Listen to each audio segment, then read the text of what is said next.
Salute. Salute, salute, salute. I don't know what's going on with Streamyard.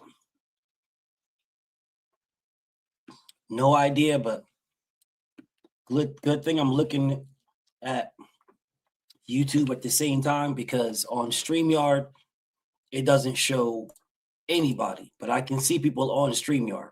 I mean, I can see people in my comments, right? But on Streamyard, it doesn't show anybody. I'm about to show y'all. Look at this.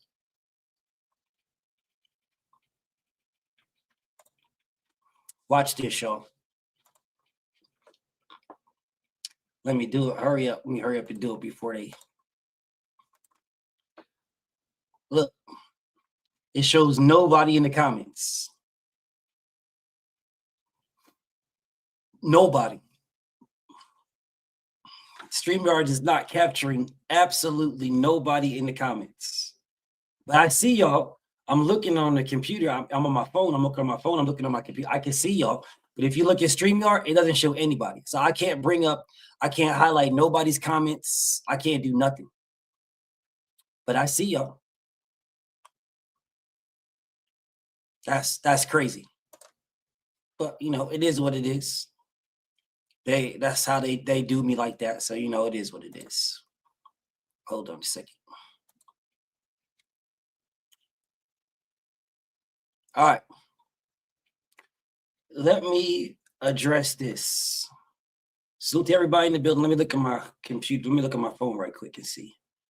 Jalen in the building, Sammy Green, Eric O, Young World, the Great Gambito, Mr. Carter, St. Lou, Javani, Raul, G. McCall, Nugs, D215, Snoopy Mac, Queen TB, Adrian, Freedom's March, my bro, T Hunt, Mike Ray, D-Man, Kevin Dunbar, my brother Mark Wunderlich, NBA D Nice in the building. The beautiful Queen Keish is in the building. Brian Johnson, the one-hitter quitter, the Notorious is in the building. Mr. Roll Tide, my brother Raul, Canton in the building. St. Lou, King Vonnie in the building. Cried. All right, let's get to it. Listen, bro, that link is not for people that agree at all. That link, I see you in the background, Cried. That link is for my brother Bars. Bars and his bro. They're supposed to pull up on me. They're supposed to pull up on me, y'all. Remember, I told y'all what live I was going to do today. Everybody knew what I was doing. These guys are supposed to pull up on me. I gave them the answer to the questions already, bro. I gave them the answers. Well, I gave them the questions and I gave them time to study it. Gave them the question and gave them time to study it. There should be no reason here on why they should not be prepared for this. And no reason nobody shouldn't be prepared. Don't worry, Cried. I know you're going to want to click the link, and that's fine. If, you know, all these dudes is avoiding this conversation, we'll get to it.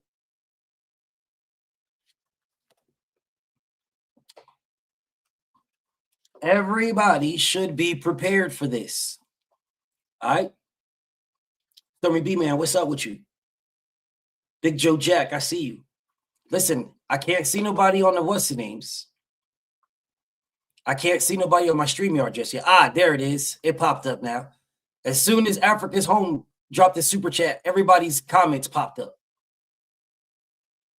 My brother Africa's Home, salute to you. Say respect, BF, peace to the chat. As soon as you did that, all the comments, everything in the comments, all the comments popped up as soon as you did that. And more is popping up. More is popping up. Legacy, what's popping? Oh, man.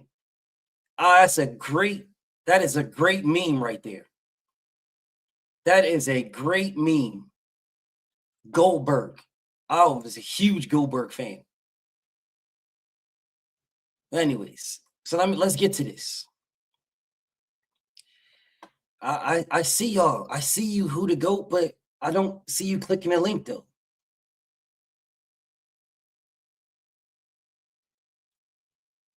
I see you writing in the comments, but that link is for y'all. Dangerous Desires, what's up? I see you, Boxer Wiz. I'm not speaking that. That'll be for my members only. I'm not speaking about that because it doesn't matter which way I speak on it. Y'all gonna hate regardless of what I say. Y'all only ask me, and I'm not saying this is you, brother. What I'm saying is people only ask me for big fights like this.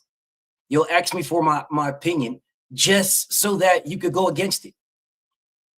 Or so that if it doesn't come out, that God dang, I still don't see you, Jonathan. I still don't see you, bro. Like, this is wild. Like, I see you on Streamyard, but I don't see you on man. This is crazy. Let me see if I can. Hey, send a damn it. You can't post your link.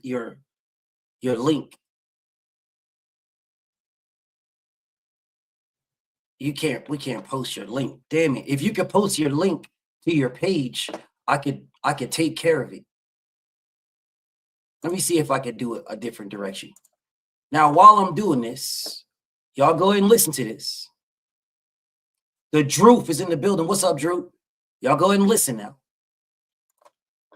On it off for it, but I don't feel like size win fights. I don't care who you is. If we get in a physical little wrestling match or anything in there, you gonna feel me just as much as I feel you. So.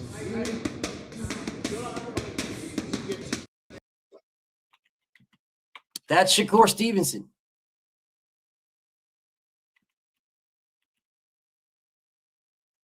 That's Shakur Stevenson, bro. Don't worry about it, Johnny Q, bro. I'm gonna find you, bro.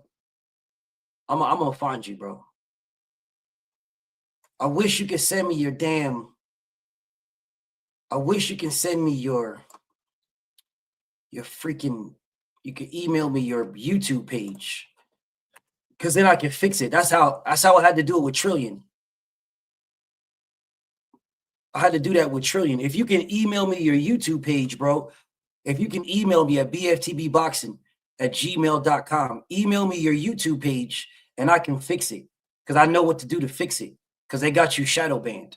Full ass Earthman, thank you so much, my brother. He say, BFTB, salute, homie, salute to you, bro. If you can send me your just email me, dog, I can fix it. I can fix it if you email me. Now, Shakur Stevenson said, Teofimo Lopez is running back. His opponent off for it, but Teofimo Lopez is the biggest opponent he fought. I don't feel like size win fights. I don't feel like size win fights. I don't care who you is. If we get in a physical little wrestling match or anything in there, you gonna feel me just as much as I feel you. So this is what he's saying now. Size does not win fights. This is what he says. If size does not win fights, why does this man want a rehydration clause for Devin Haney and Devin Haney only?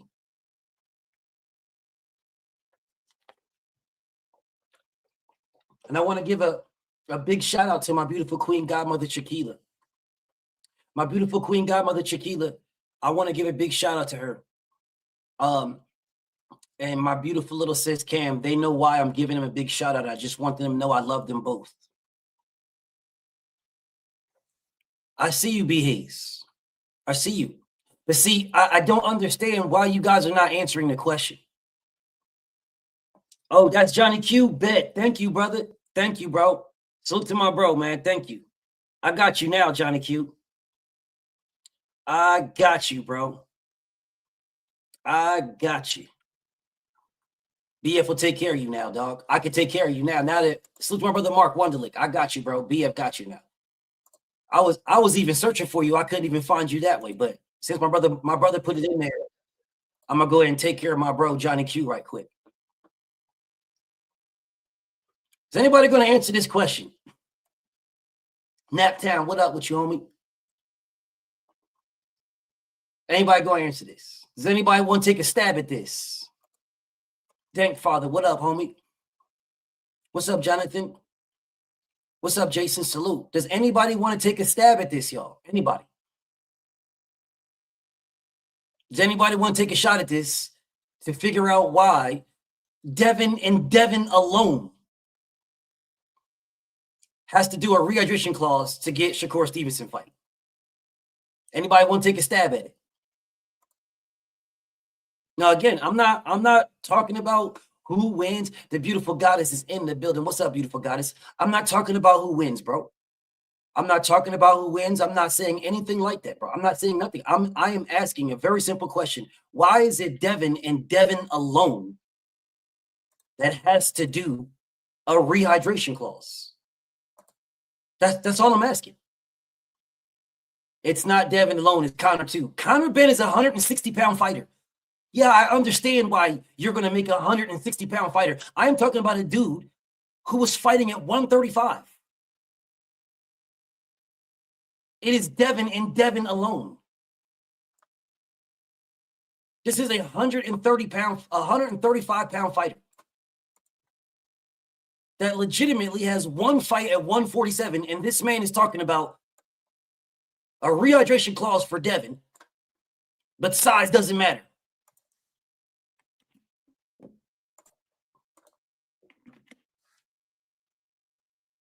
So all I'm asking, it's a simple question, y'all.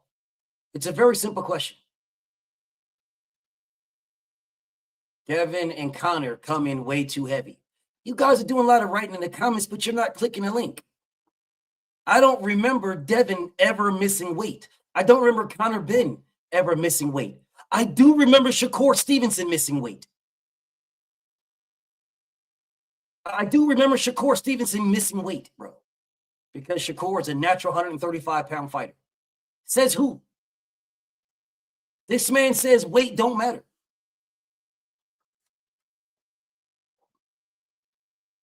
Where are you getting that Shakur is a natural 135-pound fighter? Where are you guys getting this from? Where y'all getting this from? Where are you guys getting this from, bro? Like I'm not tripping. I just want to understand where you guys are getting all these, where y'all getting this from? Where y'all getting any of these statements from? Like any of them.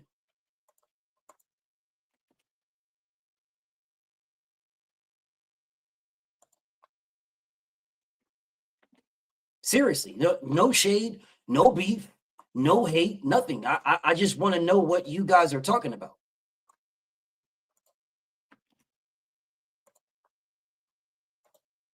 There you go, Johnny Q. You should be fixed now, bro. You should be fixed, Johnny Q. Write something, bro. Write something and let's see if you good. You should be good.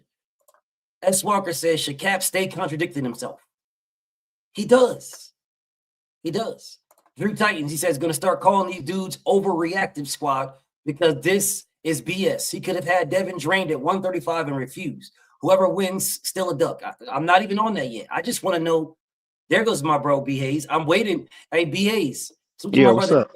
Hey, B. Hayes, there was supposed to be my boy Bars is supposed to pull up. This was supposed to be a debate for him. And what I said to him yesterday is, I said, over or under. There you go, Johnny Q. I see you now, Johnny Q. You good, bro. Salute to my brother Mark Wonderlick for helping you out. I said over or under, bro. I think a max of 3 Shakur fans will show up. Max. Max. And what's so crazy, bro? What's so crazy is that hold on, I see you stay. Don't worry, bro. I'm gonna open up for everybody in a little bit. But first I want to talk to the Shakur fans, bro.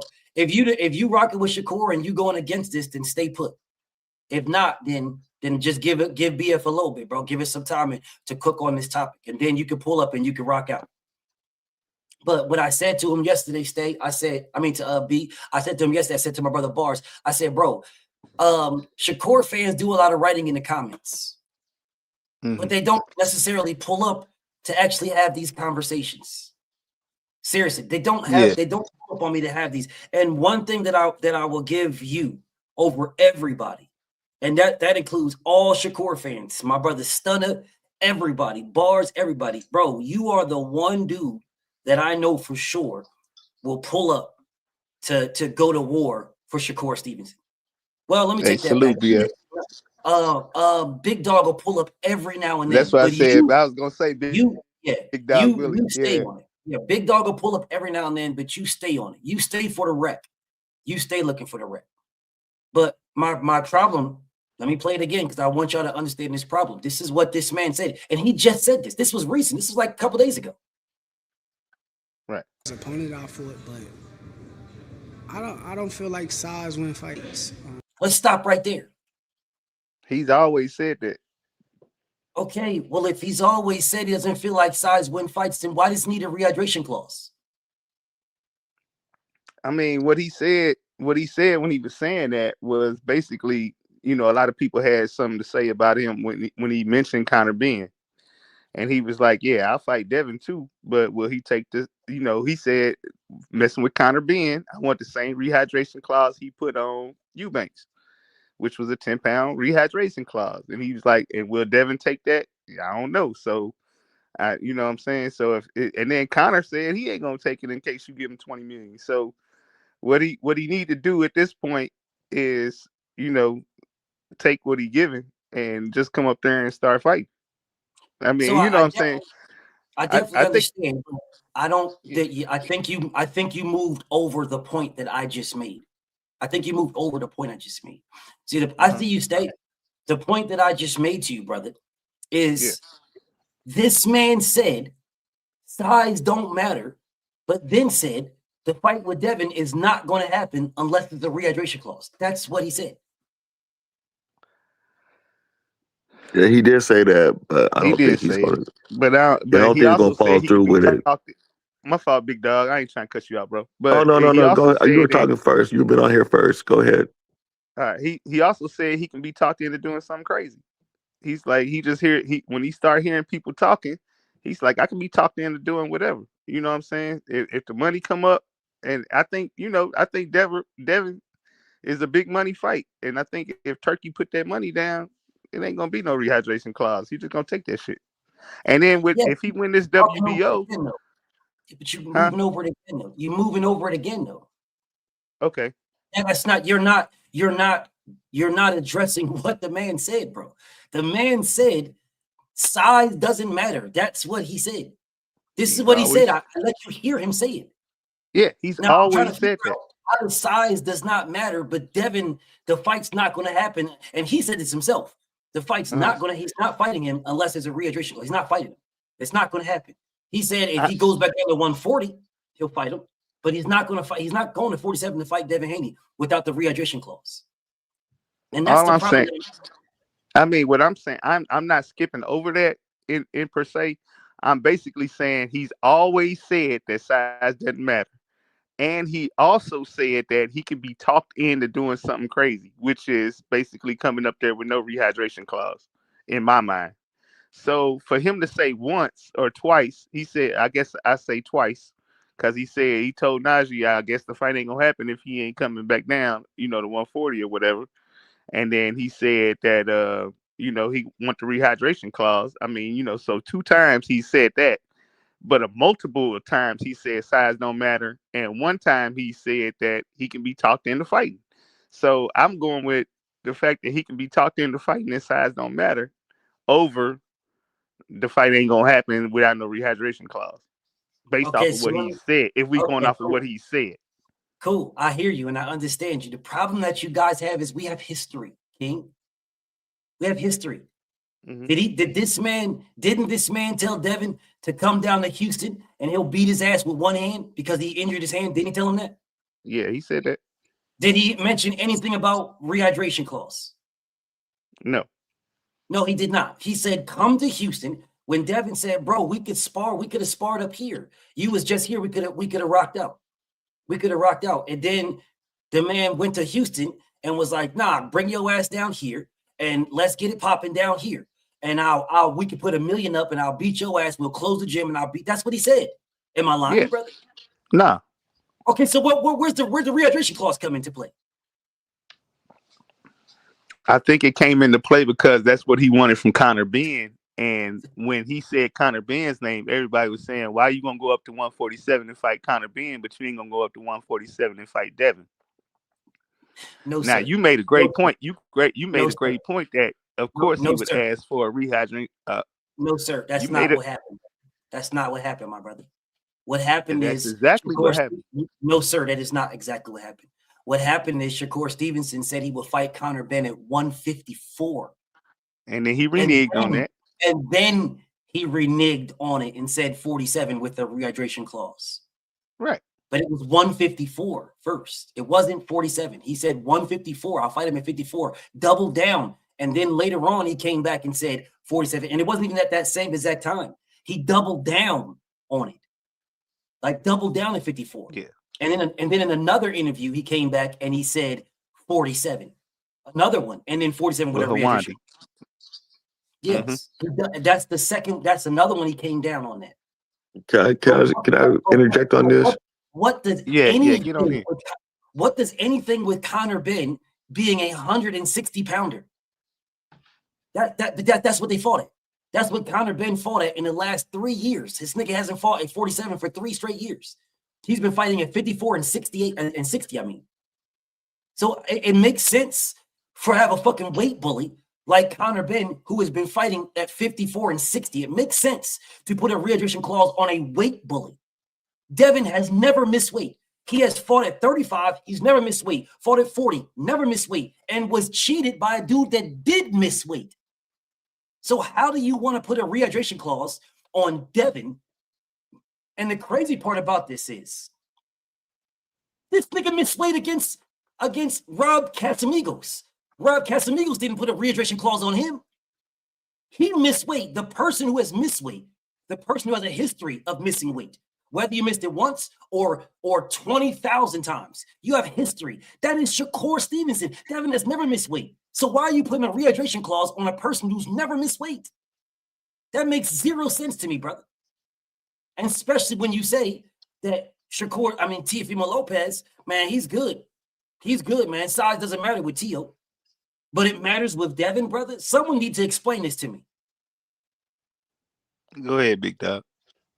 I don't got nothing to explain. I'm just gonna say, I don't know. I think between Shakur and what's his name? What's his homie's name? Keyshawn. I don't know. I don't know what Shakur's talking about. I don't know what Keyshawn's talking about. I think they're trying to weigh who's going to go up to 147 first. And I think that's Shakur's way out of saying, well, maybe you get 140. Maybe if I get a rehydration clause on, I can say that. Then Key can go up there and he can do what he wants to do up here. I can stay at 140. Let me ask you something, big dog. Is that duck talk? Does that? I don't know what the fuck that is. I don't know. I don't know what he wants to do. To you, let's remove all the names. Remove all the names. I'm speaking to my brother, Big Dog. Remove all the names. Right? FYI, I'm wearing my Seattle Seahawks socks. Say that then. Yeah. Because I'm an Eagles and Seahawks fan. I just throwing it out there. But anyways, let's move that to the side. Just remove all the names. Remove the names. If you have a fighter A, that says size doesn't matter, and then fighter A then turned around and says, this guy who I've been fighting in the same weight class as, I'm now going to put a rehydration clause on this guy, but I'm not going to put a rehydration clause on anybody else because size doesn't matter. Like, doesn't that sound fishy? Just that right there. And then if you add in the context of what you just said, right? If you add in the context of those two guys who won't fight each other are now talking back and forth, who was going to move up to 147 when everybody's talking about 47 is a weak weight class. They won't fight each other. But now y'all are contemplating on who's going to move up because Devin's there. Doesn't that sound fishy to you? Even if you don't want to call it a duck, doesn't it sound isn't there a Mason Gill Vagisil fresh smell in the air? Well, both of them on the list though. Nigga, hold on. Both of them on the hit list though. Yes, they are. So what's their problem? If they're both on the hit list, what is their problem? I think what it is I don't know what they're. I don't know. I don't like it. I don't like it. I told you when he first said that shit, double talking. I don't like it. His protege is Bud, and I like Bud a lot. But I don't know, him and Keyshawn and the whole crew be double talking. So I don't know what the hell is going through their head. I know that Shakur's not scared of Devin, and Devin's not scared of Shakur. I don't know what the fuck they're doing. But Shakur, whatever games he's trying to play, it ain't working because he's making me look bad personally because I said this nigga never dunked nobody. But this nigga saying this shit, and he don't even fight no Conor Ben with no damn hydration clause either way because he's Conor Ben's not that good to me. So I don't know where he's going at. So that's all I gotta say. I don't know where he's coming at. If you're somebody outside looking in, yeah, it looks like a duck. So I mean, but me knowing these niggas, I know niggas like this in my neighborhood, double talking and always trying to scheme. I don't know what the fuck they're doing. I won't call it a duck though, but that's just me. Sure, and I can respect I will that. say, my fault. I ain't trying to cut you Go off ahead, no, yet, you good, bro. but Go ahead. I will say that I think Andy Cruz. Well, if Andy Cruz win on Saturday, I do think Andy Cruz and Devin are probably other next too. Like, so I don't know who gonna fight who because both of them can go either way. So Keyshawn acting like it. wait until you see my my morning grind tomorrow. Yeah, I Focus mean, on I'm with you, but Andy Cruz not moving up to but at the end of the day, 140. Keyshawn acting like if Andy Cruz get the knockout, he want to go down there and fight Andy Cruz. He's not gonna go down And there. then that'll put the WBO champion at 140 in position to use that WBO championship to move up to 147 and fight the WBO champion. He's not moving up. These cats are not fighting. Do you hear how scary that conversation you just said to me sounds? Maybe you didn't hear it for It's yourself. not. I mean, because both Andy Cruz and Devin Haney are great fighters.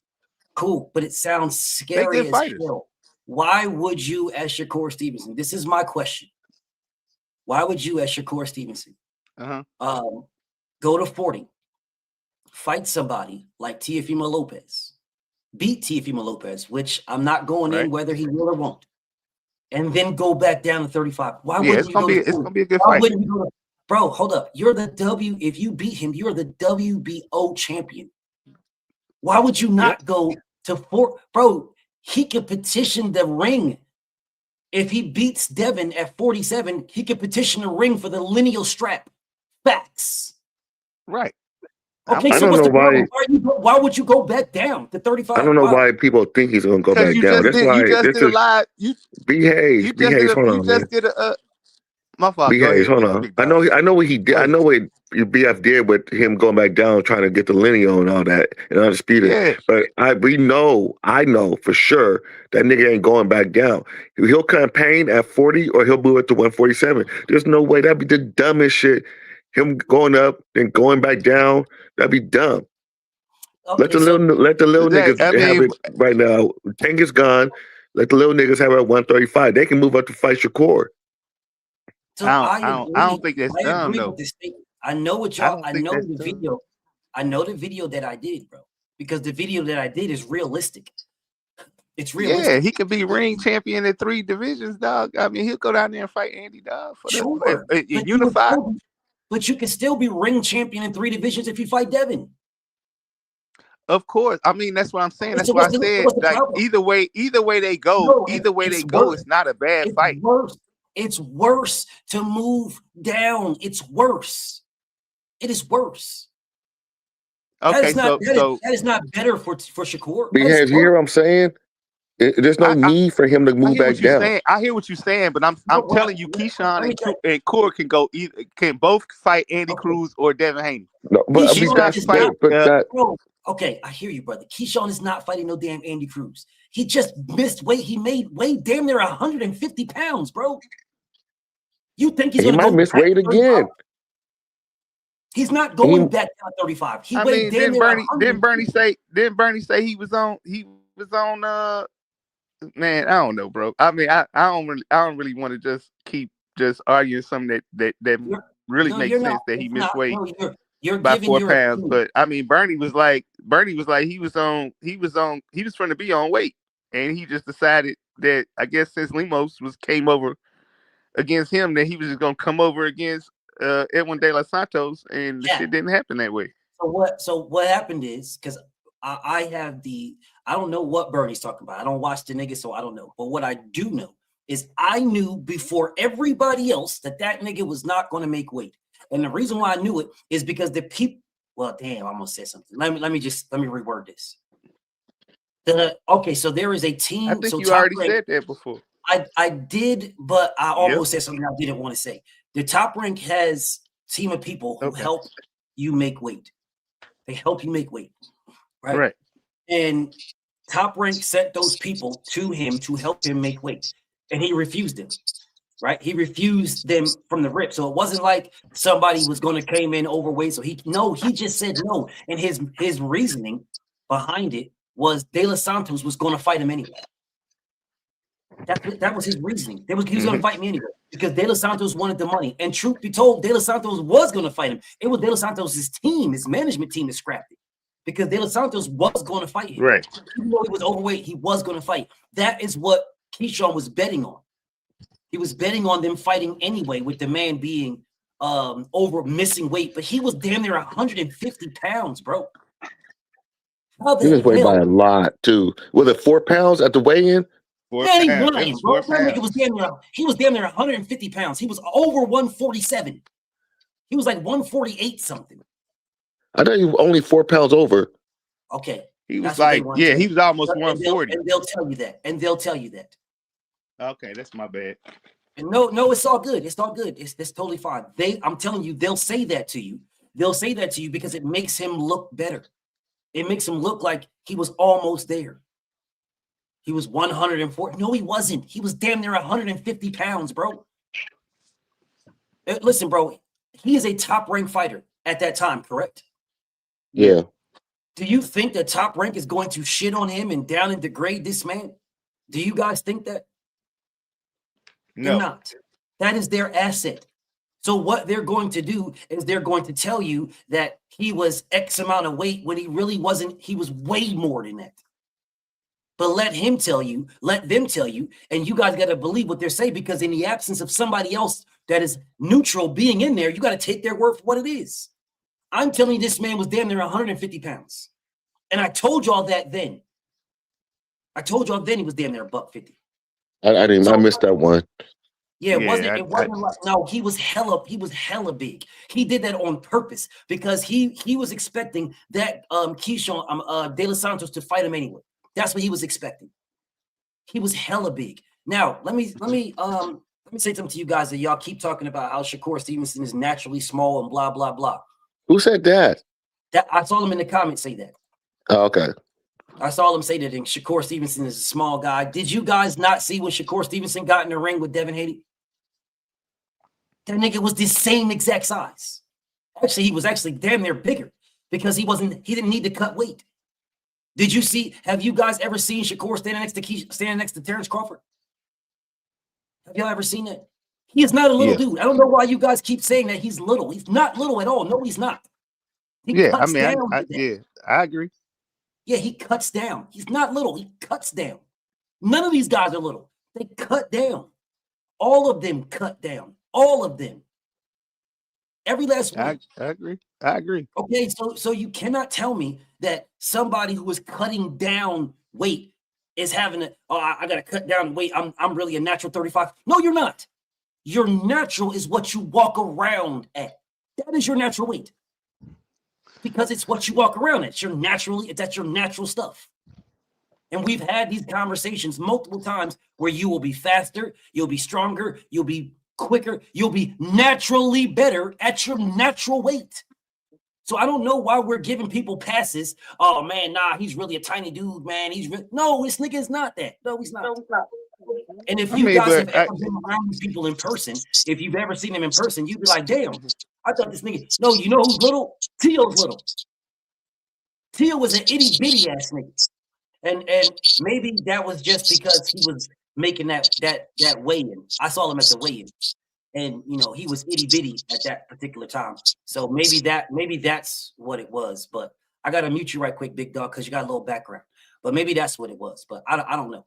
But all of these dudes, you can't say Devin don't keep walking up on cats like Brian Norman and Bill be like, hey, he looking little to me, he looking little to me. You know what I'm saying? So they not little. Why are you spinning this? Why are you spinning it to that? I never said anything like that.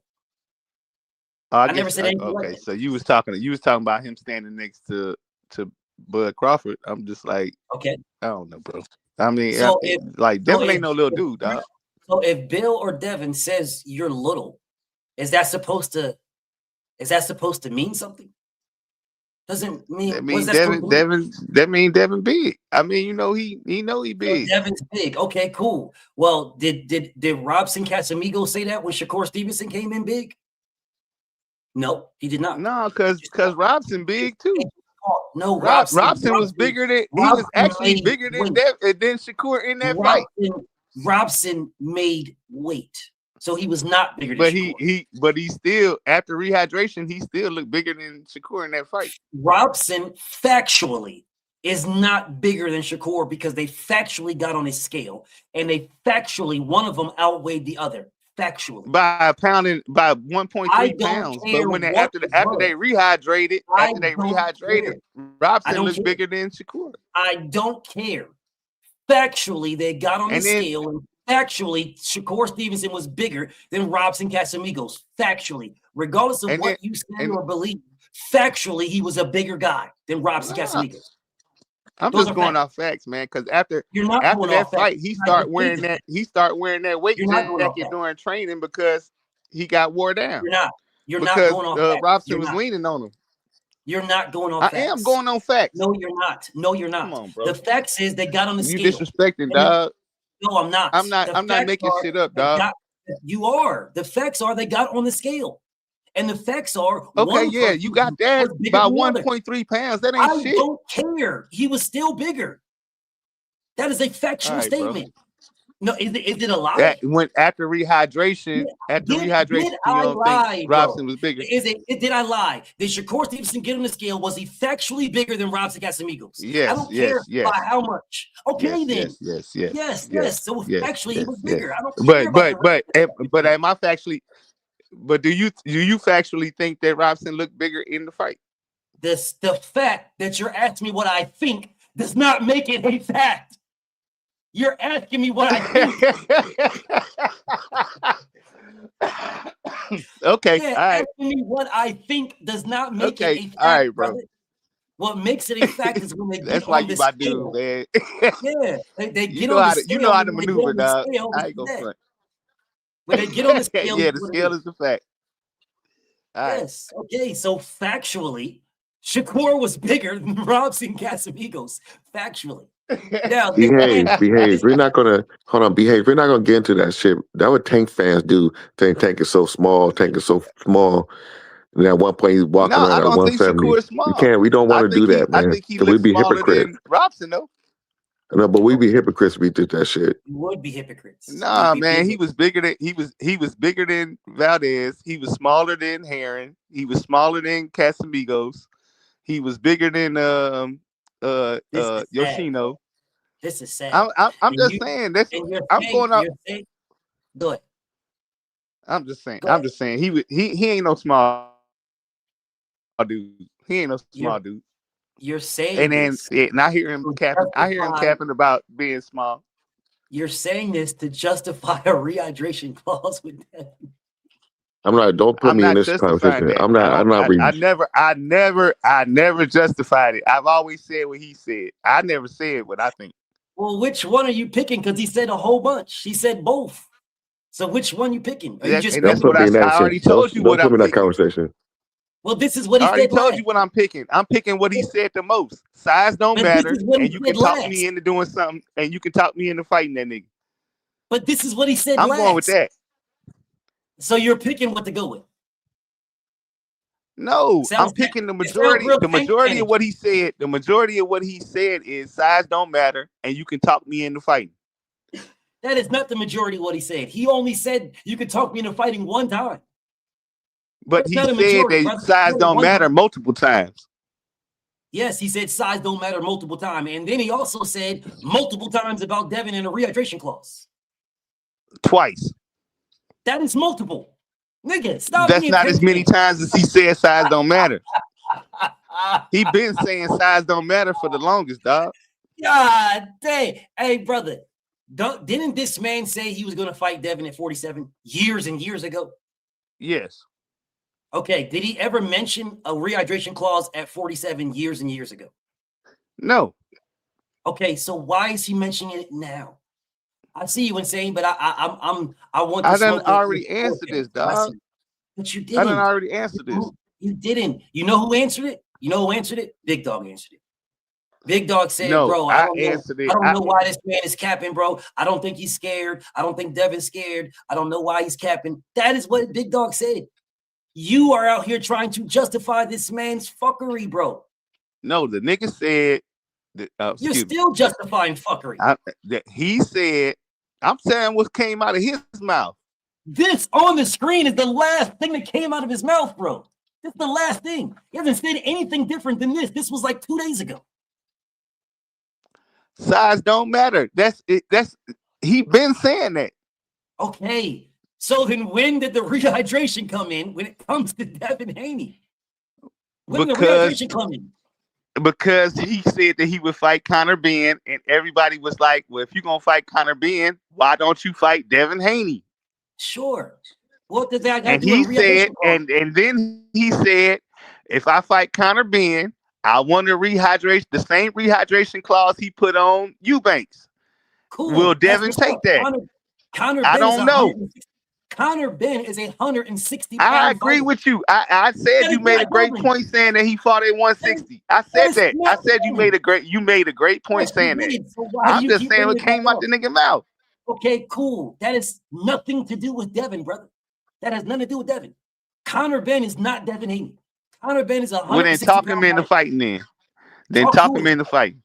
Talk who into fighting? Then talk Shakur into fighting. Send him an offer. A real offer this time with some paper to it. Talk Shakur and see what he do. And see what he do. Well, he got an offer and turned it down. I saw what he did.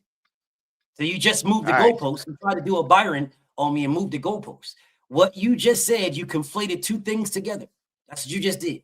That had nothing to do with anything. What you just said about him now sending him an offer has nothing to do with it. You know this because Shakur and Devin are both Turkey fighters.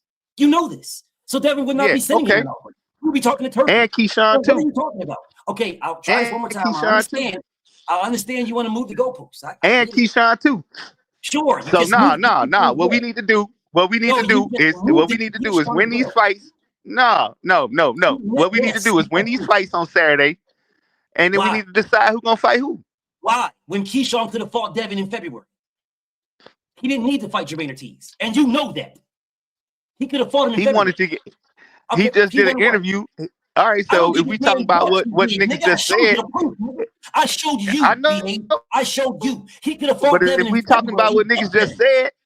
I don't care what he just said. Hey, but if we talking about what people just said. You need to be calling him a liar then. Because you saw the proof. Yeah, all right, all right. We gonna go at it. You want to go at it, nigga? You moved it to Keyshawn. Hold up. Hey, all right, no, I moved it to Keyshawn because both of them gonna fight either one, dog. Both of them gonna fight either Andy or that's if Andy win on Saturday. Both of them either gonna fight Andy or Devin next. This is sad, bro. Both of them gonna fight either Andy or Devin next. No, they're not. And that's sad. And what are you gonna do when they don't? What you gonna say? Don't be a Tank fan, bro. What you gonna say when they don't? Because I promise you, what you're saying, I don't think that they not. Okay, what I'm saying, I don't think that they not, bro. Right now, Big Dog Willie would never do what you're saying right now. So I'm asking you, when they so he don't say he ain't gonna say that he ain't gonna say that Shakur gonna fight. What Devin or Andy next, or Keyshawn gonna fight Devin or Andy next? This is what I believe, and he's here. He can speak for himself. I see you preach. This is what I believe. I believe that Big Dog will say something like this, and you can jump in, Big Dog, and stop me. I believe Big Dog will say Shakur Stevenson will fight Devin. He will fight Andy Cruz, but I don't know if he'll fight them next. Dude be capping, but I think he can beat them both. I believe he'll beat them both, but he be capping. I don't know if he'll fight them next. That is what I believe Big Dog will say. Yeah, I will say that because I don't know. Okay. He contradicts himself, man. I know that's our favorite fighters, but we can't do that. I don't want to be grouped in with a Tank maniac. I don't want. No, I'm not putting. I have too much pride. Be grouped up and saying stampede and all and slavery. I can't do that, man. I'm just saying, bro. I'm telling you that fight for Keyshawn was there in February. That nigga turned it down. That nigga, he didn't even turn it down. He just blatantly ducked it. Bro. But he just said that he was like, he told Jay Prince to do anything that he needed to do to get him on the January 31st card. He wanted to fight on January 31st. Okay, if he wanted to do that, you saw the facts, you saw the proof. If he wanted to do that, then he was just capping and lying to DHP. Is that what you're saying to me? He was just capping. What's the whole deal with? Are you B-Hayes? Quick question: are you trying to justify Keyshawn talking craziness? He is trying to move the goalposts off the heat off of Shakur. I'm waiting for Bars to pull up. I saw my brother Bars in the comments, but he still hasn't pulled up on me yet. That's what I'm waiting on. I mean, Shakur's going to do what Shakur's going to do. We can't rely on those two cats to do what they're going to do. Like I said, Shakur's my favorite fighter. I like everything he does, but when it comes to outside the ring, man, you just have to leave it alone because that's what. But they fight, they're not scared of each other. I'm not going to say I don't want to call neither one of them a duck because I don't think that's what. I don't know what the fuck's going on with Keyshawn. He has some mental shit going on. So whatever he says, I don't even. I take with a grain of salt. And Shakur be on that Bud shit. He looks up to Bud. I mean, I think Bud be telling him certain things and he be trying to follow it. He's just not as good as Bud at it. So maybe not, right? Maybe not. I got a video for that, but maybe not. But I could see where the potential for what you said to be a thing. I can see that, right? It could be a thing. And then again, it might not be a thing, right? But I can see the potential. We don't have a factual basis to say that's what he's doing, but I can I can see, right, that may, what you said, it may be a thing. It really may be a thing, but there's no facts to say he is. So I don't want to say that's what he's doing because then, people are going to go, no, man, Shakur's his own man and he's doing his own thing. That's what's going to happen. That's not what I want. I mean, I'm not going to say, I think, like I said, heavily influenced. Maybe I should use that word. Heavy influenced by his big bro. Sure. That's all I'm gonna say. Sure. I can rock with that. I can rock. I see you preach, but I want people that is trying to go at me. Not with me, brother. I'll open it up for everybody to come with me in a little bit. But right now I want to go as Shakur fans. Here goes Mr. Moss. He's a Shakur fan. Bro, all we need is one more and they'll be over. One more. They'll be over, bro. I said three. That's what I said. I said three. I do not believe we'll have three of them. We got three today, right now. This is it. One more, bro. We said it was the betting odds was under 3 Shakur fans max. Yeah, sure. No, here we are now. Now, once again, you guys still have not explained to me. Only Big Dog. Big Dog said what Big Dog said, and that's just that. B. Hayes, you are still moving the goalposts. You literally moved the goalposts off of Shakur Stevenson saying multiple different things to Keyshawn Davis. That's what you just moved it from Shakur Stevenson himself saying size doesn't matter, but then saying multiple times Devin or the rehydration clause, and then multiple times again, size doesn't matter. The last thing he just said is what I'm playing to you, size doesn't matter. If size doesn't matter, here's my question once again. Why are you putting a guy who was fighting in the exact same weight class as you on a rehydration clause? I can understand if Devin if the fight was going to be at 140.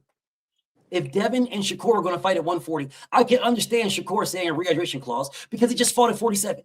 I get it. You have some legs to stand on there, right?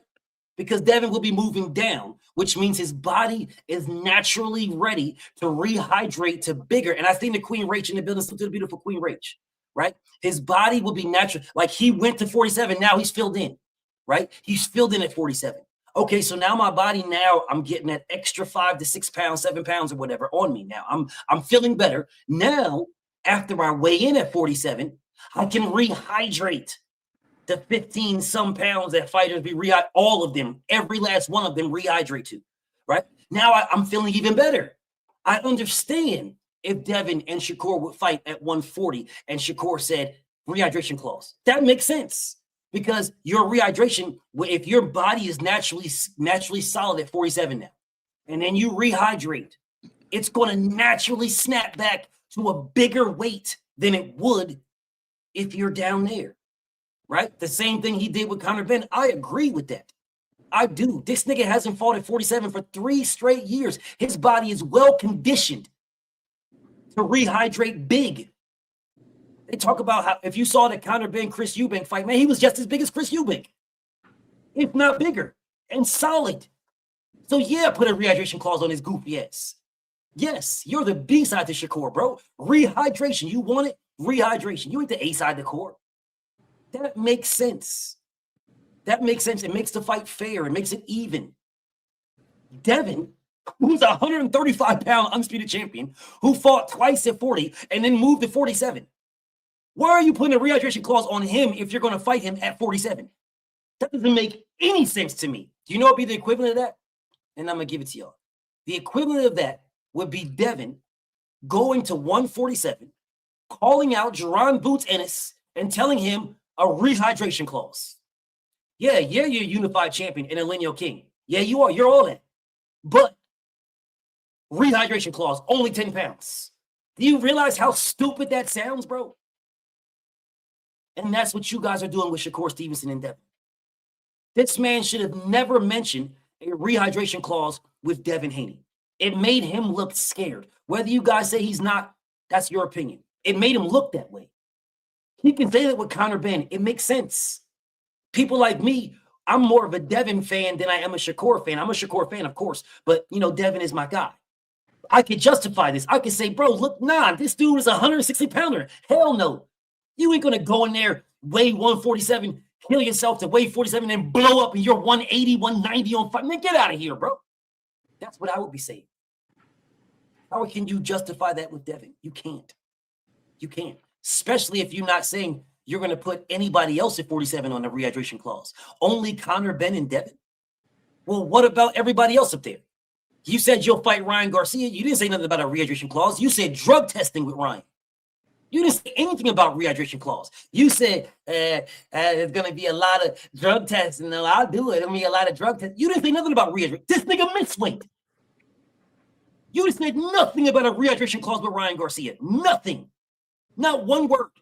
But Devin, a man who's never missed weight, bro, I'm telling you, this nigga sounds scary as hell. Mr. Moss, I'm listening to you, bro. Talk to me. Well, for me, BF, and salute to you, big dog. I ain't seen you, heard from you since the New Year, man. So hope everything's going well for you. Salute, bro. I mean, it's the business of boxing, man. I mean, if these dudes are that dumb to negotiate that and go for it, then that's on them, bro. I mean, it's called getting advantages in the sport of boxing. I mean, I don't look at it the same way you do. Do you make a fair point? Of course you do. But these are boxers, and they say all kind of dumb shit prior or before fights. And so when you say, does it make Shakur look scary for putting that clause in there? I can't push back on that. But I don't think he's scared. I mean, he trying to get a goddamn advantage, bro.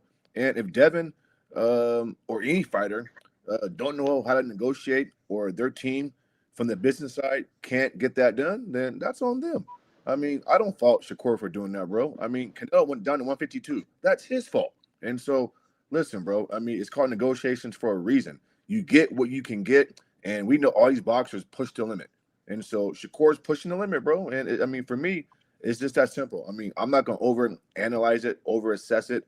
You know, do I think Shakur thinks Devin is skilled? Of course I do. Of course I do. So, therefore, let me try to handicap him any way I can with the business of boxing. And so, I mean, I don't know, bro. I mean, I'm not irritated by it as much as maybe some of you guys are, because we've seen it before. And so I got to put that back on the fighters team and how they go about doing business, man. That's just my opinion. Okay. Now, I can respect what you said, but I have some issues. Sure. I can respect you saying it's the business of boxing. If we're talking about business of boxing, the business of boxing legitimately is to get the most money for the biggest accolades. That's the business of boxing. That's the business. Mm-hmm. There is no bigger business than undisputed, and he had that. So we cannot say it's the business of boxing because he did not do the business of boxing. So we cannot say it's the business of boxing. So that's one thing. We got to remove that right there because, like I said, he was going to make more fighting Devin than anybody ever. The only person that you can debate that he would make more money fighting is Tank Davis. That's it.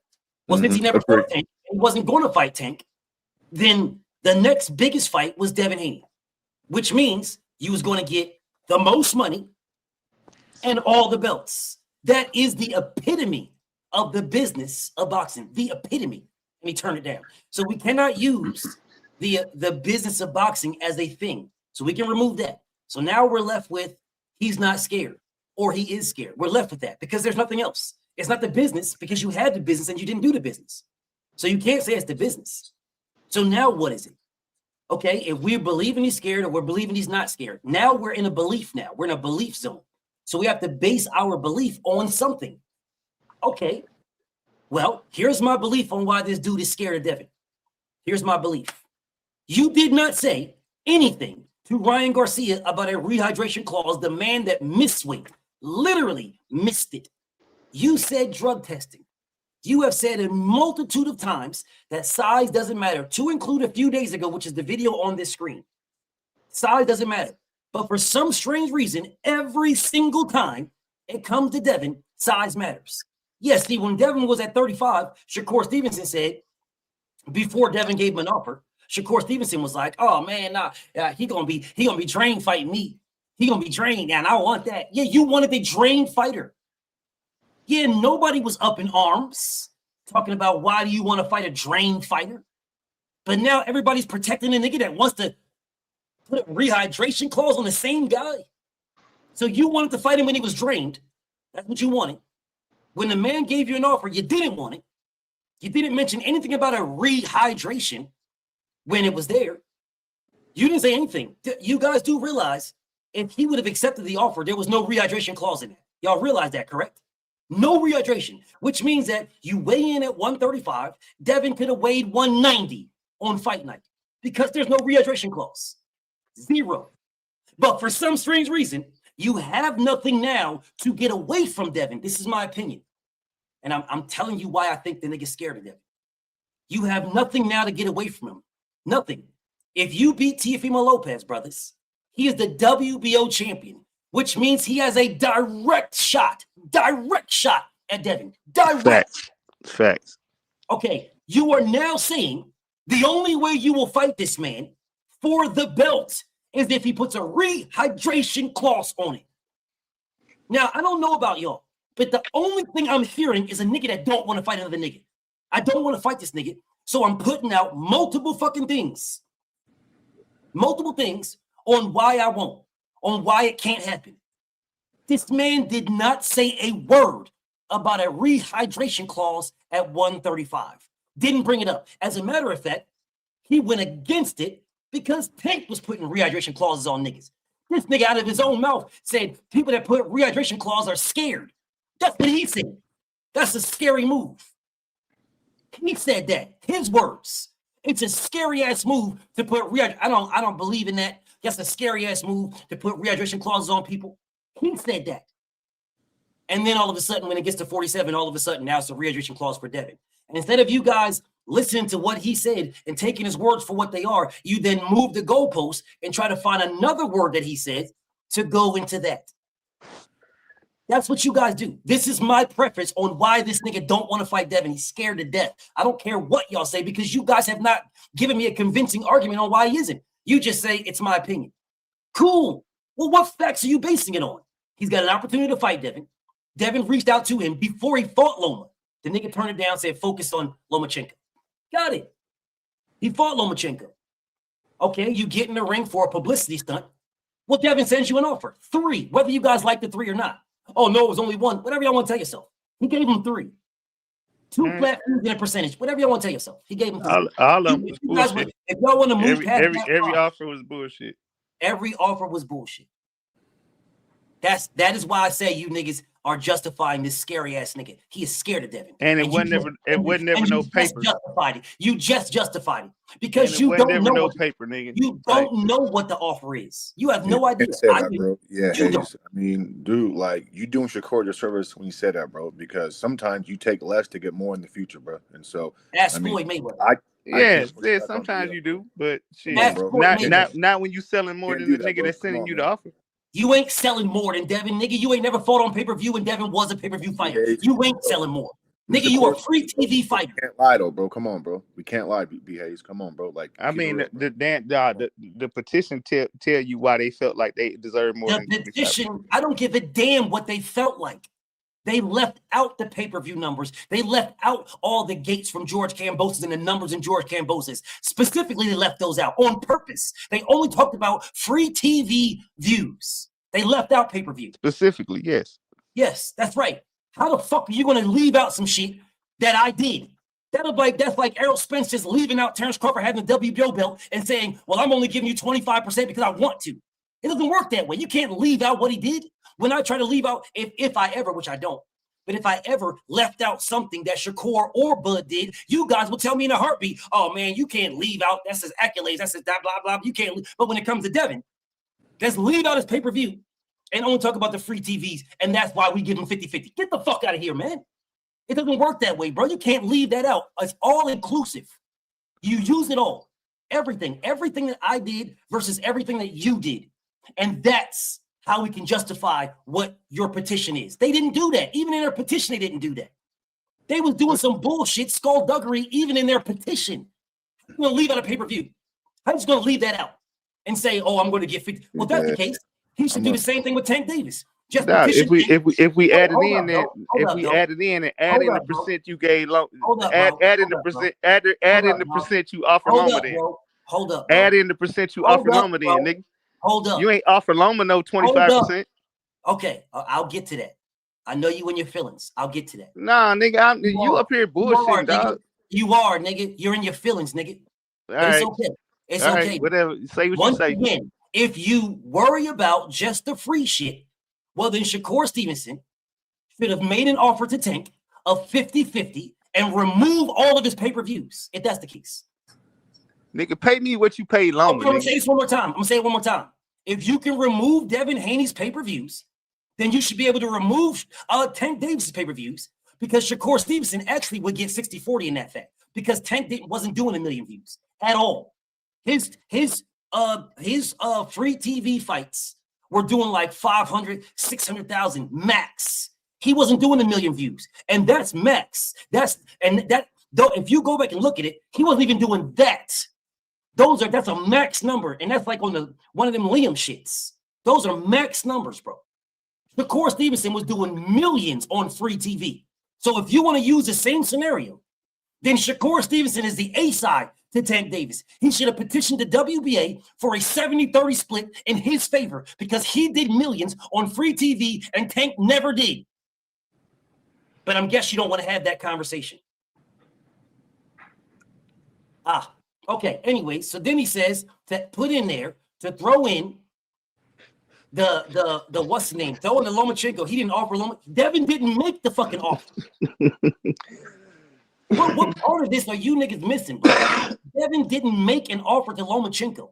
Devin Haney was on a 3-fight deal. Three.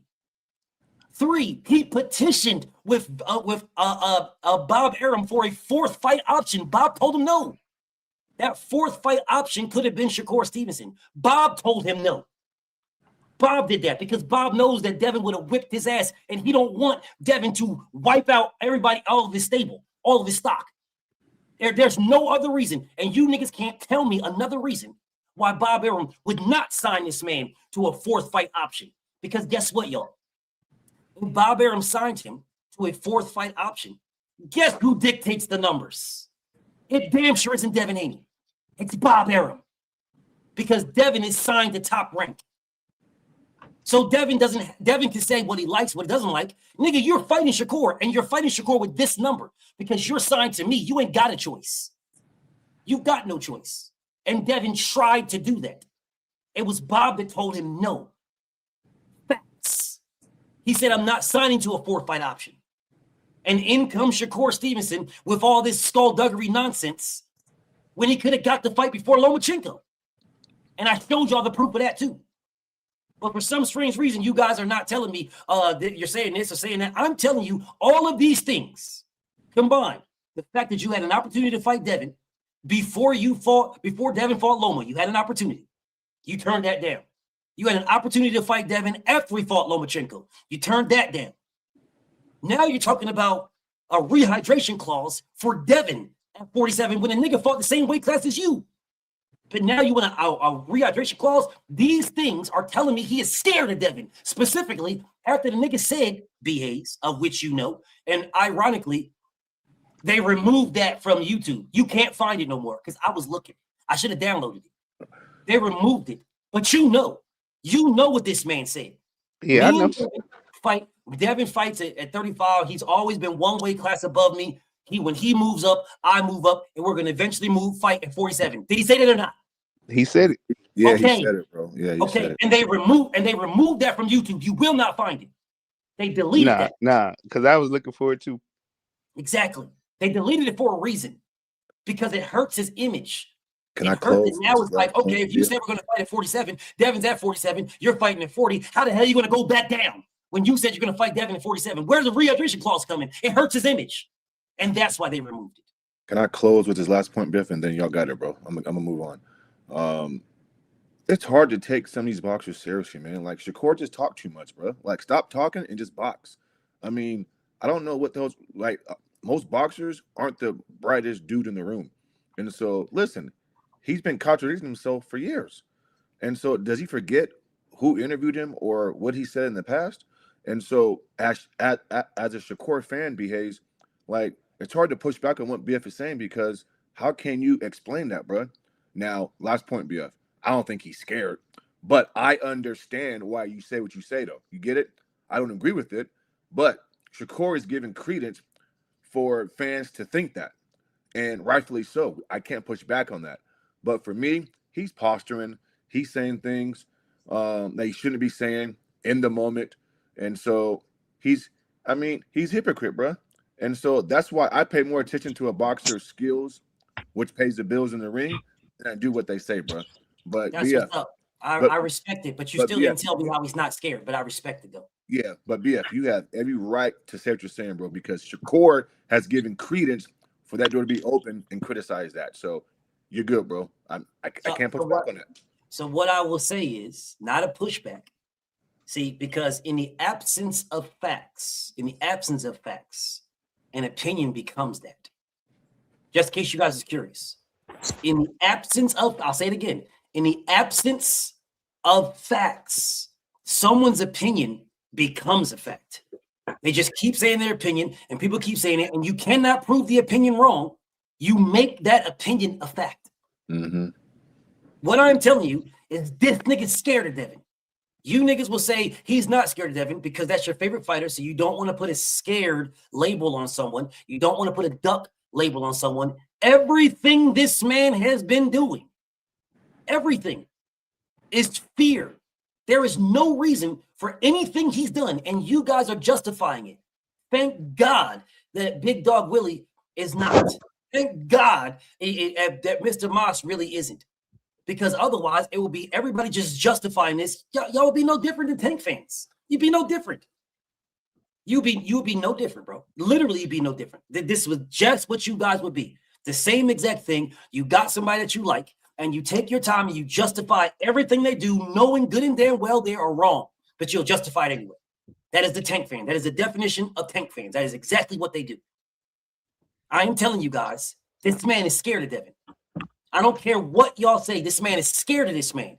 If he is not scared, if he was not scared of Devin, then make the fight. You could have made it multiple times. Why haven't you? BF, if I may say one thing, I just want to do a Randy Savage elbow drop, and I'm out, fam. Go ahead. Can you hear me? I hear you just fine. Oh man, that's perfect. Hey, bro, I'm gonna say this. What's Shakur's style? This is like a rhetorical question. Like, what's Shakur's style? A defensive, slick southpaw, right? He's a phenomenal boxer. Yes. Right, exactly. We all agree. He's supposed to be untouchable, right? So my thing is, like, we already know he's contradicted himself many times, and he's still doing it to this day. So we can even just that's a fact. He's on video. We can go into the old boxer, say anything, they get hit in the head. No. He knows what he's saying, bro. He ain't been in that many. He ain't been in no damn 50 to 40 to 30 Rocky Balboa bouts. No, bro. He don't even get hit like that. So we can't even say it's a head thing.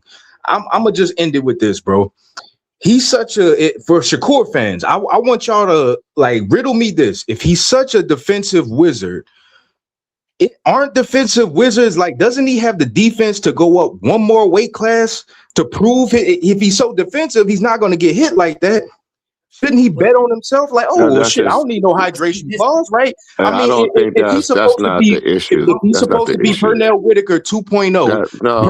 That's what you got to saying that shit. Pernell went up to 154 and challenged Julio Cesar Vasquez. The same Vasquez that beat. The same Vasquez that beat Winky Wright, gave Winky Wright, popped his cherry, popped Winky Wright cherry. Sweet Pea went up there and handled that for his little homie. Did you just have to come up here just to say this? And then went back down to 147, Sweet Pea Whitaker, and fought De La Hoya, if I'm not mistaken. Okay. So why can't the defensive wizard Whitaker 2.0, Mayweather 2.0 do the same thing?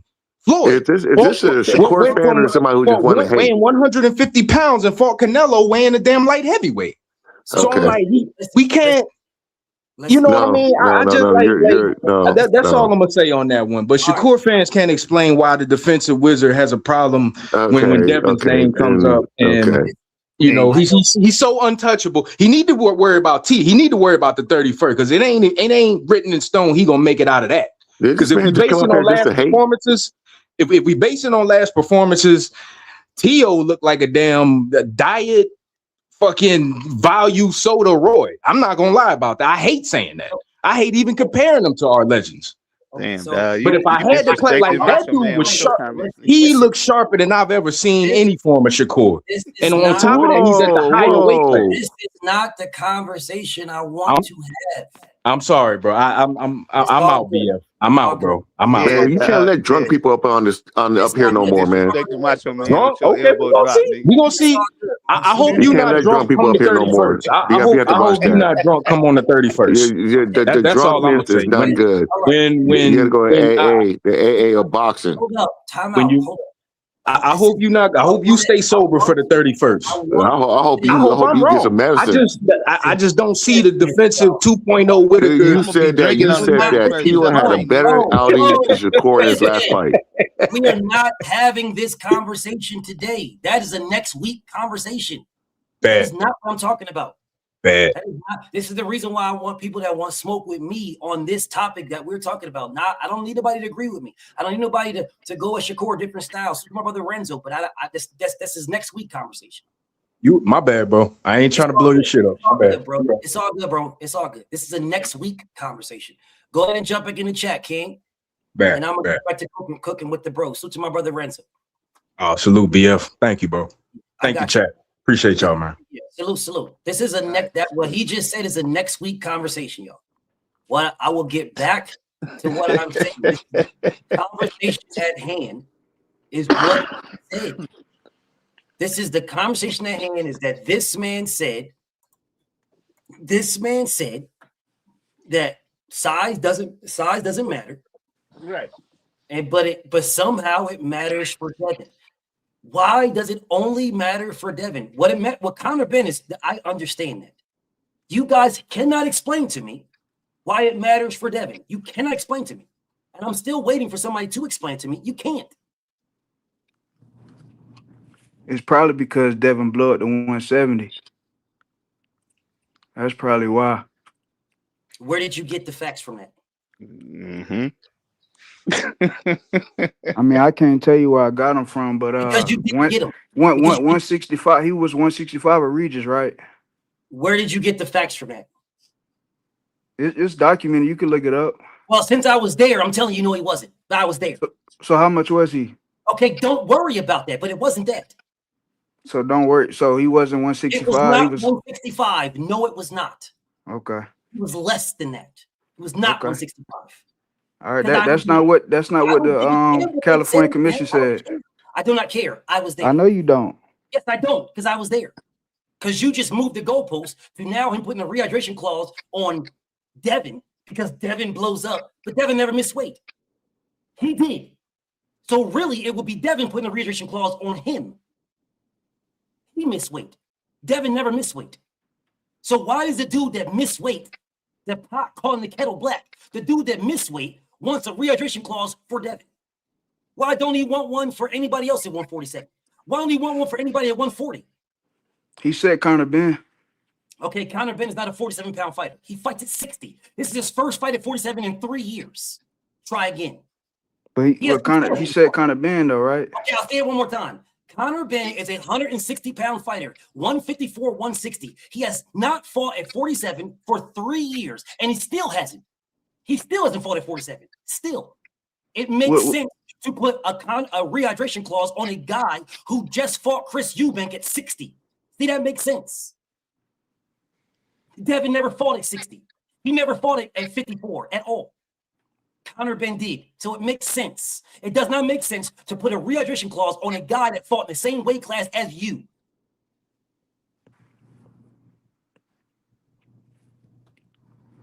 I mean, they separated by 2 weight classes, not with 1 now. So they're separated. I understand. I understand why he would get one for Devin though. Of course you do, because you're a Shakur fan. So I understand it. Of course you do. You have no understanding. Somebody going there 170, 175. Really? Like, you know what I'm saying? That's a big. Really? That's a big difference. Is it a big difference when Shakur said weight don't matter? Difference to what? Exactly what I just said. Say it again. I'm trying to understand your question. Don't worry. His opponent out for it, but I don't feel like size win fights. So if size don't win fights, why are you in here talking about something that he's not talking about?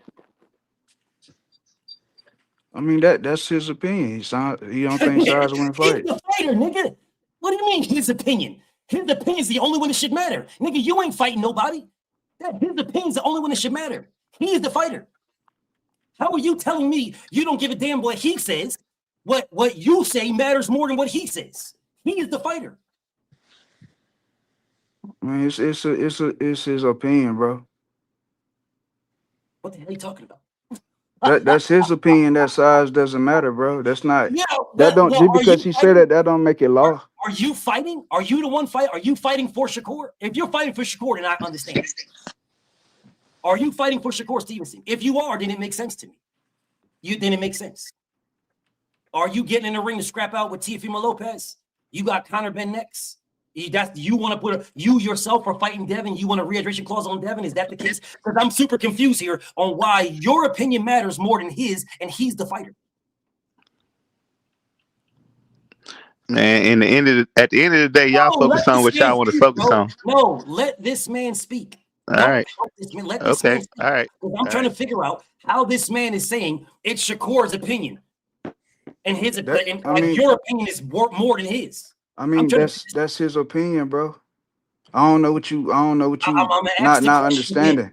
I know what you're not understanding because you're a Shakur fan and you will protect this man at all costs. It doesn't matter what it is, against all enemies, foreign and domestic, like KO be doing with Tank. That's what you are, bro. You will defend this man against anything. It doesn't matter what it is. You've always done it for years. You're doing it again. This man said he wants a rehydration clause on Devin and is now saying size don't matter. So if size doesn't matter, then why do you want a rehydration clause on a fighter? I can understand Conor Ben. The man was fighting at 60. I understand. Devin Haney is fighting in the same weight class as you. The same weight class. You are saying size doesn't matter. Cool. So why are you putting a rehydration clause on a guy that you dudes run around this YouTube talk about Devin's going to get cooked. Shakur going to beat him easy. He's going to stop him. Shahaney fans are going to be crying and all this other nonsense. But now he wants a rehydration clause for Devin? Why he didn't want one at 140? When Devin was at 140, Shakur said he'd move up to 140 and fight him. Did he not, B-Hayes? Yeah, 140. He's not at 140 no more. What's up? Didn't Shakur Stevenson say when Shakur was at 135, he would move up to fight Devin at 140? Did he not say that? Yeah. Did he ask for a rehydration clause for Devin at 140? No. Okay, then. So I'll get back to what I just said.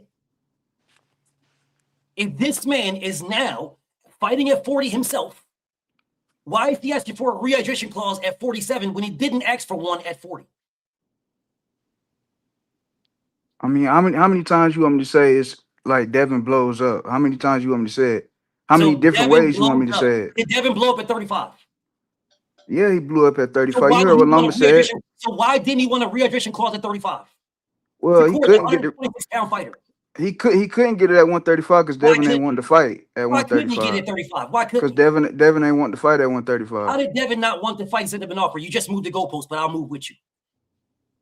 You said how? How did he not want to fight if he sent him an offer? Because when it was time to go to the WBC for the percentage, There he is left. nothing, nowhere that goes to a WBC for a percentage. That does not exist. Nowhere. At all. And it's never existed. At all. The You heard what I percentages, said, right? the percentages are written in the rules already. So you just move the goalposts from a rehydration clause at 135 and say, well, you can't do it if Devin didn't want it. If Devin didn't want the fight. Yeah, you can't. Oh, really? You really can't? You can't do it if Devin didn't want the fight? So how do you know Devin wants to fight right now if you're doing it now? He's on the list, right? He was on the list. He was on the list back then too. So why didn't the fight get made back then? Because Shakur Stevenson turned it down. Where you been? Well, you've been here. Okay, You've been here. You said the exact same goofy stuff back then. Yes, Shakur turned it down. Shakur turned it down. Yes. So why didn't Devin stay? Why did Devin go to 140? Because he was always going to 140. Okay, so that means he never wanted to fight at 135 then, right? How did he not want to fight at 35 if he gave the nigga an offer? Because they were supposed to go in negotiations and Devin left. How They were gave him supposed to go they into gave him an negotiations? option. How They would gave him an option go into negotiations for what? for the what? fight. What are you giving me? They were negotiating. What? A percentage, bro. I'm gonna try this one more time.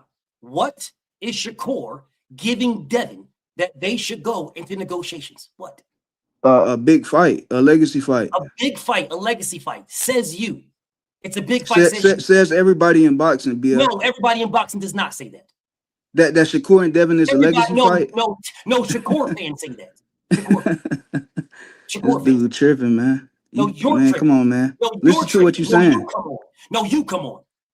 This nigga. Listen to what you're saying, though. Well, listen to what you're saying. That's the problem. You don't listen to yourself. That's the problem. You don't listen to yourself. Shakur Stevenson brought absolutely nothing to the table. Nothing. Literally nothing. Devin had everything and was giving this man an opportunity, and he ducked it, asking for more money. 50-50 with the undisputed champion.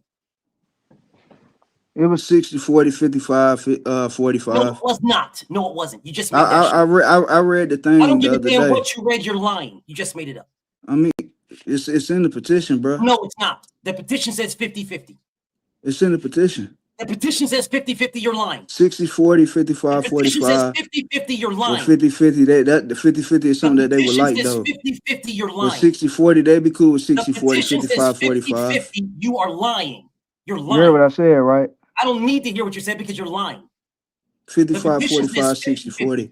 The petition says 50-50. You are lying. Because they, you know, they gave Devin the option, Let me try this one more time. and he chose Regis. 50-50. Why did he choose Regis over Shakur? BAs. What does the petition say? The petition says, what specifically are you asking about? Hey, you know what it says, dog. I mean, are you asking about the sales? You asking about the you percentage? know what he asked for in a percentage on a petition. Oh, What yeah, 50-50. Exactly. This nigga's lying. Just like the rest of them Shakur fans just be straight So, lying. You want to pull it up and read it again? I don't need to pull up and read it again. Okay. I know what it All right. is. But they gave reasons why they felt like they deserved 50-50. Of course. Regis got 50-50, right? No, he did not. Regis No, got he like did not. 60-40. 60-40, okay. That's crazy. How But is it? Shakur get 25%. What was Regis Porgray? That's Shakur crazy, was. bro. He was the champ. He was He was the WBC champion, nigga. He was the at champion. at Shakur was 140. nothing. Crazy. Shakur was nothing. Literally nothing. Hey, BF, is Shakur a bigger fight than Regis? No. Yes. No. You said no? Where is the facts for Man, that? come on, man. Where's the facts for it? In the money that he made from Regis. Where is the facts? I don't give a damn what y'all glaze. In the Y'all money, can glaze in the too, money, bro. in the money Y'all that he can made glaze from all Regis, day. and the I money don't y'all care. said he was gonna make I off Shakur. don't care what glaze y'all do. Show me the facts where Shakur and Devin is a bigger fight. Where's the facts at? The fact is the money. Where's the facts? He made less off of Regis than y'all said he would have made off of Shakur. Who told you that? If y'all, okay, dog. Who told you that? Where'd you get this from? Hey, yo, you losing y'all the ones bro. walking around here talking about Shakur would have made $8 million off of 25%, right? I did not say that. Oh, I think you did say that actually. No, I didn't. If y'all saying sure Shakur would have made $8 million off of 25%, then that means Devin would have made $24 million fighting Shakur. Yeah, and Devin walked away from that. He ain't nowhere near that fighting Regis. I'm pretty sure you're lying because I didn't say that. What I did say is almost. So what was the 3 offers, BF? What I said is almost is what I said. Man, come on. So he would have made $24 million fighting Shakur. No, he wouldn't have. 20 plus. No, he wouldn't have. Because Devin Haney was paying for everything. All Shakur Stevenson had to do is show up, fight, and collect the check. That's it. Devin wasn't paying Shakur, bro. Bro, I don't give a fuck what you say, nigga. You don't know what you're talking about. Just glaze. You don't even know what you're talking about. So Devin was going to pay Shakur? Okay. So B. Hayes, did I say Devin was paying Shakur? You just say he paying for everything. Devin, B. Hayes, did I say Devin was paying for Shakur? You said Bob Arum. Oh, okay. You just said Devin was paying for everything, bro. I said that Devin was going to pay the fees. He was not paying Shakur. And I've said this a million times. I mean, you just said it. You corrected yourself. What I just said is exactly what I just said. Devin was not going to make 24 because he was paying for everything. Yes. Hey, and then real quick. All Shakur Stevenson had to do was show up and collect the check. That is what I said. Did I not? B. Hayes, did I not say that? That's what you just said. Oh, hey, look, okay. and I'm about to go, Bill, and listen. All you do is glaze. That's all you've been doing is glazing. Listen, bro. No, I'm not listening because you moved the goalposts. What's wrong with you? What's wrong with you? You moved the goalposts. You said Shakur. You said Shakur scared of Devin. What I said is that Shakur Stevenson said weight doesn't matter, and then said he wants a rehydration clause on Devin, and you completely moved it way over here. I just went with you. You moved it way over here. And I mean, what you mean, yo? But what you mean? What you mean? You niggas do the same thing. Well, hold on, bro. You said why didn't he want it at 135, and then that's how we got to 135. No, you brought it there. Let's watch the replay. I'll watch the replay and clip it, BF. I don't give a fuck what you replay. You're lying. I'm gonna clip it and show you on the replay. I don't give a fuck what you clip, nigga. You are the one that brought it there. That's not my conversation. It never was. You brought it there. I don't give a fuck what you clip. You niggas, all y'all do is clip shit about me and put it on your pages anyway. I don't give a fuck, bro. I don't care. Just relax, man. Who the fuck is you talking to? I'm talking to you. Get your bitch ass off my dick, you hoe ass nigga. Watch me sideline ass before. You don't dictate shit to me, you faggot ass nigga. Get your bitch ass out of here, you pussy ass nigga. The same thing I told your hoe ass the last time, bitch nigga. And your bitch ass came right back again. That's what I'm telling you again. Bitch ass nigga. The same thing I told your bitch ass the last time. Damn, BF. The same exact thing I told you last time. When I kicked your bitch ass off the page, pussy, you dictate nothing here. But what you can do, bitch ass nigga, is clip out shit and put it on your page and promote me, bitch ass nigga. What won't happen is you won't see me clipping anything promoting your hoe ass. That's what you won't see. So make sure you clip me out, put it on your page, and show the world me on your page. I guarantee you, the only way niggas will see you on my page is if they come to me. Fuck you, nigga. You hoe-ass dick-eating nigga. This is the same thing I told you last time. Damn near the words verbatim. Nigga, clip that. Put that on your page. Bet you won't. Yeah. Because it's the same fucking words I told your hoe ass the last time you was here. When you had a wrench and you came in here talking the same goofy, stupid ass shit. I said, suck my dick, you hoe ass nigga. And what did you do? Not a damn thing. You came right the fuck back. And what I was going to do is I was legitimately going to rock out, bro. I was going to rock out. I'm not tripping. I was going to rock out. Nigga, you a liar. This had nothing to do with what the fuck you talking about. I'm talking to my brother B. Hayes in a civil conversation about what this man says. This whole ass nigga came in here and completely moved the goalpost because you a dick-eating nigga. Hey, you got four Shakur fans though. When you said you was gonna get 3. I did. I put it in the comments too. We got over. My brother. Yeah, we got over.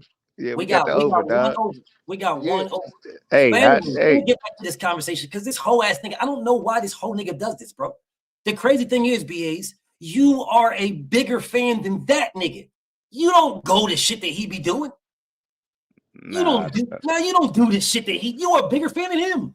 He just dick eats. You are an actual fan. You don't do the shit he be doing. He just don't know the shit I know. No, he does know. He was here when me and you cooked multiple times. He was here. In the comments, writing in the comments, capping. He knows what you know. 100%. Nigga watches me every day. He never stopped watching me. He knows, bro.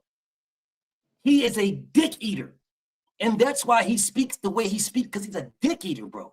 A Shakur dick eater. You are a die-hard fan. There is a difference, bro. There is a difference. All fighters have dick eaters. And all fighters have fans. And then all fighters have die-hard fans. All of them. Every last one. What y'all just witnessed is a dick eater. You had three Shakur fans on the panel, 3, and a dick eater pulled up. Crazy word. And listen, bro, you know when I'm cooking these niggas because you know what they're gonna do. What they're gonna do? Relax, nigga. Relax. They'll say some shit to me like that. Come on, BF. Come on. No, I'm cool with the come on piece. I'm cool with that. I'm cool with that. What I'm not cool with is niggas, oh, man, you lying, you capping. Come on, not come on, but relax, nigga. Nigga, you don't dictate nothing over here. You didn't dictate nothing the last time you was here. When I cooked your bitch ass and you left. When I sent you to the fucking trash. And as soon as I take these bitch ass niggas out the trash, what happens? They pull right back up. Right back up. You pull right back up. Man, my point at the end of the day, man, my point is that the majority, it's like people hear what they want to hear, dog. Like the majority of what the nigga done said is size don't matter, right? Yeah, well, if size don't matter, brother, why are you putting a rehydration clause on someone you say you're better than? He asked for that once or twice, bro. Like, he only asked for a rehydration clause with Devin and Conor Ben. Conor Ben makes sense. You guys cannot tell me what makes sense with that. Okay, I mean, I said that I said you made a great point with that the nigga was fighting at 160 and he can ask for a rehydration clause on the 160 nigga and can't. Yeah, I said you made a great point with that. But it's the truth though. It makes that is reality. Yeah, what is the reality? But also what is reality is that the majority of the time he says size don't matter. And then the majority of what he was talking about on the Breakfast Club interview was Tank Davis. But what people took from that Breakfast Club interview was Conor Ben. And what people taking from this whole, me and Dev shit is a rehydration clause that I asked for one time. Because he said it, bro. But he said it one time up against size don't matter multiple times. I got you, King. Let me ask you a question. Honest to God question. All right. My brother out here, I believe my brother is a boss. My brother is out here. I'm pretty sure he's got a queen. But before he got his queen, he was out here smashing the baddest women on earth. Word. If this man sucked one dick, no. Is he gay? Is he gay? Yeah, he gay. Yeah. Okay, then. Gay. Okay, cool. So if you suck the dick, you're gay. Well, this nigga can say he got size don't matter, size don't matter, size don't matter. And then he says rehydration clause. Well, then he's gay. That's a bad analogy, dog. It is a perfect analogy. That's a bad analogy. If you have been running around talking about how size don't matter, size don't matter, size don't matter. Okay, cool. So we heard you say this multiple times. Just the same way you've been running around here smashing the baddest chicks in the world. Nothing but dimes. So I even know is calling you a homo because you've been doing nothing but smashing baddies. Now suck one dick and watch what people think about you. Hey, dog, man, I got you, dog. That's still a bad analogy, dog. Now you got it now. Oh, you got it now. I mean, I got you. I had you from the jump. bro. But that's a badass analogy, dog. There ain't no. It's but my analogies are harsh because if I give y'all a soft analogy, then you guys are gonna try to wiggle around it. That's why I give y'all harsh analogies that you can't get out. But he not saying there is not one person, not one heterosexual man that's gonna justify this dude saying, "Oh, come on, BF, why are you calling this nigga gay, bro? He's only one dick." Man, you see all the baddies he smashed? How are you gonna say he gay? He sucked one nigga dick, bro. All these baddies. Look at this guy. That's a dime. That's what you just said to me with Shakur Stevenson.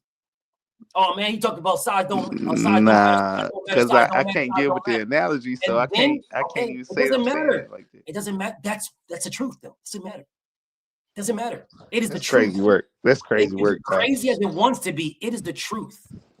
This nigga Shakur walked around with some of the baddies of baddies, and then sucked the dick, and you niggas want me to act like he didn't have that in his mouth.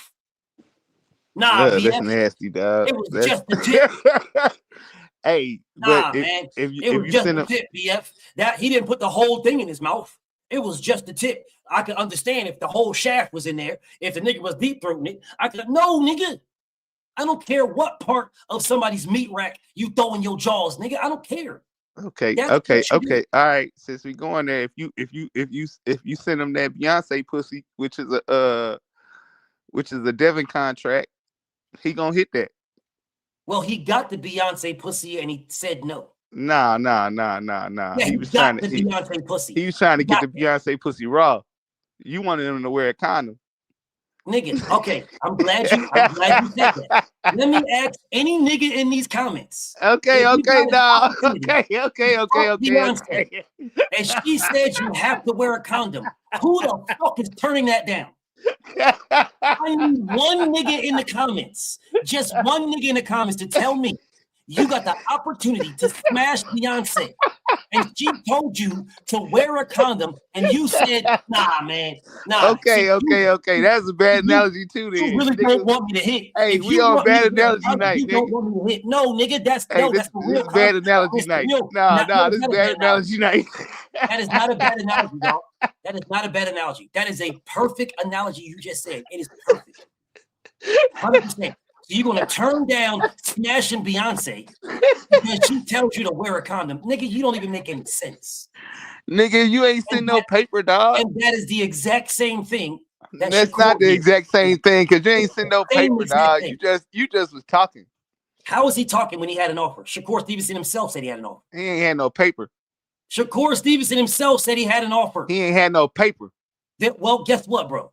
You don't get paper until you accept the fucking offer. That's how contracts work. Send that nigga some paper. Okay, I'm gonna try some more. That's how contracts work. Yes, this is how it works. I'm gonna try this one more time. See, me and you go back and forth. Right? We go back and forth on and off until you say, I want that. When you say you want that, I send you that offer, that contract. Because I put it in the contract. I take the offer, I staple the offer to the contract, I send you to both so your lawyers can see there was no skullduggery going on, which is why this nigga didn't fight Frank Martin. Because when that shit went to Frank Martin, it was skullduggery. Frank Martin got paper. Frank Martin got lied to. He got paper. He got lied to. He got paper. Okay, so if Devin Haney lied to Shakur Stevenson, would you call Shakur Stevenson a duck? Let me try it one more time.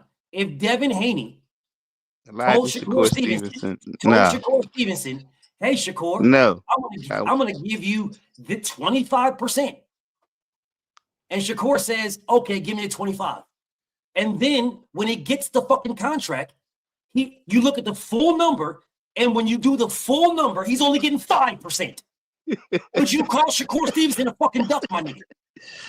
No, bro. Exactly. Exactly. Hey. There is no buts, bro. There is no buts. There is no buts. When we go back and forth on our offer, once you accept what I am giving you, you are accepting it in good faith as if I have given you the whole totality of everything. You are accepting it in good faith. So once you get the offer stapled to the contract, you get the contract. The contract is legally binding. An offer is not. It's legally binding. A legally binding contract, a legally binding contract must include everything. Do you know why I can't? Do you know why it has to, bro? Because if you don't put it in there, then that's called a breach of contract, and I'll sue you. Yes. Yep. And I'll sue you, and I'll sue you for everything, the whole fucking purse. Or I'll sue you for what I was supposed to get. Let's put it to you like this. You tell me 25%. I say that's B. Hayes. I'm rocking with it. Let's do it. You give me a contract that's a lie. It's a lie. What's on the term sheet is not in the contract. It's a lie. I sign that. I take that, and we then find out that you lied. This contract is not the term sheet. It's a breach of contract. Now you whip my ass. You get the big bag. Do you understand? We now have numbers that we didn't have. We have numbers now. Like the fight's over with. Yeah. It's over. The fight's over with. Now, all the numbers that we thought, do you realize that they believed that Tank Davis was only going to make $10 million versus Ryan Garcia, and Ryan was only going to make $5 million? That was their projected numbers. Yeah. True story.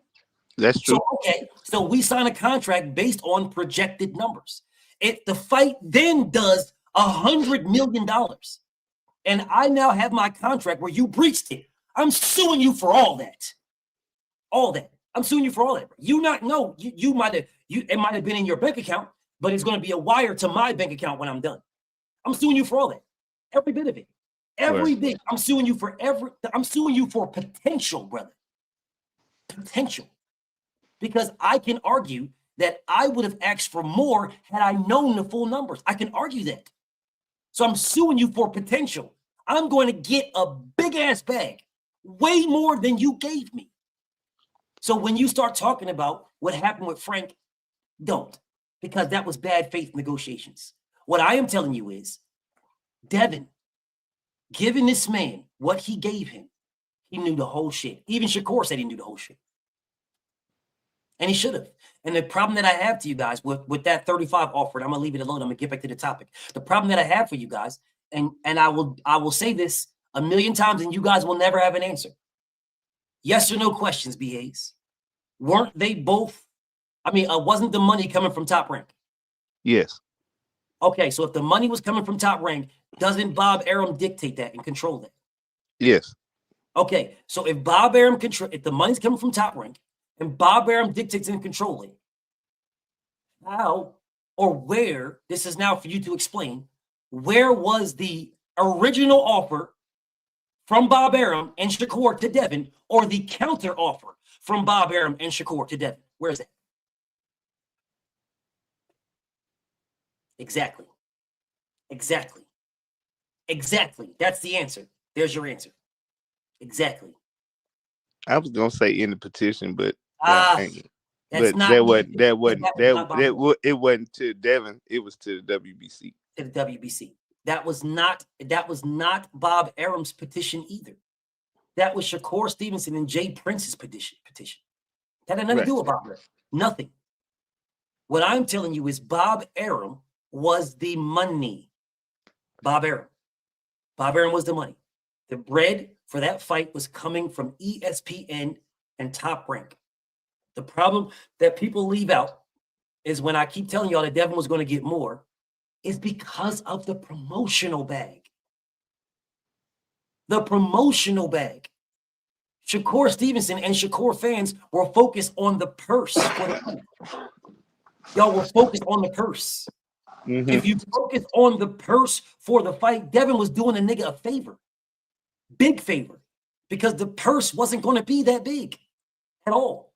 Devin was dipping into the promotional side to give this man money. And I don't understand how you guys are not getting this.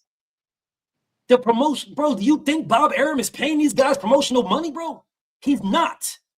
You niggas are getting a purse.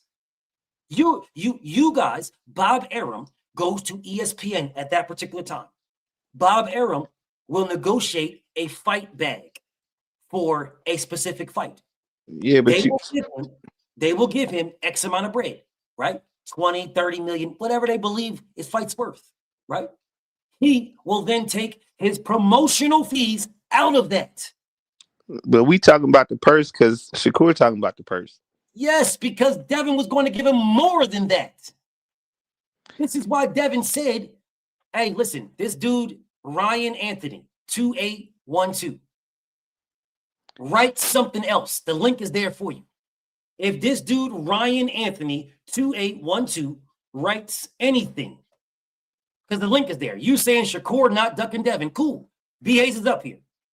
I don't know where my brother Bars dipped out to. I don't know where he went to, but my brother Bars dipped. Write something else, Ryan Anthony. The link is there. You can pull up. Shakur absolutely is ducking Devin. If you think he's not, then come talk to me. As long as it's a conversation, we solid. I ain't got no beef. I don't care if you write Haney's resume is better than Shakur's. Okay. Maybe y'all forgot what I said. All right. I guess I'll see you tomorrow, bro. I'll see you tomorrow. See you tomorrow. See you tomorrow. No, bro. This is the day for y'all to pull up. You don't get to then backtrack. Oh, Shakur is not ducking Devin. And then I say, all right, cool, we'll pull up and let's get to it. And then you come back with Haney's resume is better than Shakur. Nigga, you ain't this ain't no.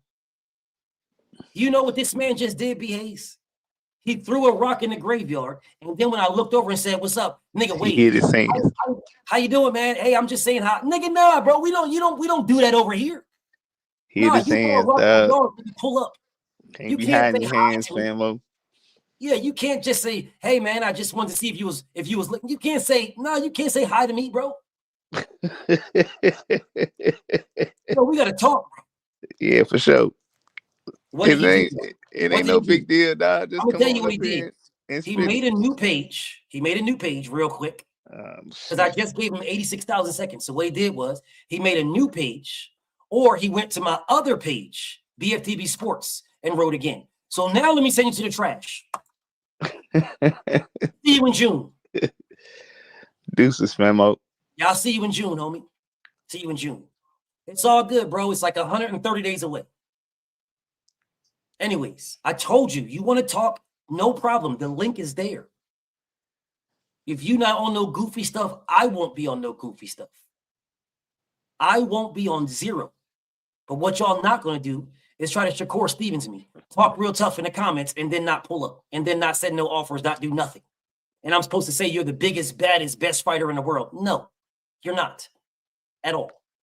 Anyways, back to my brother B. Hayes. Yeah. And we're going to get back to the original topic, bro, because I'm off of the 35 stuff. I just wanted people to realize that Devin was dipping into his money. He was dipping into his promotional bag. He did not have to do this for Shakur at all. He did not. Literally didn't. This is why I keep telling you guys, bro.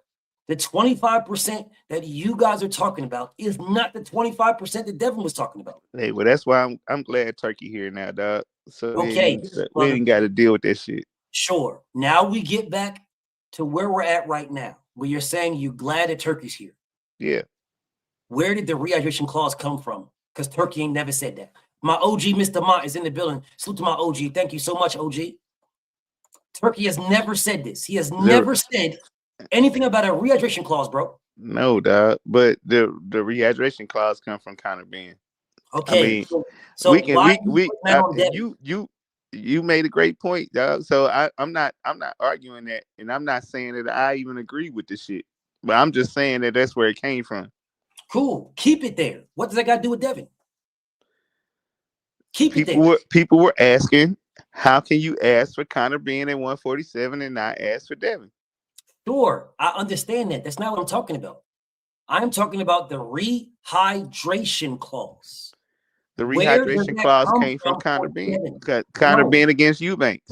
That's fine. Devin never fought Eubank. Right. I mean, I can't argue with what you're saying. I'm just saying that's where it came from. No, it didn't come from there. No, it didn't. The rehydration clause was for Conor Ben. When they asked this man about Devin, he added it. There was no reason to add it. He didn't add it when Devin was at 140 and he was at 35. He didn't add it. Hell, you guys keep talking about Devin was 160-something pounds, blah, blah, blah, when he fought Regis Porgray. Well, damn, if you think Devin blew up 30 fucking pounds, then why wouldn't you put a rehydration clause on Devin at 140? Because size don't matter, like he been saying for the multiple. If size don't matter, size no don't matter. problem. Then why does it matter now with Devin Haney? No problem. I'm with you. Size don't matter. Why does it matter now with Devin then? There was only one weight class apart. I'm going to give you some time to think about this. He was fighting at 35. Devin was fighting at 40. Y'all ran through here making all these lies, talking about how Devin was 190. He's a cruiserweight, all these things when he fought Regis at 140. Shakur Stevenson didn't mention one word about a rehydration clause against Devin at 140 when he said he will go to 140 and fight Devin. And just didn't do it. He didn't mention one word. So they both move up one weight class. And it's the same exact thing. 35 to 40 is one weight class. 40 to 47 is one weight class. Devin is fighting at 47. Shakur is fighting at 40. One weight class. How are you now going to put a rehydration clause on Devin when you didn't do it at 40? I don't know how else to answer the job. I mean, I don't know what you. I can't. You know what I'm saying. You just. I hear what you're saying, but you know what I'm saying. No, what you're saying is fear. You're saying fear. That's not fear, dog. That's 100% fear talk. It's 100% fear talk. 100%. All right, dog. I'm just. All I'm saying is what I see, dog. Like. Okay, well, what you see is a man saying size doesn't matter, but somehow Devin has a rehydration clause. That's what you're telling me. Those are the facts. Right? Let's stick to the facts. Let's move our opinions out the way. We can move out Devin. You gotta say and Connor though. No, I don't have to say and Connor because Connor Ben is a 160 pounder. Devin is not. He ain't talking about fighting nobody at 147 without a hydration clause. That's all I was saying. He's not talking about fighting nobody at 47 without a rehydration clause. Right. It's diabolical to me. But that's what's going on. I mean, I ain't gotta like it either. I don't like it either. Because I think greatness, I think it would be greatness for him to go up there to 147 and fight them niggas no matter what. It is not what's going on. No, it is not. Here's another Shakur fan. My brother 503 is another diehard Shakur fan. Yeah, nigga, we up to 6.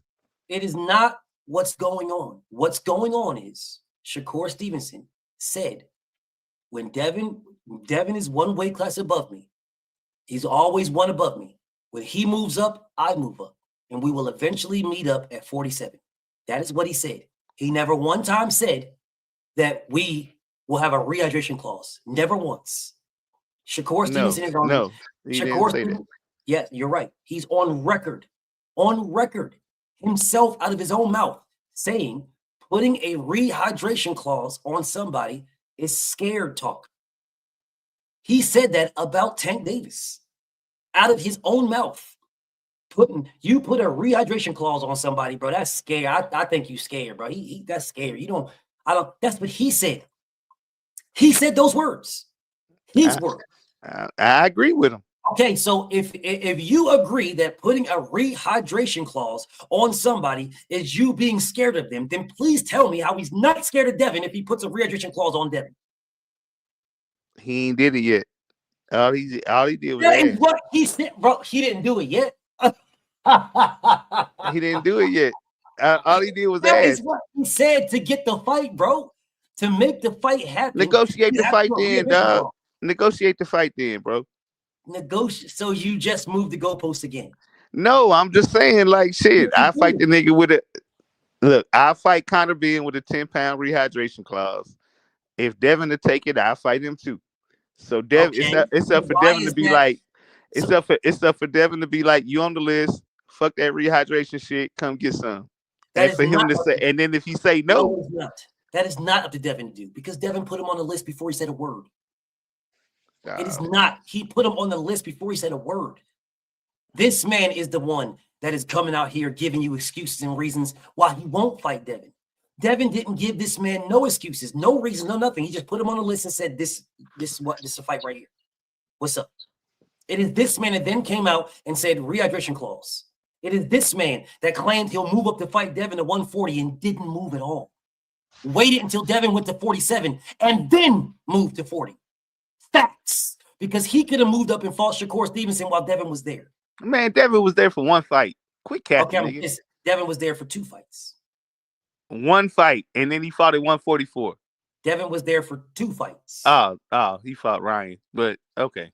Okay. And Devin did not need to fight Ryan if Shakur Stevenson would have moved up and challenged Devin. He only had 1 belt, the WBC. The exact same belt Shakur had, the WBC. So Shakur could have moved up and tried to trump Ryan Garcia to make himself the mandatory. He did that. He chose not to after claiming, I'll move up to fight Devin at 140 and then not doing it. That's what he did, BAs. This is scared talk, bro. You're saying a whole bunch of things that you will do and you ain't doing nothing. You get the fan base behind you, backing you, talking about how you're so great, you're so legendary, you're so this, you're so that. You ain't doing anything. You're not doing anything, bro. 503, I'm listening. Talk to me. I know you're going to tell me about Shakur Stevenson. I'm listening. Yeah, man. Salute to you, man. Salute to the graveyard. Salute to the grave digger. Salute to my boy B Hayes, man. Look, I can't co-sign none of this hypocritical, contradicting ass shit Shakur be doing. I'm not finna do that because you have been an advocate for trying to make this fight happen. And see, a lot of people might view it as you hating, but the end goal is for the fight to happen. Correct. You know what I'm saying? So I understand your motives and your agenda behind what you do. I'm gonna say this though. Right here, right now, this is some hypocritical shit. Cause you can't say you don't care about weight. You know what I'm saying? In this sit down interview with DAZN, and a couple of interviews before, you were saying, I'm a little guy and I gotta get a rehydration clause and all this and all that, bro. It just seems like to me, man, when it comes to Devin Haney and Shakur, bro, it feels like Shakur wants something in his favor. I don't know if it's at first, of course, we know it was the money. We both know that. I don't know if you chopped it up with B Hayes, but we both know he wanted the money in his favor, and now he's talking like he wants the weight in his favor, or he wants to, limit Devin to how much he rehydrates up. It's the same tactic that Tank used. You know what I'm saying? But I kind of don't agree with what you just said with Shakur not doing nothing. I feel as though the fight with Teofimo is something. I feel as though it's a good fight. It's not getting the buzz that it needs, but Shakur fighting Teofimo is a major accolade. Devin was trying to get this fight at one point in time, and T.O. did not want to make the fight. I feel as though a lot of Devin Haney fans would have gave Devin credit for the fight. Why can't we all give Shakur credit for the fight? Sure. Well, I think you didn't understand what I'm saying when I said nothing. See, okay. When I'm talking about him doing nothing, I'm talking about him doing nothing to get the Devin Haney fight. Gotcha. I'm not saying him doing nothing. He's a 2-time lineal champion, brother. That is something. This is a 2-division champion, 26, 30, and 3-division champion, bro. This is something. I would never discredit this man's accolades at all. Him versus it was misinterpretation, BF. That's what it was. Because him versus Teofimo Lopez is a phenomenal. This is a conversation that we should be having when we're talking about a 4 Kings conversation. I never had Ryan Garcia in as a 4 King. Never. Teofimo Lopez he always was one of the 4 Kings. I never had Ryan in there. Never. Shakur Stevenson jumped into that conversation. He jumped into that conversation. This fight should be a 4 Kings conversation, or a 5 Kings if you want to do that. That's what this fight is. Right here. This fight is major, bro. But what I will say to you is the problem with this fight, for how great this fight is to me as a best fight and the best individual. And the problem with this is I'm not going to speak about the fact that they both ducked Devin because they did. I'm not going to speak about that. I'm going to speak about Shakur and Shakur alone, right? Because later on, not tomorrow, because I'm going to speak about the fight this weekend, but next week I'm going to speak about Teo. Because y'all, it might, from people's perspective, it might look like I'm just going at Shakur. But it's about to be the big fight, right? So I got to go at these guys to build the buzz for the fight because ain't nobody else promoting it, right? So I'm gonna go with Shakur right now, and then next week I'm gonna go with Teo. So that's a fact, bro. That's a fact. Let me say this too, B. I appreciate what you're doing because a lot of people are not talking about the fight, are not even talking about Shakur. So the fact that you got the graveyard open in Shakur, you know what I'm saying, is laying in the casket, you know what I'm saying, and you got the grave diggers in here cooking on it. I love that. You feel me? Promotion, bro. Yeah, bro. Like I salute you. And like I say, people have to understand you have an end game of wanting the fights to happen. Facts. You don't care about who wins, who loses at all. This guy, that guy. Oh, that's my guy. He's the best. None of that don't matter, bro. It's just about the fight. Correct. You know what I'm saying? And I know Devin is in a weird position because don't none of these niggas want to fight him, bro. And they make the Devin Debo aura more bigger. You know what I'm saying? Because it's like I remember 147 being like one of the best divisions. And now since Devin has got there, crickets. You don't hear nothing, bro. You don't hear nothing. The only person that seems to be interested in Devin is Keyshawn. But Keyshawn, I'm going to just keep it real, bro. The nigga been clout chasing. Facts. The nigga been clout, and I love Keyshawn. Like I love, you know, I'm cool with Coach Ron, all the guys in that camp, like, but the nigga was clout chasing Devin name, bro. It was a smart tactic because he did get his name back popping, but I'm not mad. I ain't mad. I'm not mad.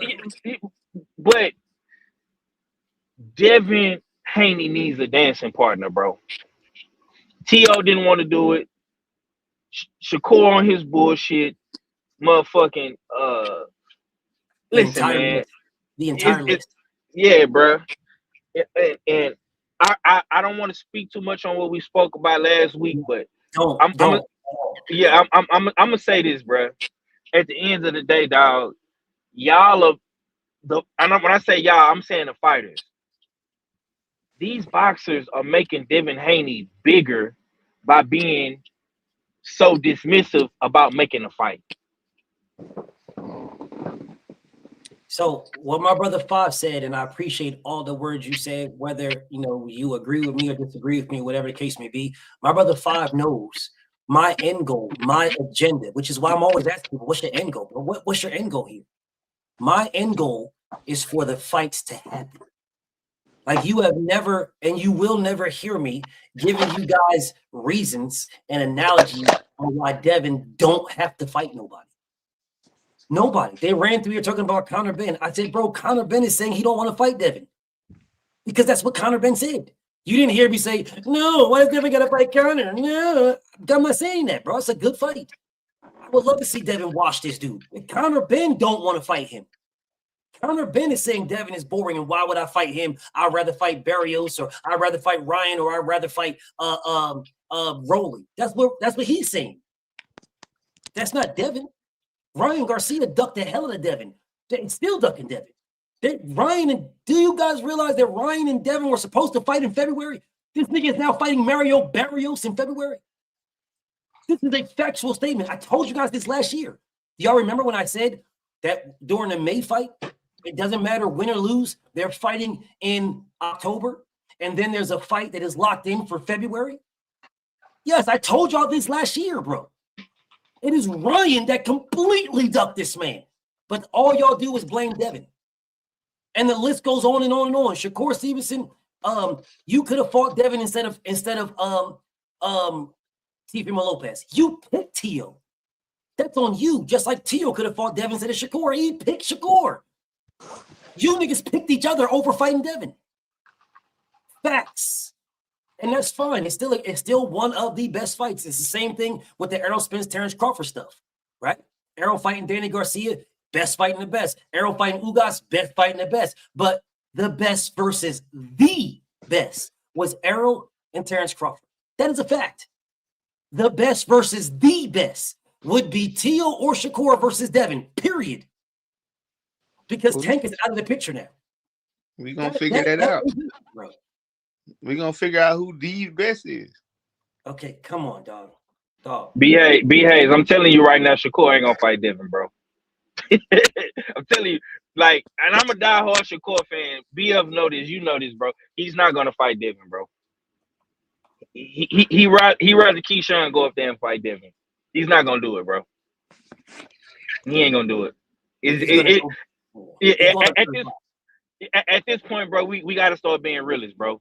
As bad as me and you want that fight as Shakur diehard fans, bro, it's not gonna happen, bro.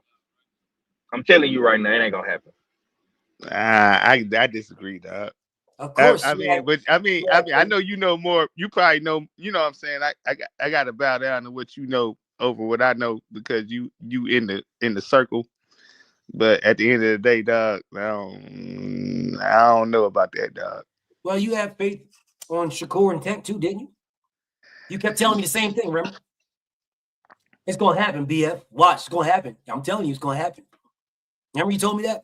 By the end of last year. Yeah. How'd that work out? Well, no, BF, this is the question that B-Hayes needs to answer. Fault, though.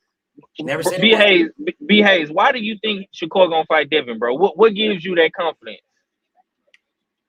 It's almost written, dog. They in the same, they like it's too much story behind it. It's like you're gonna run out of people to fight, bro.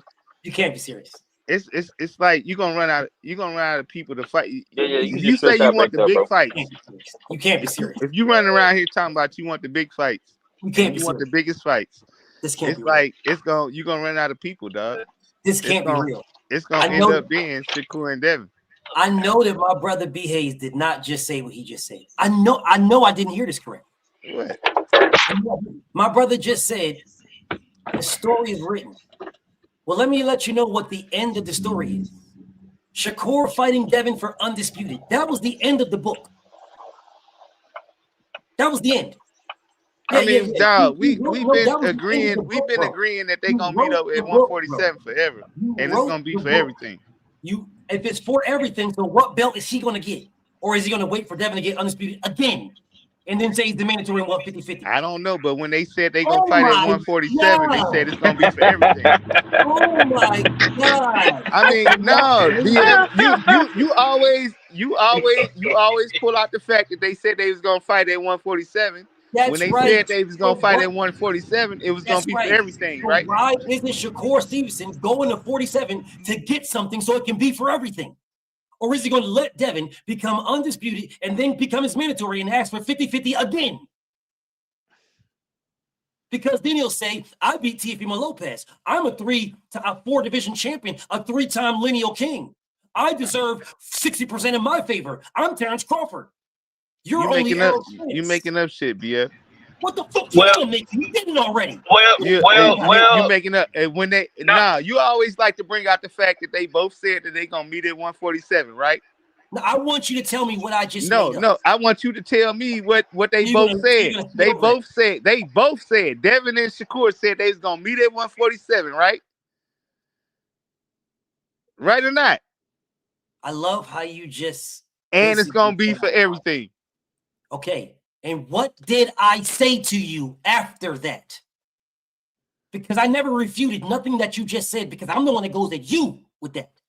Never refuted. But they said that it's going to be for everything. For everything. If it's for everything, then I will ask my fucking question again. Okay. So is this nigga going to go to 47 and help the fuck out? Or is he going to sit there like a bitch ass nigga, wait for Devin to become undisputed and then go dick eat and ask for 50-50 again? I don't That's what I know asked that. you. I don't know the answer to that, Of bro. course you don't know the answer because you tried to move the goalpost somewhere else. Because No, you can't. I'm going off what No, they you're not said. doing Both of them anything. said The they gonna nigga fight said at he ain't going 147. there. It's gonna be for everything. The nigga said he's not going there. He said it's for one fight, one off is what he said. A one off. He ain't going there. Okay, Oh, okay. Let's say this. Let's say this, B. No, hold up Okay. 1 second. 1 second, Five. Didn't Yeah. Shakur say? Didn't he say that he's not going campaigning at 47? Didn't Shakur say that he's only going to 47 for a one off? Yeah, right now. I'm gonna ask this question again because now you're moving the goalpost again, talking about some fucking right now. He ain't never said in the future I'll campaign at 47. All he ever said is he's a small dude. His 135 is his weight class, and he's going to 40. He'll go to 47 for a one-off. That is what he said. Those are his words. Are they not, Five? I'm 235. You right. Okay. Now So that's a fact. That's a fact. Yes. So if those are his words, then I will ask my question again. So he is going to then wait for Devin to become undisputed again, and then try to be his mandatory again, and ask for 50-50 again, and do nothing again. That's what I said to you. Look. I said I don't know the answer to that question, dog. The only way the nigga said it's for everything. How do you not know the answer? He said it's for everything. Everything is undisputed, isn't it? Everything's for the lineal champion and undisputed. Isn't that everything? Bro. Okay, man, yeah, that's what they said. Man, BF, it's gonna be hard for Dev to get undisputed at 47. Them boys is playing hardball. The only way this fight gonna happen, bro, realistically, is this: Devin is the WBO champion, right? Teofimo got the WBO belt at 40. Right. Shakur beats Teofimo like we all predicting or thinking. And he activates the mandatory. Yep. It's very fucking it's simple, bro. Like all that undisputed shit, nah. Because they're having a hard time getting undisputed. Let me help you guys out. I'm gonna help y'all out because I want you guys to understand something. I want to help y'all out. Shakur Stevenson already said he's not doing that. Already. The man already said he is a natural 135 pounder. He is not doing that. He already said that if he's going to fight Devin, it'll be at 140. He already said that. He already said the only way he'll fight him is if there's a rehydration clause. He already said these things, which means after this fight, he's going back to 135. That is what he's doing. He is not going to stay at 140 at all. They're not doing him like Rigondeaux. He can literally go to 140, lose to Teo, and still the WBC champion in 35, go back in 35 and campaign. He can still do that. They're not doing him like Rigo. Rigo lost to Loma and it took his belt at another weight class. Shakur is on a one-off right now. Right now is a one-off. This is a one-off. The same thing that they gave Lamont Roach. They're giving it to him. Same exact thing. Same thing. What I am telling you is Shakur Stevenson will not use his WBO to move up and fight Devin Haney. He will not do that. And you guys will give him a pass. Now, let me help you out even more. I don't agree with that. I'm not giving I don't agree with that. Let me help you out. Let me help y'all out even more. I want to help y'all out even more. I want to make sure we're very, very clear here on this. Devin has one belt. One. Uno. One belt. Shakur Stevenson will have just beaten Teofimo Lopez. If he petitioned the WBC for 50-50, there is no petition needed. Zero. Because you now have Turki Al-Sheikh. If money is your thing, then you will be talking to Turki Al-Sheikh to ask Turkey for more money because you're now the lineal champion in your third weight class. Right. That has nothing to do with Devin. Literally nothing. Because there is no total purse where a chunk goes to Shakur and a chunk goes to Devin. No. Devin gets paid the money he wants. And Shakur will work with Turkey to get paid the money he wants. Those bags will never meet. So never. What do you... What I'm can I telling ask you a question? There is no fucking excuse for Shakur to not fight Devin next is what I'm telling you. That's what I'm telling you. Zero excuse. So what do you think that Turkey was talking about at the press conference when he said it's a big fight for May? I'm gonna say this one more time. I'm just asking the question, bro. There is no excuse for this nigga to not fight Devin next.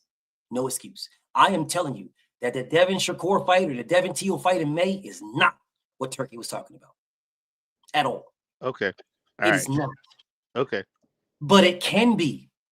Because that's what I'm saying. Like, I'm like, can it be? You're not saying anything. The problem, no, nigga. The problem is you don't, nigga, you don't hold your fighter accountable.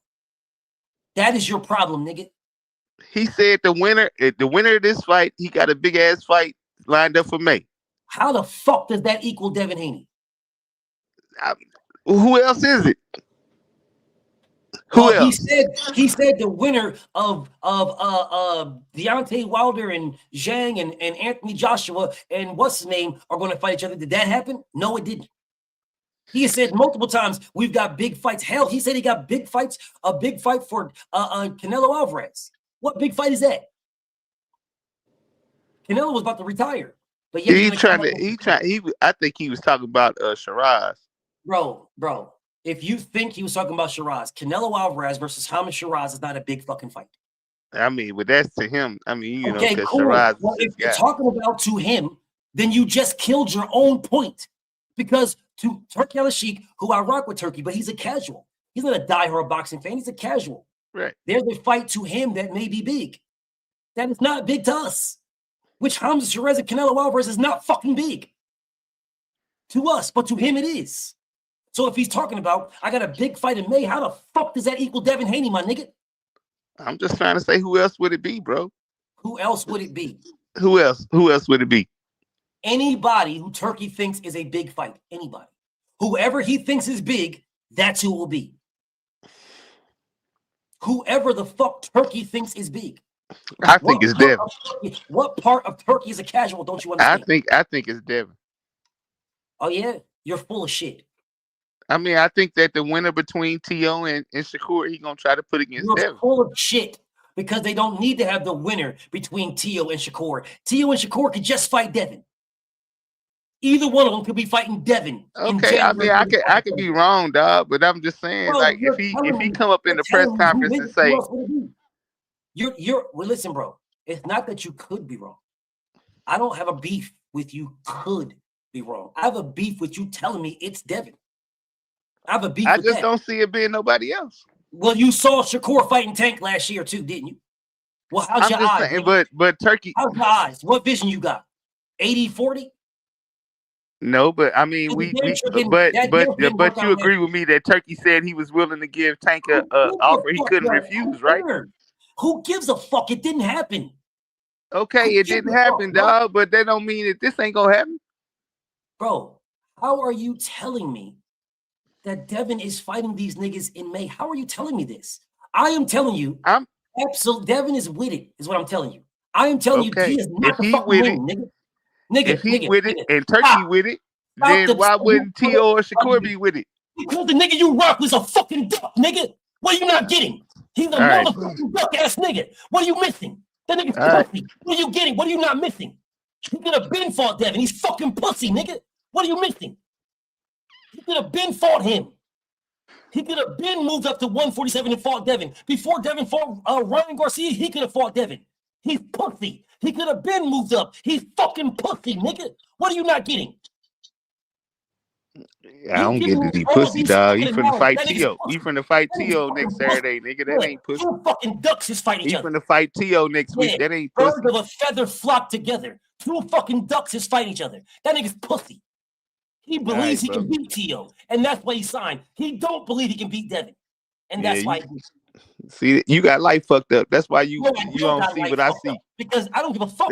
That's why you don't see what I see, because you got life fucked up, dog. Bullshit. You see some straight bullshit. Teofimo Lopez and Shakur Stevenson got paid by who? Did the nigga not say that it's a big fight in May? Did the nigga Turkey that's writing the checks not say it's a big fight in May? Nigga, who's paying the check? Did the nigga writing the checks not say it's a big fight in May, nigga? I'm gonna say this one more time. Who the fuck is paying Shakur Stevenson and Teofimo Lopez? Turkey. Okay, so if Turkey is paying these niggas, why the fuck didn't either one of these bitch-ass pussy niggas try to get the same bag or bigger to fight Devin? Exactly. Because your niggas you rock was a bitch. Niggas is pussy. You don't want no smoke with That that. nigga was fighting, man. That nigga just That fought nigga was Brian Norman, zero dog. smoke. Didn't I nobody know don't that give nigga a was gonna fuck, beat nigga. Brian Norman? Nigga, he had a fight. He had a date and location. He had a date for February. A date. You fucking know it. I told your niggas last year. Bill came on my page and told your niggas last year. Yes, they did not know they was fighting Brian Norman. They didn't. They were supposed to be fighting fucking Teo. But he motherfucking ducked Devin, nigga. And getting paid by the same person.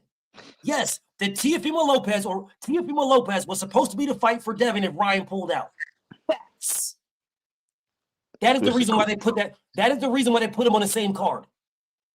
That's why Shakur finna win this fight. That's why Shakur finna win this fight and get an offer to fight and get an offer to fight Devin. You full of shit, nigga. You full of shit. That's why Shakur finna win this fight and get an offer to fight Devin, nigga. You are full of shit, nigga. You full of shit.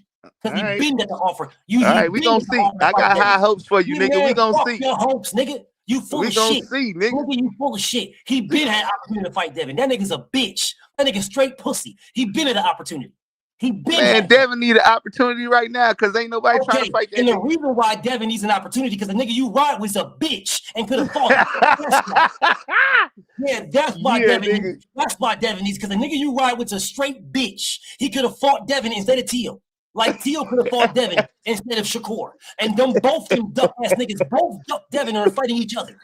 That's a fact. Salute Johnny Q. You know where it's from, dog. Yeah, that's a fact. That's a straight fact. Hey, but still, dog. All right, bro. Hey, we gonna see, dog. And then I'm gonna be like, I cooked your ass on this live. You have never cooked me in your life. Nah, nigga. Hey, I got a bunch of lives I can go back to and be like, yeah, I told your ass. You have never cooked me in your life. Hey, that's a bunch of lies I can go back to and be like, I told you, nigga. I told you, nigga. Tell me shit, nigga. All right, bro. Because you hoped for something or you wish for something and it happened. That's not telling me nothing. Nigga, that's like bro. Somebody, I'm gonna win the lottery and then you go win it. And someone says, no, you ain't gonna win. No, you not, and then you win it. You didn't kill nobody, nigga. You got lucky. Nigga, you have never cooked me. Never. You can't. You don't know anybody that can. Okay, I got you, man. You know what I'm saying? I'm gonna let you hold that. I'm gonna let you don't hold gotta that. let me hold nothing. I'll let you hold that, dog. But you know I've been right. Let me hold that. There is nothing to hold. You have never fucked with me. And nobody you know has. Never. Okay. It's never happened. The live will pull up. It's never happened.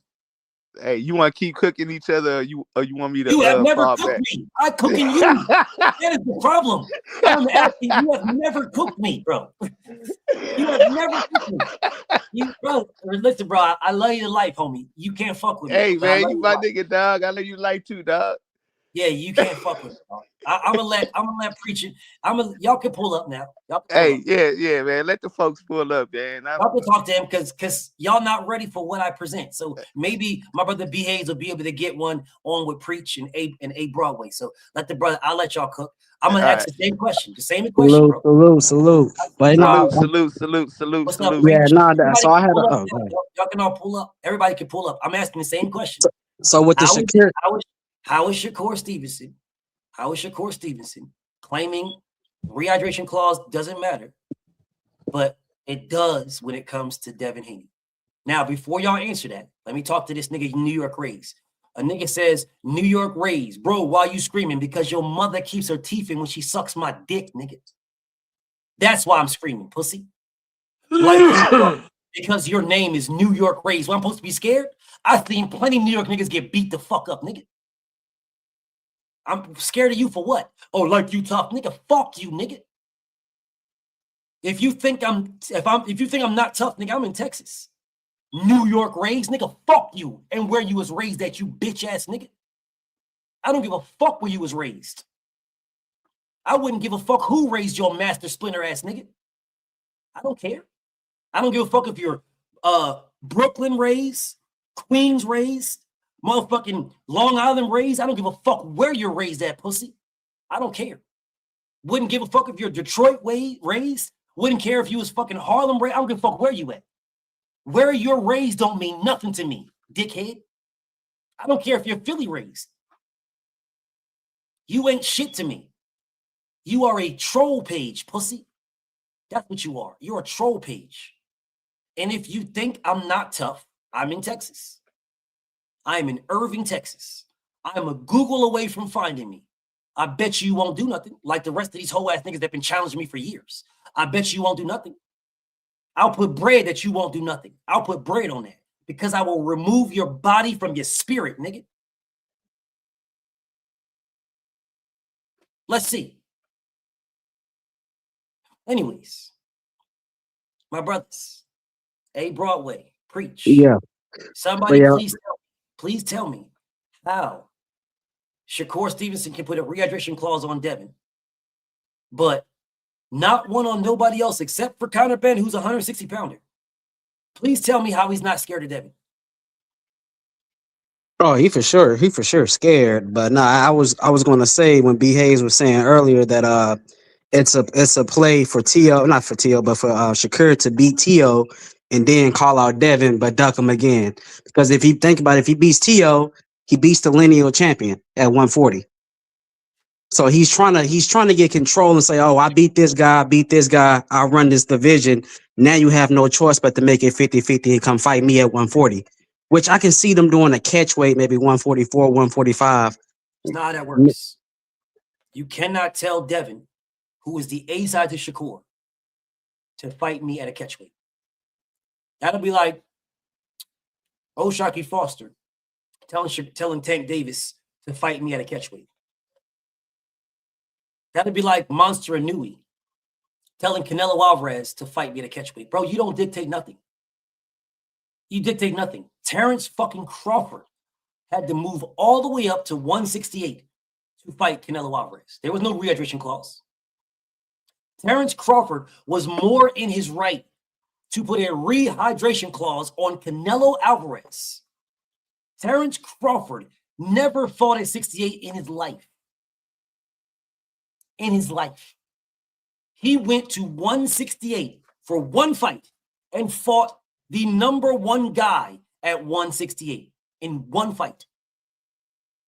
His very first fight, no fight ever, before or after, one fight, the number one guy, and there was no rehydration clause. Canelo Alvarez could have weighed whatever he wanted to weigh. Terrence Crawford had zero say, zero, because he was the B side. How many times was he undisputed at that time? Twice. He was a two-time undisputed champion. Twice. And he was the B side. And he moved up 2 weight classes. I know y'all say, no, it was only really one, man. No, it was 2. Really, it was 3, to be honest. Because he only fought one time in 54. So I don't even claim that. He moved up from 47, 54, 60, and 68. With no rehydration, 0, and fought that man and beat that man. So no, you cannot tell me something about some fucking catchweight. That will never fly with me. Yeah, does not dictate nothing with Devin. He dictates absolutely nothing. And the only reason I say that, BF, a catchweight, because Shakur team ain't stupid. He got a smart team behind him. So they understand if he goes up in weight and loses, he still has a career opportunities, but they're not big as if he does it at a catch weight and no belts on the line.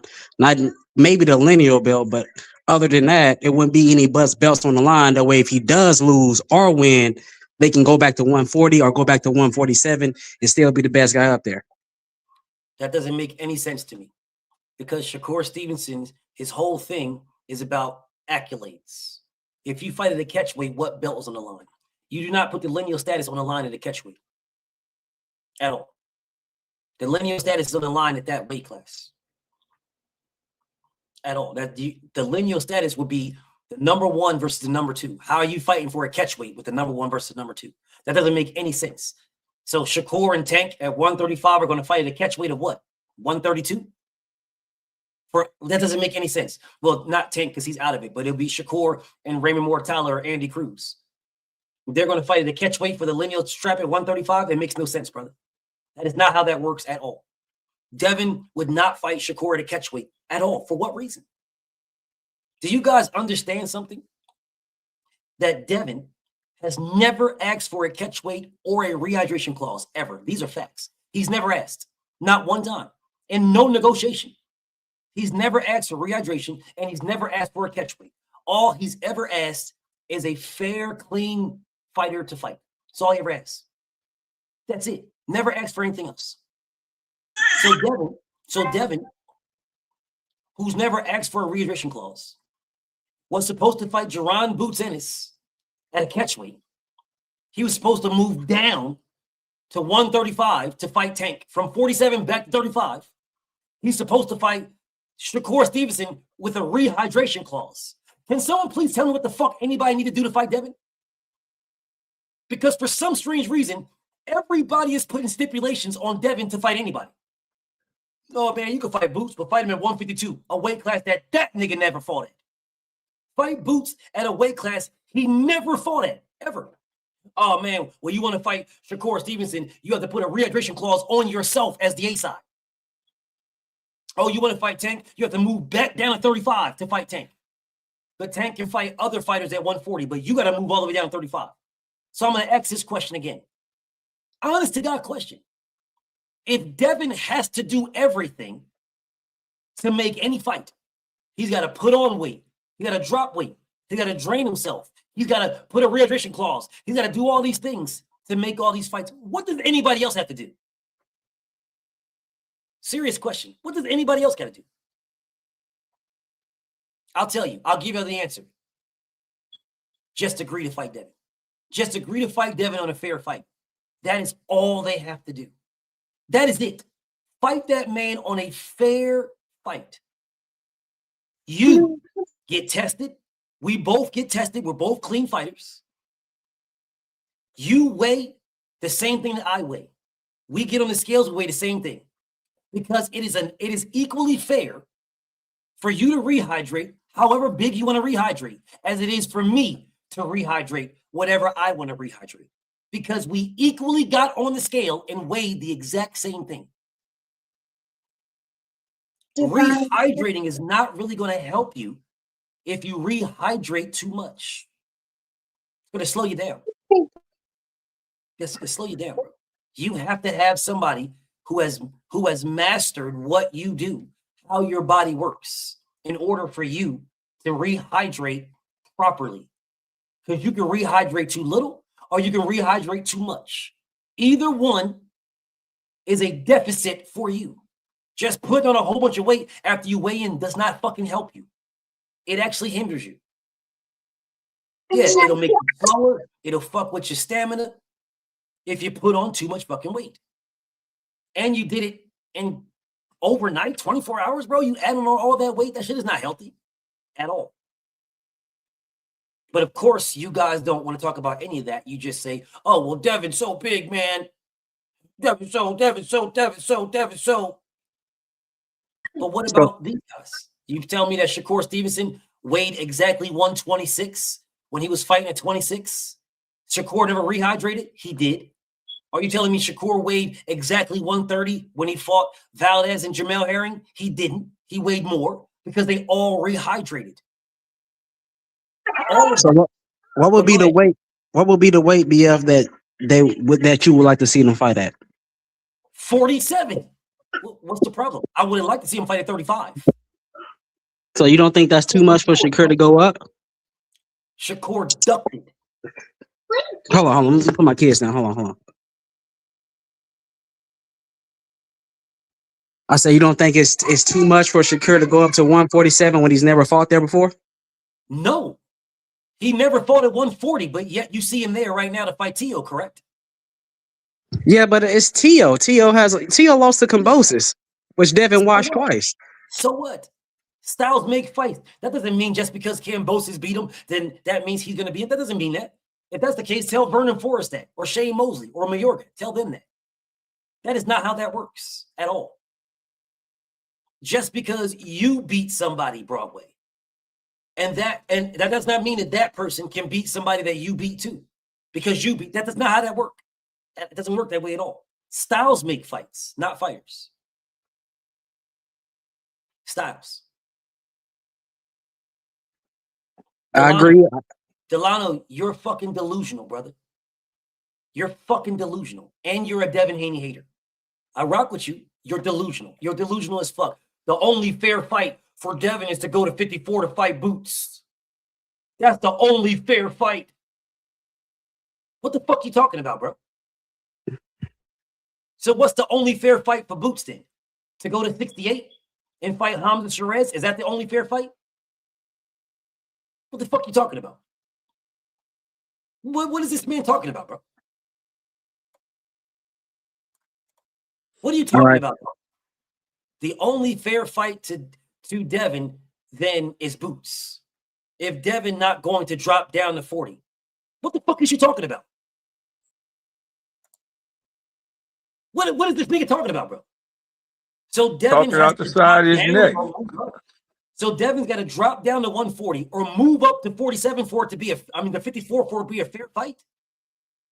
So Devin is that fucking good that Boots can't fight him at 47. Devin's got to go to 54 to fight Boots because Devin is that fucking good. Devin is so good that he's got to move down to 40 to fight somebody because he's that good. Bro, what are y'all talking about, bro? I'm super confused, bro. What are y'all talking about? So what do you think, BF, about Devin since he can't get the fight with Shakur, with the other champions? What do you think about him fighting Tiger Johnson? What about it? I don't think. Yeah, I don't know. You don't think that'll be a good fight? They have history, so they have no history. I don't think Tiger Johnson would be a challenge. I'm not saying he wouldn't be a challenge. I'm saying they have no history. They have there is no history between Tiger Johnson and Devin Haney. They just know each other. There's no history. By history, I mean he spoke on him. So what? Yeah, but they haven't. Everybody speaks on Devin. But this is somebody I'm not stopping the fight, but you acting as if Tiger Johnson is like that's the one. Like he's not the one, bro. If Devin fights Tiger Johnson, what's going to happen is he's a very green fighter.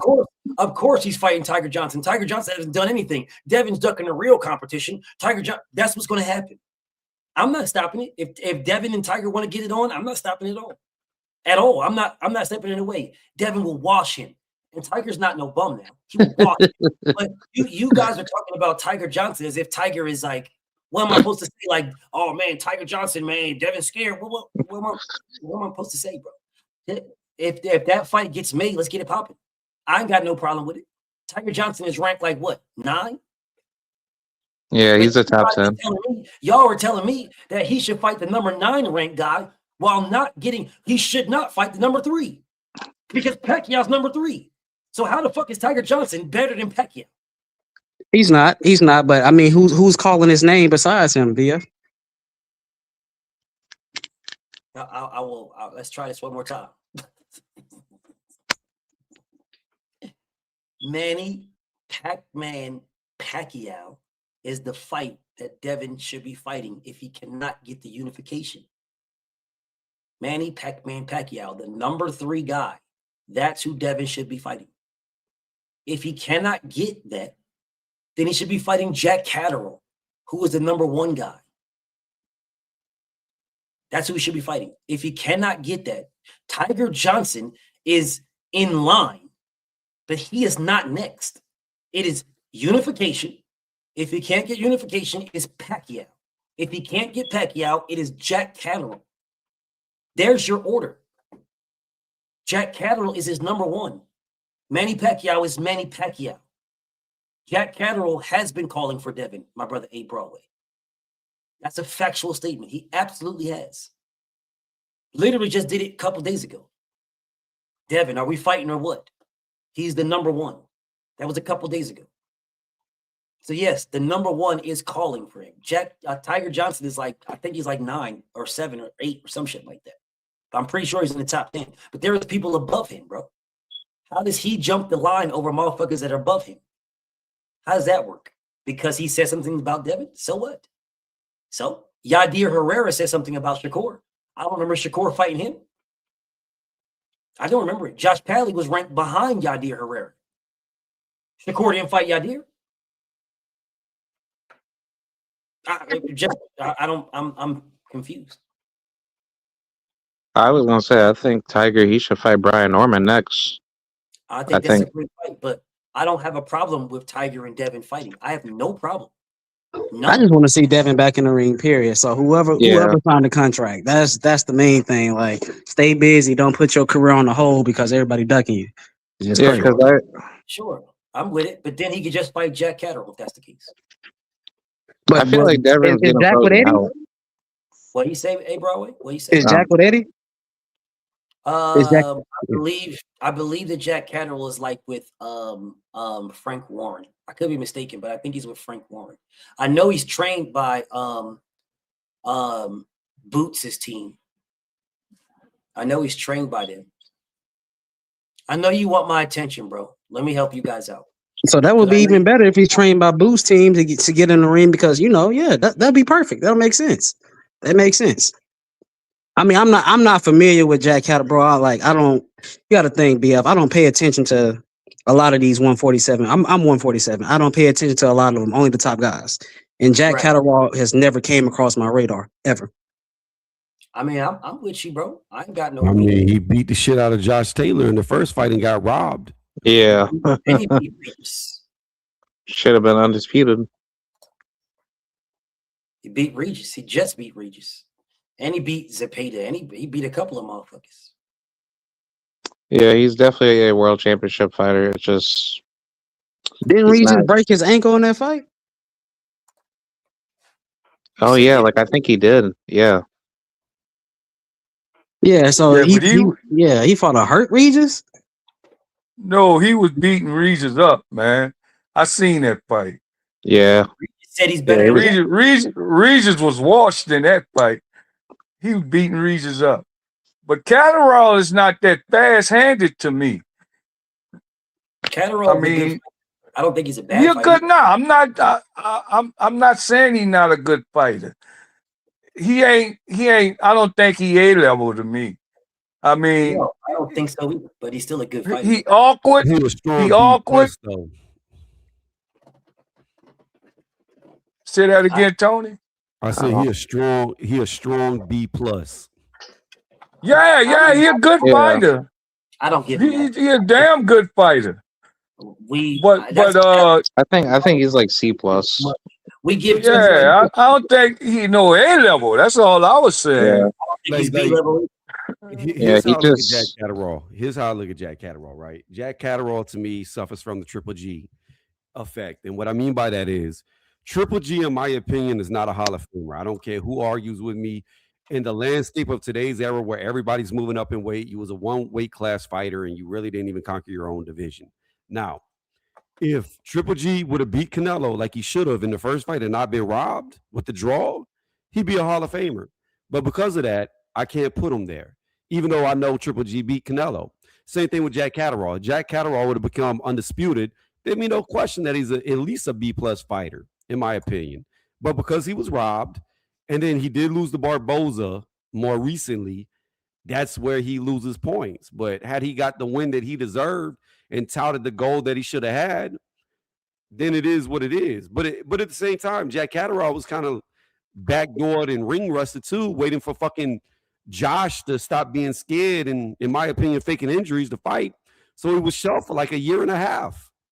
So again, I think Jack's a good fighter. I think he's a very good fighter. And I think he'd be very good competition for a lot of people. Maybe not Devin stylistically, but he'd give a lot of people trouble. Yeah, I think he give a lot of he give a lot of brawlers and flat-footed people trouble. I mean, if he fights Gary Antoine like that, that would be like a really tough fight for Gary. Well, I'm pretty sure Catterall's at 147. Oh yeah. Like, I'm sorry. Sorry, hey, man. I want to hear you. I want you to hear me. I want you guys to understand something. I'm gonna start calling these people out. Delano, you are a casual, bro. You are a casual. You're an absolute and I want you to know you're a casual. Come on, BF. Catterall will get his ass whooped by Haney. There is nothing to gain unless he has a belt. Well, he's the fucking mandatory. He's about to be. He's number one right now. They didn't call him yet. It's about to be the mandatory. But BF, this is my point. This is my point about the Triple G. I just want you to know. Hold up. I just want you to know, Delano, you're a casual, bro. And so at this point forward, I rock with you, but I'm going to talk to you like you're a casual. I'm going to dumb it down for you. Okay? I never said that Devin will gain anything. Jack Catterall is number one to Devin Haney. He will be Devin's mandatory. I know you guys don't know what that means, but mandatory means that Devin has to fight him or he will get stripped. He has to fight him. That's what that means. This man says Gary Antoine will kill Catterall because you're a fucking casual. We don't know that. See, Gary Antoine fights at 140. Jack Catterall is a 147-pound fighter. That is like you telling me that Anui would beat Usyk. Come on, BF. Anui destroys Usyk because you're a fucking casual, bro. You're no better than Turki Al-Sheikh. You don't know shit about boxing. You just like the Russells, so you dick eat the Russells on a day in and day out basis. Tell Gary Antoine to go get his get back with Alberto Puello. Tell him to do that. Because the last I saw, he got his ass whooped. And you talking about he'll kill Catterall. Brother, like I said, I rock with you, bro. You're a casual, homie. You're a casual. You're out here talking about somebody in a whole different weight class, Gary Antoine, who blatantly ducked Boots Ennis. Blatantly. Because Gary Antoine, fighting at 140, didn't fight nobody. Could have moved up to 147 and fought Boots, who was a champion. But of course, y'all don't want to have that conversation. Y'all don't have that conversation. You know, the same Boots he beat like 4 or 5 times in the amateurs. The same Boots that never beat this man in the amateurs. The same Boots that was popping at 147. The boogeyman at 47. And then you had a guy that beat this man every time they fought at 141 weight class apart that refused to move up and fight him.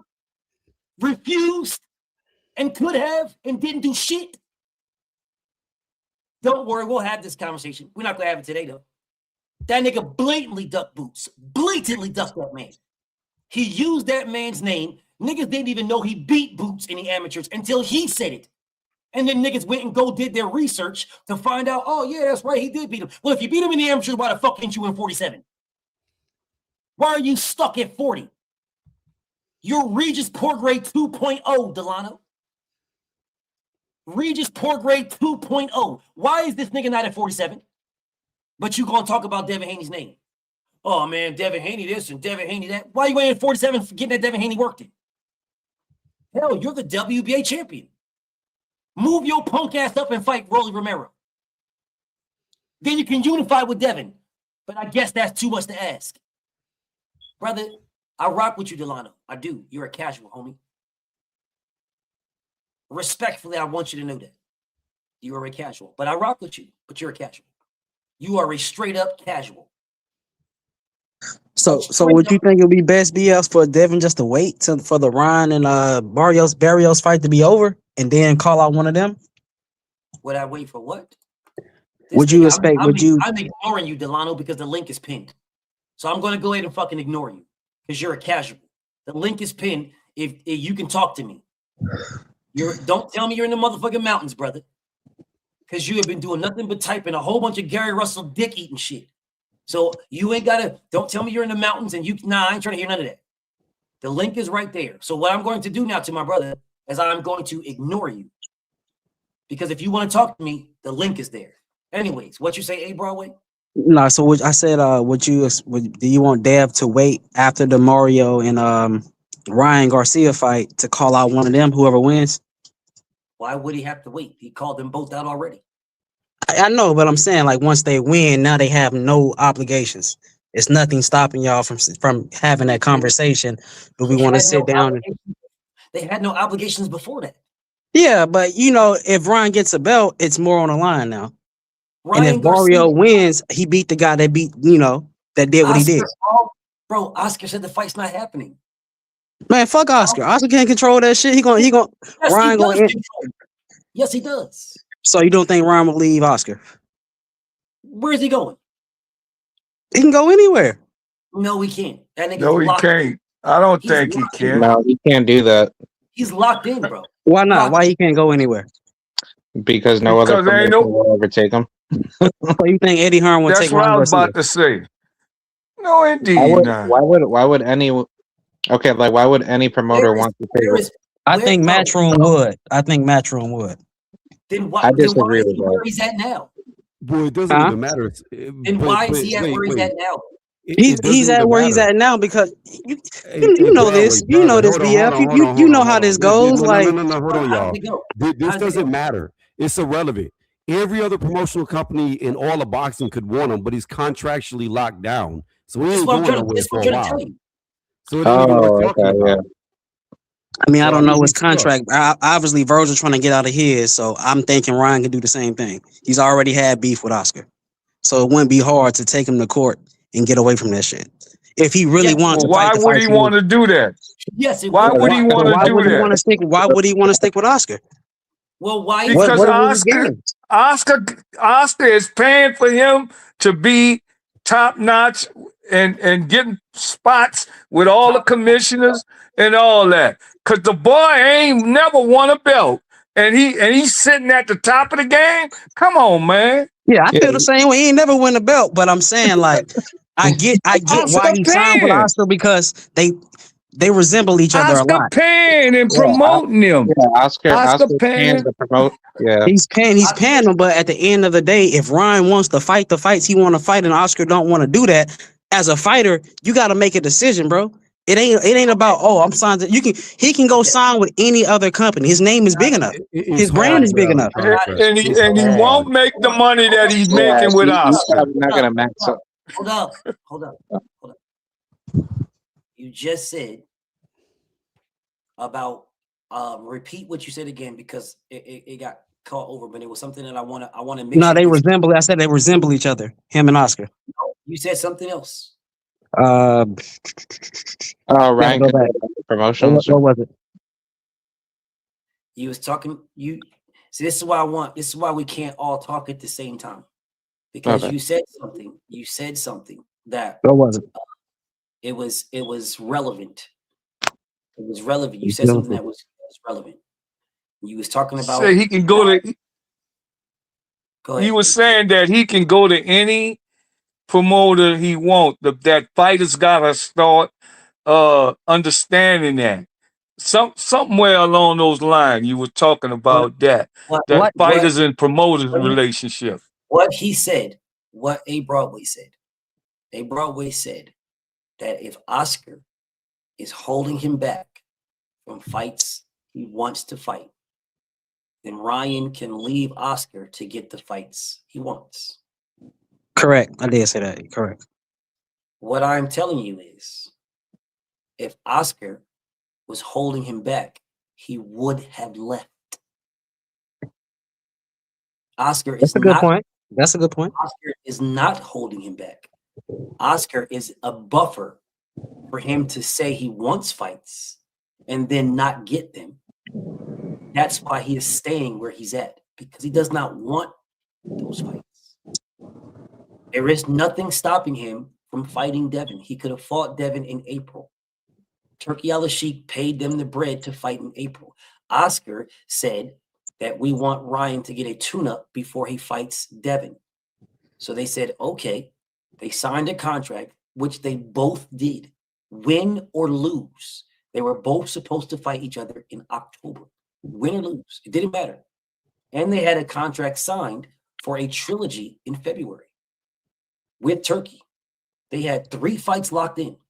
Well, the third fight wasn't locked in, but it was there, right? So you had the fight that you could have fought in April, but you wanted the tune-up.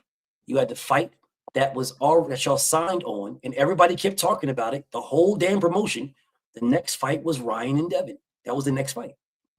It didn't matter if he won or lost. I told everybody here, it didn't matter, win or lose. They already signed.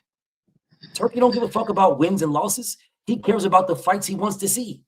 They already signed a contract that said they will fight each other in October. It was already done. And that's why he faked the hand injury to get out of that, to move past that. And now all of a sudden, he is now fighting in the exact same month they were supposed to be fighting the trilogy in February. I am telling you, Ryan Garcia is using Oscar as the buffer. He could have been left if he wanted to leave. He's not. He wasn't signed with a lifetime contract. He is with Oscar De La Hoya because Oscar protects this man from fights that he knows he don't want to fight, but he just uses them. That's why he gets into the media and gets to blustering and talking trash about Oscar. But if you're going to talk trash, why are you with him? You could just leave. You could just say you're not going to do something. You're the fighter. You're the product. Just tell him what you're not going to do. But you won't do that. You won't do that because you legitimately are cool with what Oscar is doing. Oscar is protecting you from specific fights, and he's moving you strategically to put you in fights that he believes you can win. That's the reason why Oscar, to this day, has not spoken about Ryan Garcia being a drug cheat. To this day. He has not said a word about it. He lets everybody else speak about it. And every time he writes something on Clap Cheeks Thursday or anything else, I go in his comments and I ask, when are you going to say something about Ryan being a drug cheat? That man has not answered. No, he'd be answering everybody else, writing comments and stuff to people above me, below me, and everything. He hasn't said one word about Ryan Garcia being a drug cheat. Not one word. Yet, to this day, he hasn't said a word about it. It's been years. Every time they ask him, all he says is, well, we don't need to see that again. I mean, we saw what happened there. I mean, the world saw it. Every time they bring up that, they just talk about Ryan knocking Devin down or some type of stupid shit like that. But they don't ever talk about the drugs at all. Not one time, never. Because that's why Ryan isn't going anywhere, because Oscar protects him. Hey, BF, I had a question. I'm going to give it back to y'all. I'm listening. Yeah, I was actually going to ask,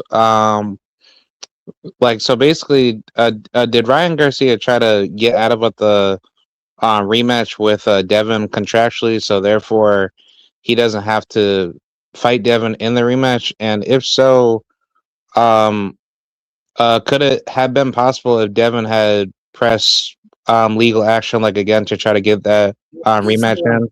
There is no legal action with Turkey Al-Sheikh, bro. Yeah, well, I'm just. You sign a contract with Turkey. Turkey don't. You guys should realize this by now. The contracts are different with Turkey, bro. Oh. You sign a contract. Okay. You sign a contract with Turkey.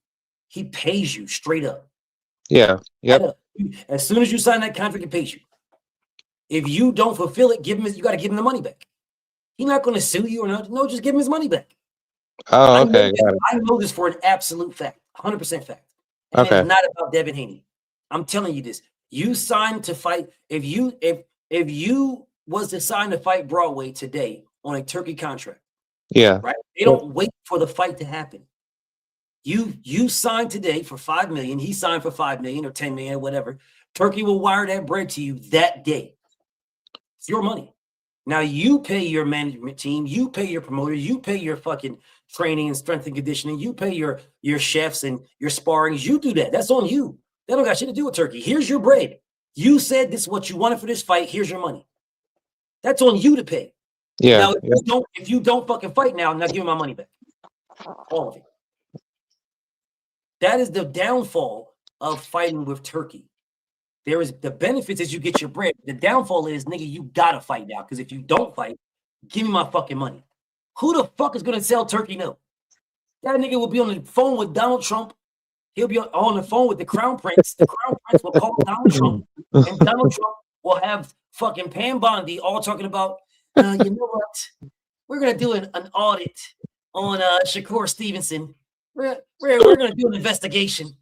Man, that's not, bro, you bugging. And everybody knows this. That's the reason why you don't see Turkey Al-Sheikh having no problems with people and money. Because he pays you up front for your fight. Now it's on you to do it. Yeah, you pay it's not on Turkey to fucking manage your bread. You do that. You manage your bread. Yeah, not to cut you off, BF, but I got an offer a few days ago, actually for Ryan's cousin and somebody in his camp. So I'm debating now if I want to take the offer, knowing the information that we know.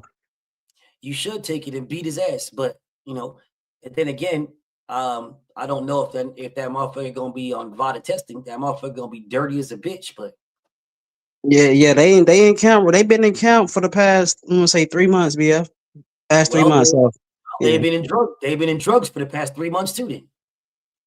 So yeah, it's a lot to think about. But yeah, no, I think about all this stuff, man. When I hear you guys on here talking about these fighters, like y'all don't understand the stuff we go through behind the scenes. Like it ain't just get in the ring and fight. It's a lot of stuff that we have to actually think about. I know Devin thinks about all this stuff when you're picking an opponent. Okay, where is he from? Who's his circle? Like it's a lot of stuff you got to prepare yourself for, man, because it's a dirty sport.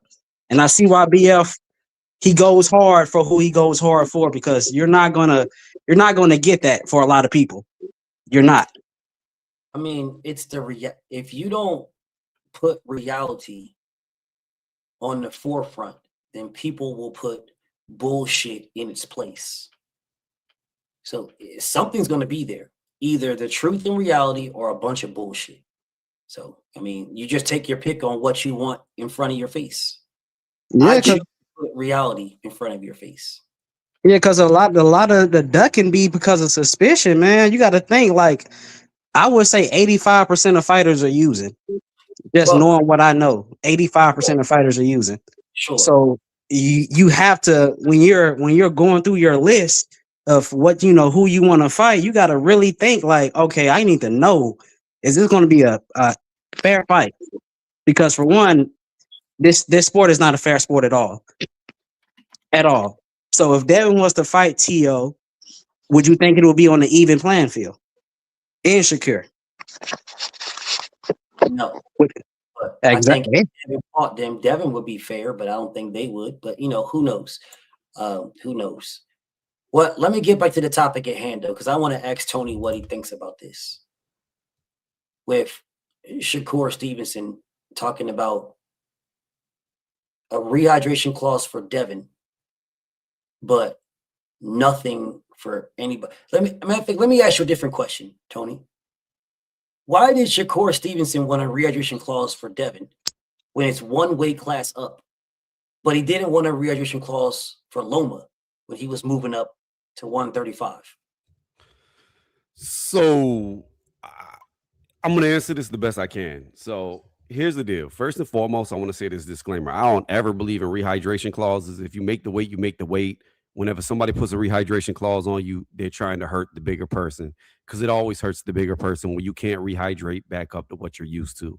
The younger you are, the more you could get away with it. But as you get older, you really can't do that bullshit. And the thing about it is it's a huge advantage that people are looking for. Now, as far as Devin goes, to answer the question, I didn't know that he put it on Devin. This is the only time I've ever agreed with a rehydration clause.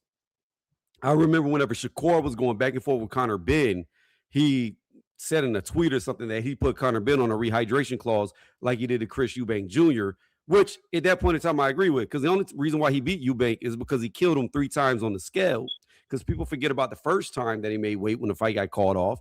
Then the second time was dead on the scale, won the fight, and then it took the third time for Conor Ben to finally beat a zombie. So I agreed with it there, but I had no idea that he tried to push it on Devin as well. And all I could say is, if you're looking for an advantage, so this is the thing. I'm going to answer the question like this. With Loma, he had already sparred with him. And I remember seeing a video with Shakur a long time ago where he said Loma does all that matrix stuff with other people, but he couldn't do that with me. So I feel like against Loma, he felt like that's a fight that he could win without really worrying about it, because he had already sparred with him. Against Devin, if he, like I said, I didn't hear him say it, but if he's really trying to get a rehydration clause on Devin, then it's clearly he wants an advantage, and he doesn't feel like that's a fight that he could easily win. So he needs that advantage. That's how I look at it. And that's for any fighter that does it. They want an advantage because they don't feel like they're not comfortable. Yeah. Well, he did say that on a Breakfast Club interview where the same interview where he was talking about the fight with Conor Ben. Said the same thing about Devin.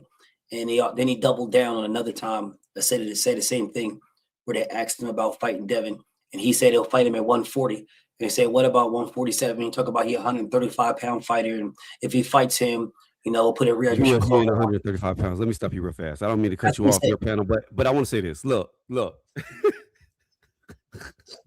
I've been saying this on other panels. Like, I haven't been on YouTube a lot because of work, crazy. But I've been on a few panels, and I was like, bruh, Shakur bigger than T.O. Like, side by side, he's bigger than T.O. So this dude is not a 126-pound fighter. Like, clear. Look, I didn't realize how big he was until I saw him next to T.O. because I seen T.O. next to other fighters.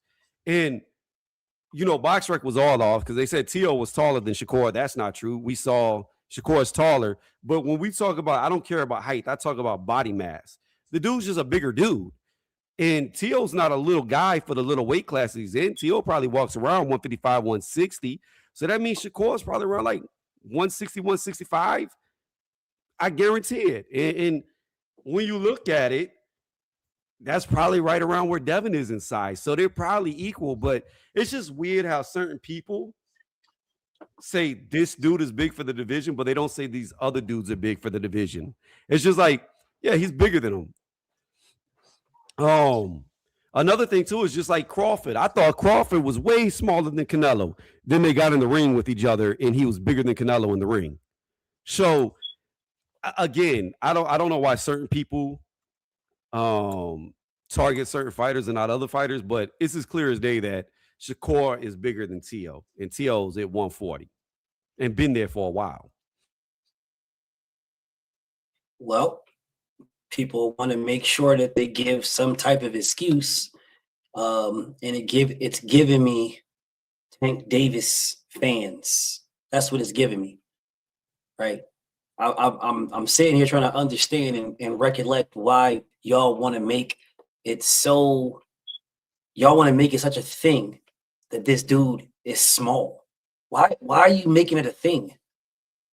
They're fucking fighting, bro. Why are you? It's almost like you're low key giving me fucking excuses for this dude to get beat the fuck up and then say because he was little. That's what it's almost like, bro. I'm feeling like how Keyshawn keep talking about how he only got so many fights. It's like, why the fuck you keep talking about how small you are, dog? Why you keep talking about how small you are? This is what's confusing me. Why do you keep talking about how small? Yeah, bro, he was gonna fight Pitbull Cruz. Why the fuck you keep telling me about how small you are? Why is it a thing of how little you are, how tiny you are, how this? Why you keep saying this, bro? Well, two reasons. One is to play off people to make people think that he's smaller than what he really is. Two is to re-solidify an advantage over another fighter that he's trying to fight. Like, I will never, like I said, I don't care if every fighter who fights Conor Ben from this point forward puts a rehydration clause on just that one guy. I hope they do. And I hope he comes like a zombie into the ring like he did to Eubank, just because of that. But any other fighter in boxing, in the history of boxing, in the future of boxing, look, man, he's just saying, I'm too small to try to get the public on his side, to put a rehydration clause that should not exist in boxing on him. And that's the thing. If I was Devin, first off, here's the deal. And this is what I said before. Whenever they were originally going to fight at 135, I told you I didn't want to see Devin hang around because he already looked bad on the scale. He's already outgrown it. I don't want to. If somebody loses, I want to see you lose at your best. Not like Eubank used because you died on the scale. You know what I mean? So the thing about him is he thought he had more clout than Devin. He thought he was bigger than Devin. He was wrong. Devin moved up, got another title. Shakur did nothing at 135. And that's really what his story's been at 135. Now he's actually doing something at 140, but it's the same story. You can't go against an undisputed champion who's a multi-division champion, who's done more, beat bigger names than you, who is a bigger name than you, and dictate to that guy what he needs to do to fight you. That makes no sense. When Devin wanted to go for undisputed, he left Eddie Hearn, went to Top Rank for 3 fights, went to Australia twice because he did what he wanted to do. See, I think a lot of these fighters want to be like Mayweather, but they don't want to do what Mayweather did. They don't want to take the short end of the stick. Yeah, he's way bigger than him. That's how I've always felt. Everybody wants to be where Mayweather was when he was Money Mayweather, but nobody wanted to be Pretty Boy Floyd. And that's why I've always said, even though, I've had some fights where, against Ryan, I don't think Devin could beat him. I think Ryan's got his number still. Devin has never ducked anybody.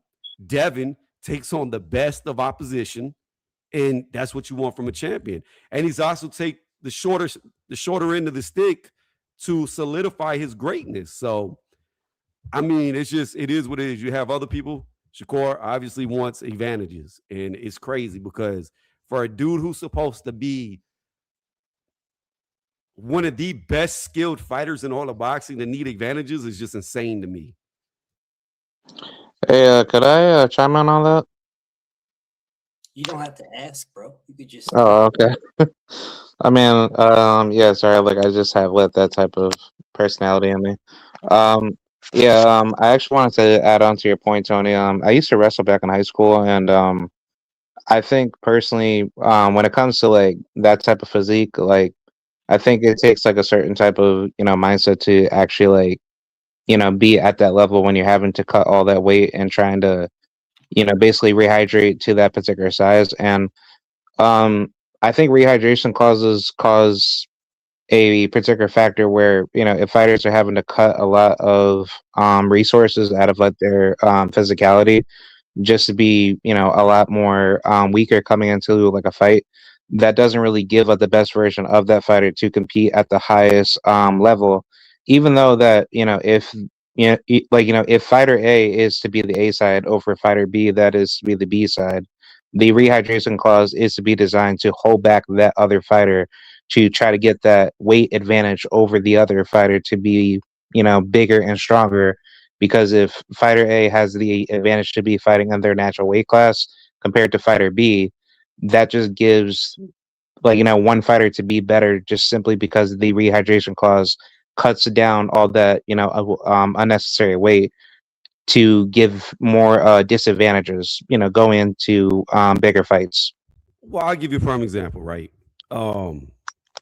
And this not to say that I would beat up BF, okay? That's not what I'm trying to say. I'm just giving an example, okay? And a hypothetical, right? Me and BF, well, BF's a lot closer to cruiserweight weight than I am, right? I'm 255 pounds. If me and BF decided to box a cruiserweight, okay, and we just had to make weight, I'd be fairly confident in myself. But if he put a rehydration clause on me to where I couldn't be no more than 210 pounds, if I couldn't get him out of there in the first 2 rounds, he's going to knock me the fuck out. Because my body would be so destroyed from staying at 210, being used to 255, that I would be so exhausted, so sore, so hurt, that it wouldn't matter if I had more boxing ability, skill. All that shit goes out the window. When your body falls apart, it doesn't matter who you're fighting. You're going to lose eventually. And that would be like, that's what Shakur is trying to do. I know because I've cut weight. Like you said, for wrestling, I've cut weight before. I know what it's like to cut weight. I know how you feel, and I know how to rehydrate.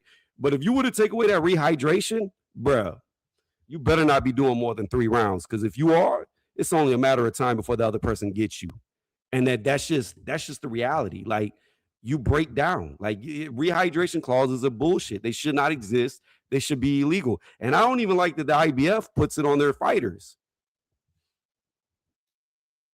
And can I say this? I agree with y'all about the rehydration and everything, but I'm looking at this reason for him doing that altogether different. I'm looking at him putting a hydration clause on Devin Haney because he know Devin Haney ain't gonna do no hydration clause, and it's a way to duck the fight.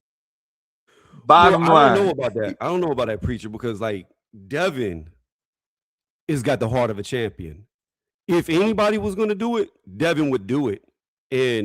But even if Devin did do it, my thing is this: Devin is not doing. He ain't gonna. He already said it with the Tank situation. When after Tank rehydrated Ryan, yeah, Devin said, "Okay, give me the same amount of money, but I'm not doing a rehydration clause." Am I right? He laughed at Shakur Stevenson talking about a rehydration clause. He was like, bro, how are you gonna put a rehydration clause on me? Like, what, me? And he just Wait, laughed. no. Like, What I mean by this is, let me flip it. Let's say Devin wasn't the bigger name. Let's say Devin wasn't the more accomplished fighter. Let's say Devin was still on the come up, like he was when he fought Kambosos. I believe Devin. No. What I'm saying is his mentality. I believe Devin's one of them type of fighters that would take a disadvantage to achieve something. Now, Shakur's not a bigger name than him. Shakur doesn't bring, outside of just Shakur Stevenson, the name. He's not accomplished like Devin is. You know what I mean? But what I'm saying is I believe Devin would put himself in a disadvantage. Well, he already did. He did against Ryan Garcia. Ryan busted weight, was on Austrian, and he still fought him. And that was a huge disadvantage. He could have pulled out. He didn't have to fight him. At that point, the fight is over. I said that. I told them that. But that's my point. Like, that's even worse. That's even worse than a rehydration clause. If you're fighting a dude who already busted weight and he's got something in his system he's not supposed to have, you're in more of a disadvantage. So, but he still. But he didn't know. He didn't know though, Tony, that the man had. It's not about whether he only knew about the weight. No. He knew about the weight, but what I'm saying is, it's not about that. It's about that he knew going into that fight he would be at a disadvantage, a big one, because Ryan didn't cut the weight like he was supposed to, which means come fight night, he's not going to be feeling the same type of struggle that Devin did, because Devin was professional. He came in on weight. True. Ryan didn't. So them last couple of pounds that are damn near, fuck that, them last couple of ounces that feels like you're killing yourself to make, Ryan didn't have to go through that. His body was strong walking to the ring. Devin already weakened himself by making the weight. So there was a huge advantage, because you got to understand, I had a bet with somebody for $100 and I tried to call off the bet. Then there was a whole bunch of back and forth. So we went through with the bet, but I didn't want to, because I knew the advantage that Ryan was going to bring into the ring. I didn't even want to go through with the bet until it came out. Like, people tried to make like I was scared, but I knew it's not even a fair bet at that point, because the advantage, like, people hear 3 pounds, 4 pounds, they don't think that's a lot of weight. It is when we're talking about cutting weight and we're talking about a professional sport. It's a whole lot. So again, Devin still took the fight though just look at what happened with De Los Santos. When Lil Kiki didn't make weight, he said, I'm not going to fight him. So again, Devin, I've always said this about Devin. He has the mentality and the qualities that you would want in a champion, because he takes on risk and he takes it on all the way. Like, there is no half stepping. Like, nobody's going to convince me, and I've had critical thoughts about Devin, but nobody's going to convince me that dude ain't a true champion, because in his mind and his heart he is, because he takes on all challenges, even if he's at a disadvantage. I can't agree with you on the weight thing, Tony, but I agree with you on everything else. Let me the man say he's not gonna do a rehydration. If George Kambosos would have said, Devin, the only way you're gonna fight me is if you have a rehydration clause, I guarantee, with all the other shit that he took, going to a whole different promotional company, going overseas twice, I guarantee you he would have done the rehydration clause at that point in time in his career. I guarantee it. Absolutely. For Undisputed, yeah, he would have did that. And that's my point. Everybody want to be like Mayweather, but nobody wants to do what Mayweather did. And Devin has done what Mayweather did to get in the position that Mayweather was at. Everybody has this. I agree with all that. But I don't think now that he has gotten to that position, he know he ain't gonna allow himself to be dictated to in a disadvantage, you know? Well, it's not just that. Nobody has any leverage over him. You know what I mean? We're not talking about the only people that really would have any leverage over Devin would be like if Terrence Crawford came back and said, I want to fight you, Devin Haney. That would be the only person I could think of that would have leverage over him. And I guarantee you, Devin would concede to a lot of, maybe not all the points, but I guarantee you he would concede to a lot just to get Terrence Crawford's name underneath his belt. Pacquiao. Manny Pacquiao will be the A-side to Devin Haney. Yeah, off name alone. And truth be told, Pacquiao should be a champion right now. He should be. But off name alone, Pacquiao will be the A-side to Devin. Devin will go to the ring first. absolutely go to the ring first. That is a gigantic fight, and that's the fight. Well, I'll just leave that alone. But that's a gigantic fight. I'll just put it that way. This should have been. It should have been a unification fight, and that would have been a great. So how I saw Manny beat Barrios. I don't care what anybody says. He beat that dude. And I told BF that's who Devin should fight next because, and you never know what happens in boxing. I say Devin should win that fight. He should, but you never know. Manny could just hit him with that shot, and it's like vintage 20-year-old Manny Pacquiao, and that shot come from heaven and catch him. Okay, it's always possible in the boxing ring. Anything's possible, but it would have been a great send-off for Pacquiao because he would have left boxing with a unification match, which is amazing at his age. And Devin would have had a passing of the torch moment because now you have a legend. That's what I was thinking about. Regain his title.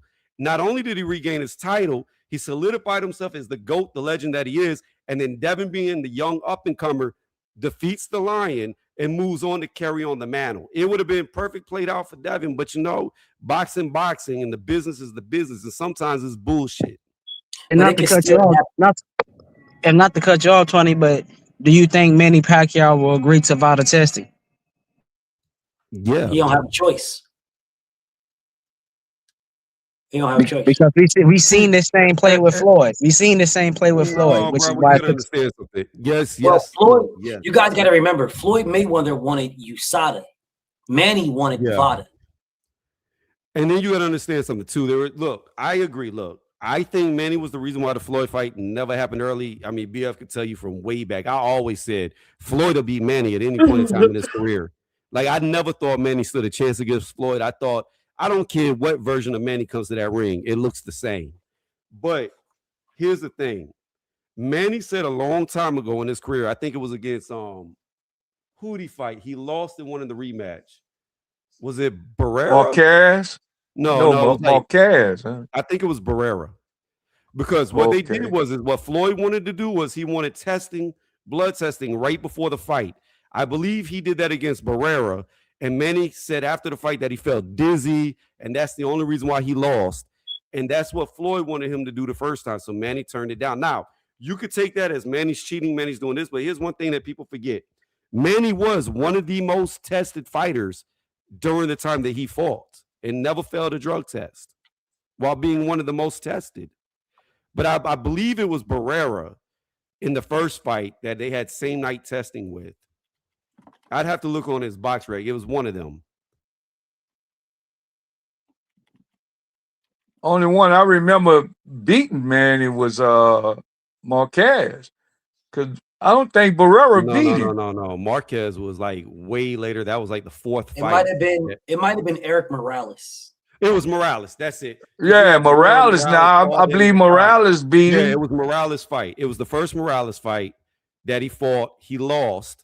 And they did drug testing the day of the fight, blood drug testing. And Manny said he felt dizzy in the fight, and that's the only reason why he lost. Then he came back and he beat him. Yeah. Yeah, Morales. Yeah, Morales beat him their first fight. Yeah, but what I'm saying is it was due to he blamed it on the blood testing prior to the fight, making him dizzy. And in the first Floyd fight, Floyd wanted them both to get tested before the fight. Blood testing before the fight, and that's really what Manny said no about. But I don't care. At the end of the day, Floyd beat him. It doesn't matter when they would have fought. Floyd would have beat him because Floyd is just superior. I mean, it is what it is. Manny's a great fighter, 8 division champion. He should have been the oldest welterweight champion ever. He got robbed, but still, he's not beating Floyd. It's just it is what it is. It is what it is. But yeah, I think Manny will take the testing. I don't think Manny has any problem with taking the testing with Devin, and I think that would be a great fight. Yeah, I think he'll do it now. But I don't want to get off of this one. I'm about to grab something to eat, but I really wanted to dive into this one today, and I appreciate you guys for diving into this one. This weight stuff with Shakur, I hear what everybody was saying about it, and you guys have not convinced me. And I sat here and I listened, like humbly. It's a duck move. And this dude he wants no parts of Devin. He wants absolutely no parts. You don't talk about rehydration until you're close to Devin to fight him, and now all of a sudden rehydration pops up. You don't talk about that when you're at 35. You talk about Devin staying there. He's going to be weight drained. That's what you talk about. Oh, Devin's going to be drained. It's going to be great to fight him. He's going to be at disadvantage. You say all these things out of your mouth.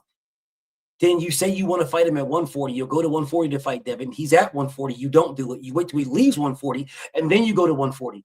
Nah, bro. Like, I've listened to everybody, and everything that I've listened to, everything that I've heard y'all say, it equals up to this man wants no smoke with Devin. He wants no parts of Devin. The best thing that he can do is fight everybody else while claiming he'll beat up Devin, claiming Devin don't want it, claiming whatever he wants to claim. I cannot believe that we spent over a year, a little bit more than that, talking about how Shakur Stevenson, who got only one person to give him an offer, only one. We spent over a year talking about a man who got only one person to send him an offer, and the only person that sent him an offer, he ducked it. The only one. Nobody else gave him an offer. No one, not one fighter at 35 has given this man an offer at all. No one. On no promote, no one's giving him anything except for Devin. The only one he got, he ducked.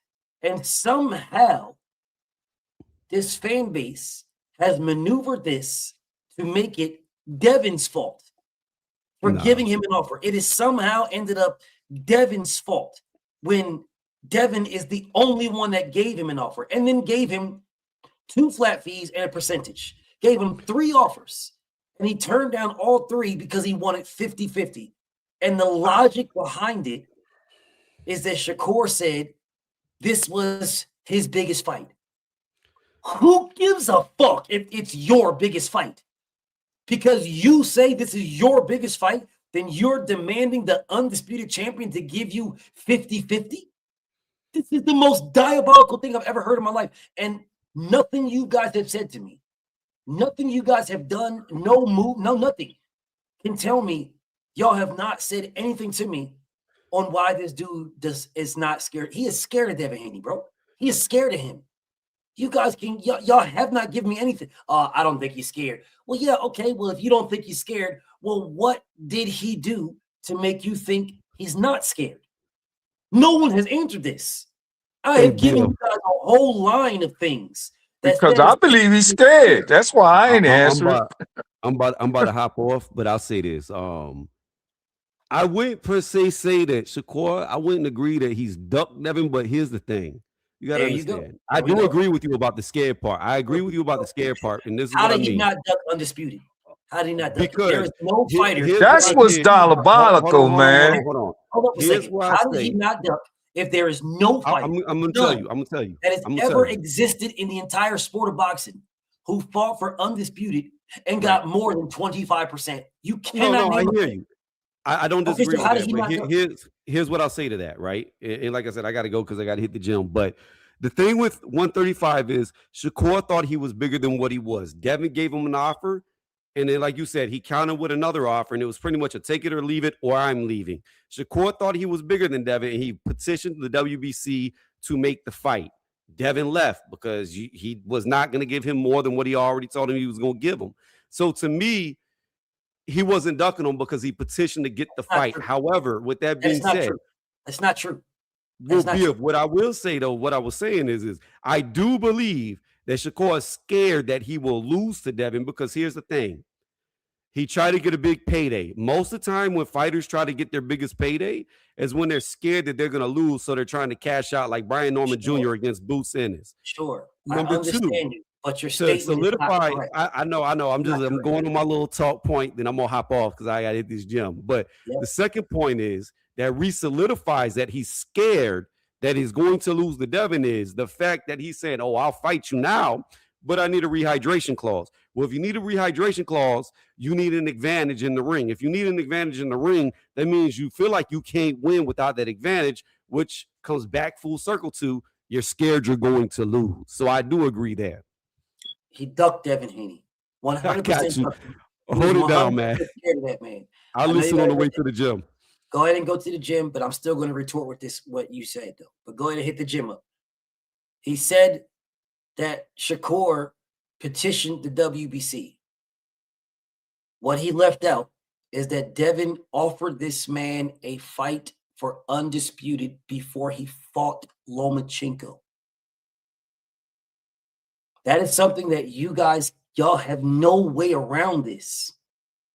You have no way around it. No way. Lomachenko, they were trying to make Devin fight right after Ramadan. Devin wanted to observe Ramadan. They wanted this man to fight in like the beginning of May type deal, knowing good and damn well the whole month of April is Ramadan. So you wanted this man to fast the whole month and then come back and fight? And the crazy part is he tried to do it. And the only reason why he tried to do it, but it was killing him. The only reason why he tried to do it is because Shakur Stevenson told Devin to focus on Lomachenko. Because Devin was like, bro, I want to observe Ramadan. I'm on a 3-fight contract with Top Rank. They're going to give me a fight. Hey, Shakur, how about me and you fight? And we can fight before Ramadan. This man told him no. How can you say you want to fight Devin? I'm petitioning the WBC when Devin reached out to you and offered you a fight before Ramadan. You said no. You told him to focus on Lomachenko. Why did you do that?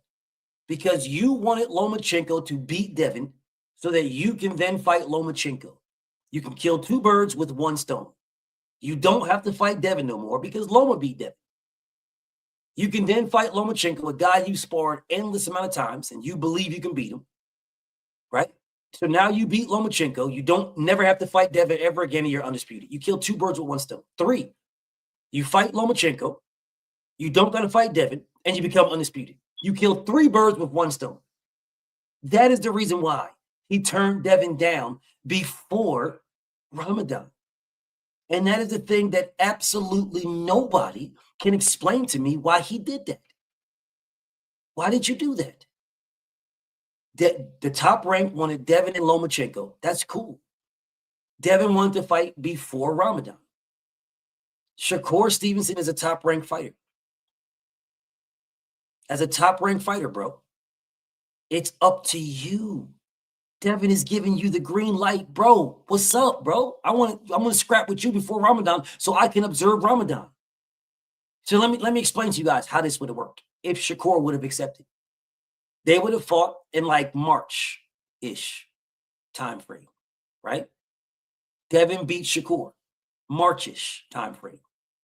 He observes Ramadan. He then goes on to have his get his body back right. So he would have then fought Vasyl Lomachenko around August time frame. So now you finished that fight in August, right?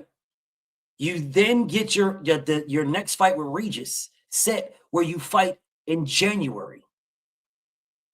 That's how that would have played out. January, February time frame, he would have fought Regis Porgray. That Ryan Garcia fight might have never happened. Never. Because the reality is, the next fight was supposed to be Subriel fucking Matisse, who avoided Devin. There would have been no Ryan fight. It would have been Subriel. Facts. That's how it would have I remember that. I remember that time frame. That's how it would have played out. It would have played out like that if Shakur accepted it. But because Shakur didn't accept it, Devin observed Ramadan. He had no fight. So they tried to make sure they put Devin versus Lomachenko immediately after Ramadan. So Devin then said, okay, he did his prayers and he did not observe Ramadan so he could train for the Lomachenko fight. Nobody wants to talk about that. They just went, oh, no, Loma beat Devin. They don't want to talk about how half of Devin's training camp, he was fasting. Oh, they won't throw that in there at all. Leave that alone. But it's okay. So then after that, then Shakur came back into the picture.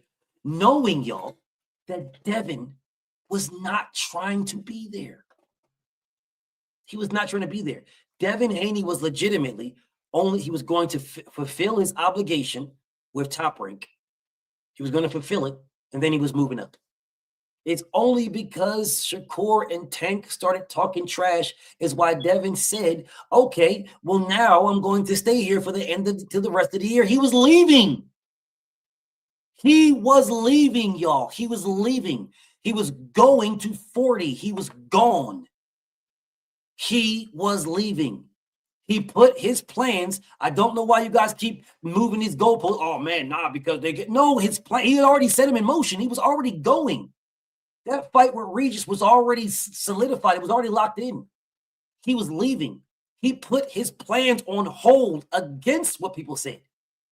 People, y'all don't know this. People did not want him to wait. That was Devin that did that. Devin's team was like, man, fuck them. They're going to keep talking. It doesn't matter what, man. Devin said no. I'm not leaving to the end of the year. If you guys really want it, now you got to go through me. That was Devin.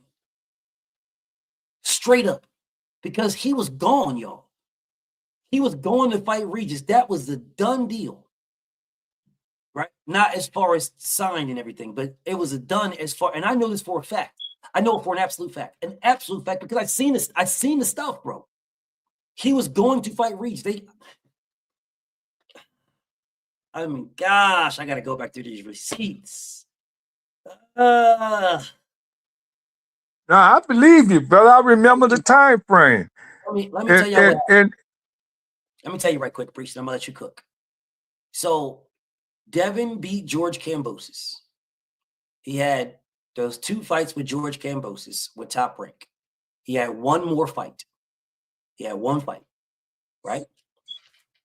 That, I want to say October, November timeframe, around that time. It was one of those. I know in October is when they hit up Shakur Stevenson to fight, because they were trying to get the fight with. It's crazy because we're in October. In freaking October. And they are telling Devin, and they know he's Muslim and he wants to do the fight with Loma or anybody before Ramadan. They know that. How can you not be ready until after Ramadan? How does the undisputed champion have to concede to the B-side Lomachenko? But because he was under Top Rank, that's what Top Rank wanted it to be. They wanted it after Ramadan, directly after Ramadan, so that Lomachenko can have a favor of Dev being drained from fasting. That's what they wanted. And Devin was trying to get a fight before that, which they would not allow him to do. So in that time frame, right, I was talking to DHP, we chopping it up, and they sent me a picture. They said, BF, this is who we going after next. And sent me a picture of Devin and Regis. And I was like, I didn't say nothing at that time. I was like, what? Y'all see y'all moving up? He's like, yeah, we moving up. This is our next fight. We're moving up, which is what they said. Right. So I'm like, bet. I'm like, all right, man, the public gonna love this, because at that time, Regis was the duck fighter. Regis was the one that everybody was saying, don't nobody want to fight until Devin fought him. Then all of a sudden, Regis became a bum overnight. Right. So Regis was the guy. So I got the receipts on my phone. Right. They was taking a picture together. It was on like a rooftop or something like that. They took a picture together. And then right after that, or was it right after that? No, it was after that. Yeah, it was right after that. Is where Shakur was, it was like some back and forth. It wasn't like no crazy stuff. It was like some back and forth between Dev and Shakur. And then that's when Dev hit him, and Trail and Dev hit him and was like, hey, let's how about we can fight before Ramadan, because I want to exercise Ramadan. And that's when Shakur told him to focus on Lomachenko. So it's like, bro, you had October, November, December, January, February, March. You had 6 whole months. 6 months to fight Dev. 6 months, bro.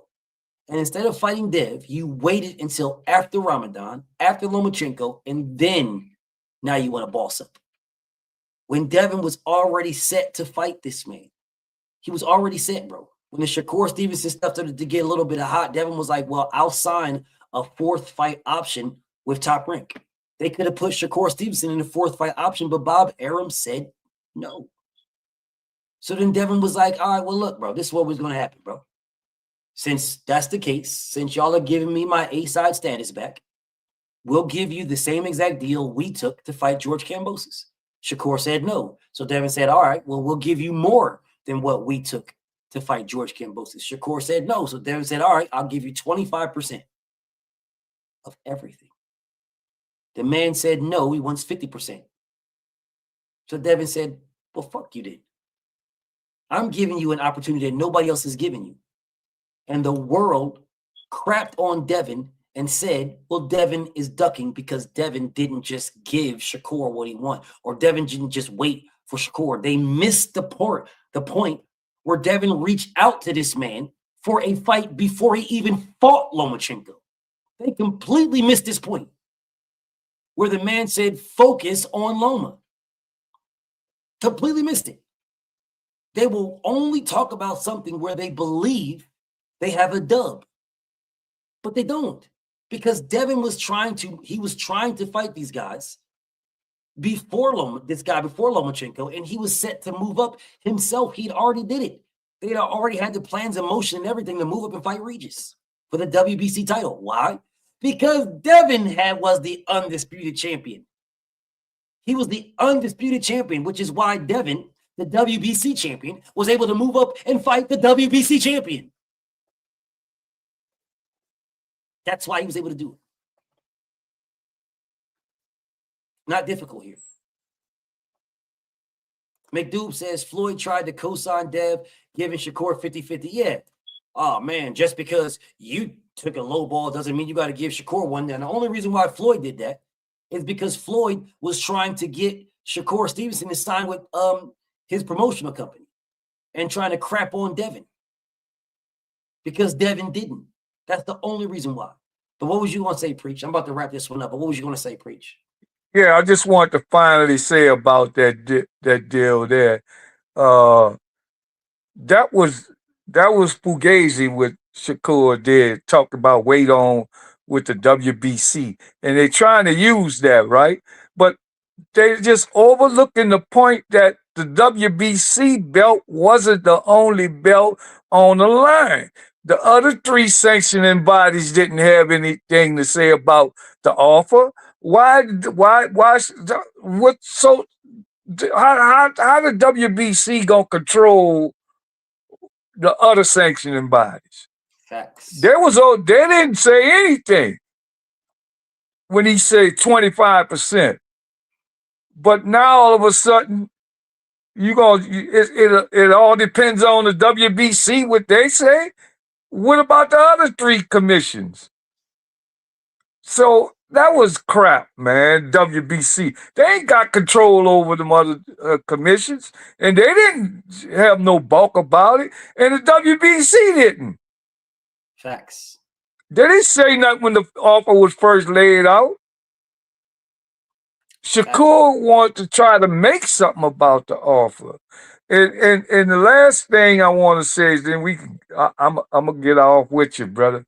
But about this fight with Shakur and Devin right now, both of them guys ducked Devin. Okay, neither one of them want to fight Devin, and neither one of them probably never will fight Devin. The owner, whoever wins, they ain't gonna fight Devin, man. The people had 2, 3, 4 opportunities to fight Devin in big fights, not no little small fight, big fights, and they ducked it. Facts. T.O. been ducking this man since they first came into the rankings and stuff. Because before they were supposed to fight for that WBC belt, but T.O. he ran to fight Loma. Okay, that was a bigger fight at the time, right?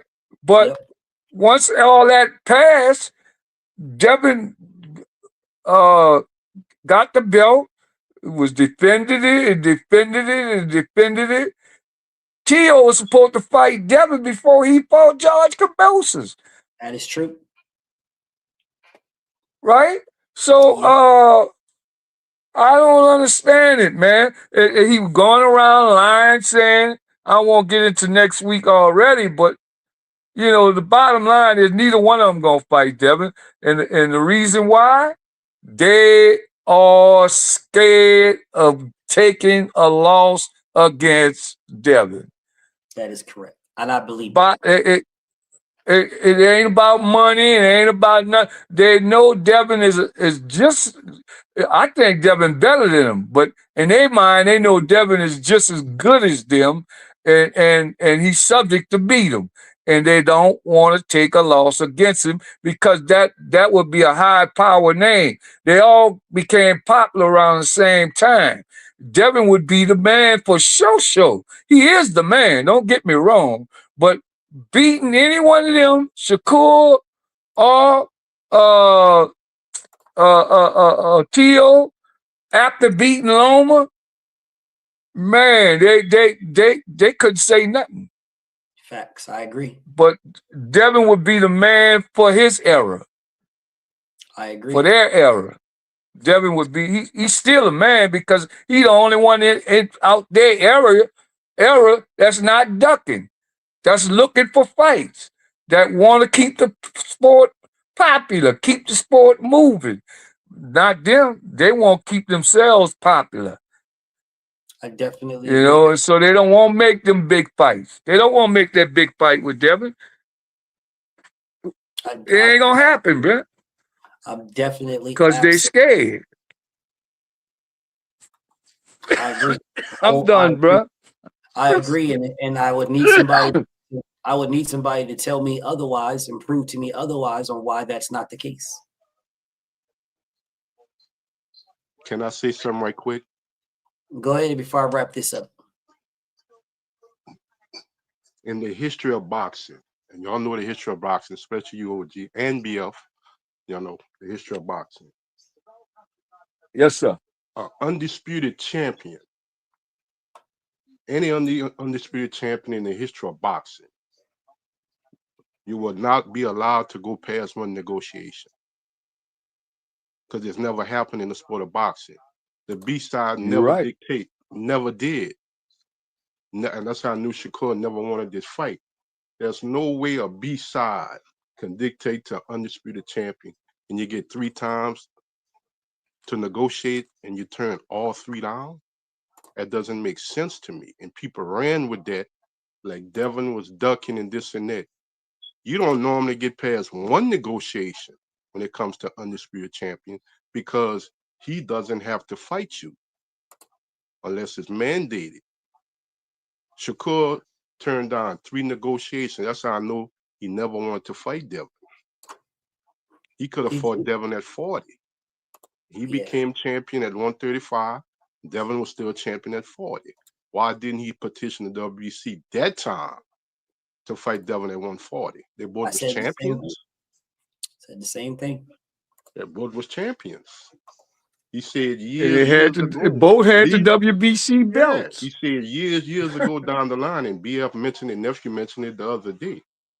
When they mentioned the idea of him and Devin ever fighting, because Devin never pushed for that fight anyway. He said we was gonna fight years down the line at 47. Well, here we are. Devin is a champion at 47.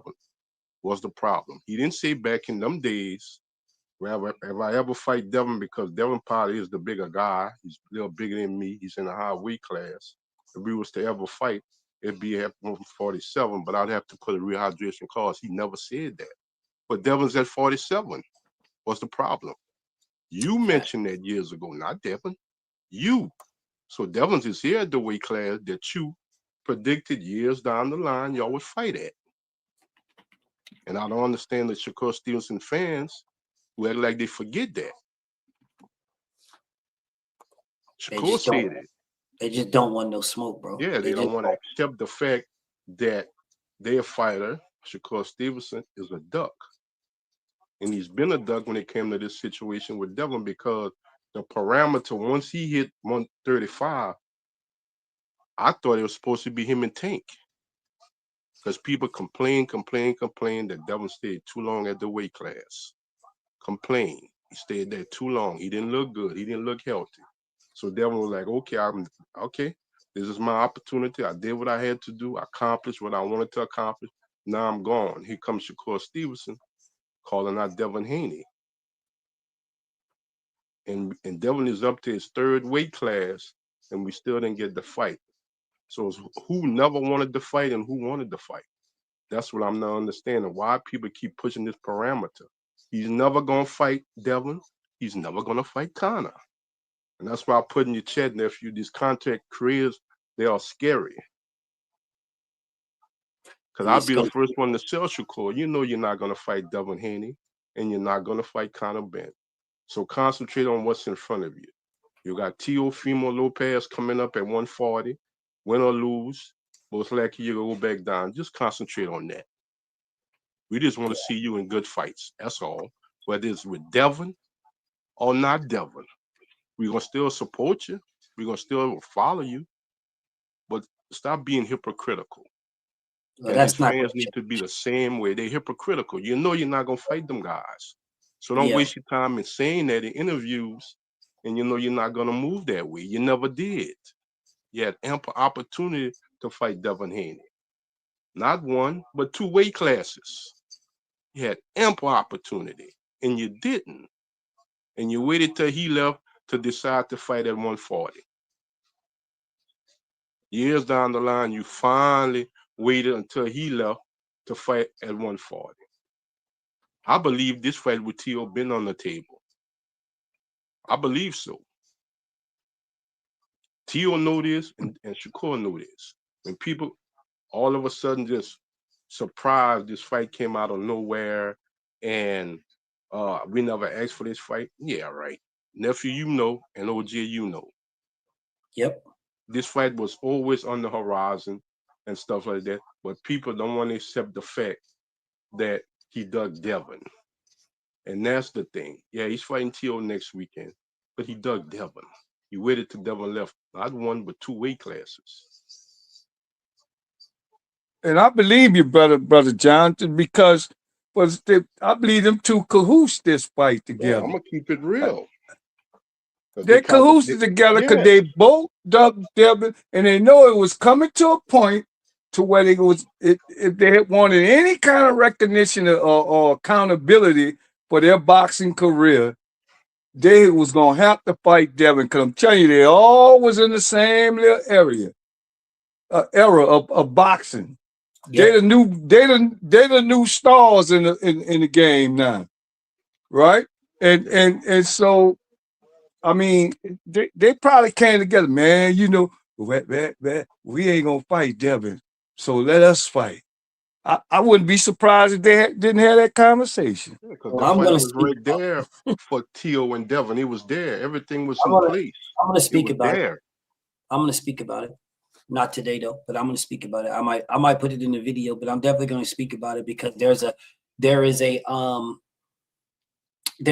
path that I started working on it, but I didn't finish it. There's a path in what I'm doing. Well, I'm going to speak about it. I'll put it that way. There was a path that T.O. could have took and he didn't take, and he didn't do it on purpose. So I'm definitely going to speak about it. So don't worry, that what you just said will absolutely, y'all play bell. What's up with you, homie? You'll definitely see that. Okay. Look into it, King. Yeah, you'll see it. You'll see it. I started it already. I started it, but you'll see it. But nephew knew that. Yeah, they had a secret conversation, Jonathan. They had a secret conversation. That's why when the fight came to fruition, OG, nephew never made a big deal about it. Like everybody was just, wow, this fight came out of nowhere. This fight was just pulled out the sky. Nephew never thought a second of it. He was like, I'm gonna just support the fight. Because he knew. The same thing with Keyshawn. Yep, he knew. You know, and when he tell y'all he know things and stuff like that, people get all bent out of shape and stuff like that. I just know things before it come to fruition. And every time he did say it came to fruition, OG. That's why I keep telling y'all about. Because he's standing on the truth, brother. Yeah, He's the only one I come to for really. I told him that, man. I used to be all over the YouTube boxing shit, but now I just settled on one. I only come here to BFTV. And I'm gonna say this, and I'm gonna let everybody go. Yeah, Nephew said in 2024. Remember, you said this. Y'all gonna be surprised. Towards the end of 2024, before we came into 2025, a lot of your favorite fighters is gonna be back in the corner, and that's all I'm gonna say. Yep. I remember this man said that I was here when he said that. A lot of your favorite fighters is going to be back in the corner. Now, what y'all gonna do? Yep. And it's coming to fruition. And I'm gonna just leave it at that. Yep. Well, Spot on. Out of here, man. Let me get something to eat. Right. Salute to my uncle, salute to the preacher, champ, man. Salute to y'all. Hey, one last thing, champ. You know Dave was supposed to debate you on Monday. He didn't show up. He didn't show up. I didn't say nothing. I didn't say that. I let it alone. I was here. I'm from Louisiana as well. Oh man, that's on time, brother. Yeah, I'm from Louisiana. A lot of greatness come out of Louisiana. Yeah. Well, all right, guys. We're gonna definitely chop it up again, though. But let me get up out of here and get something to eat. So to my brothers, man. I'll see y'all tomorrow, man. Peace and almighty blessings to y'all. Same to you, King. Peace, Kings.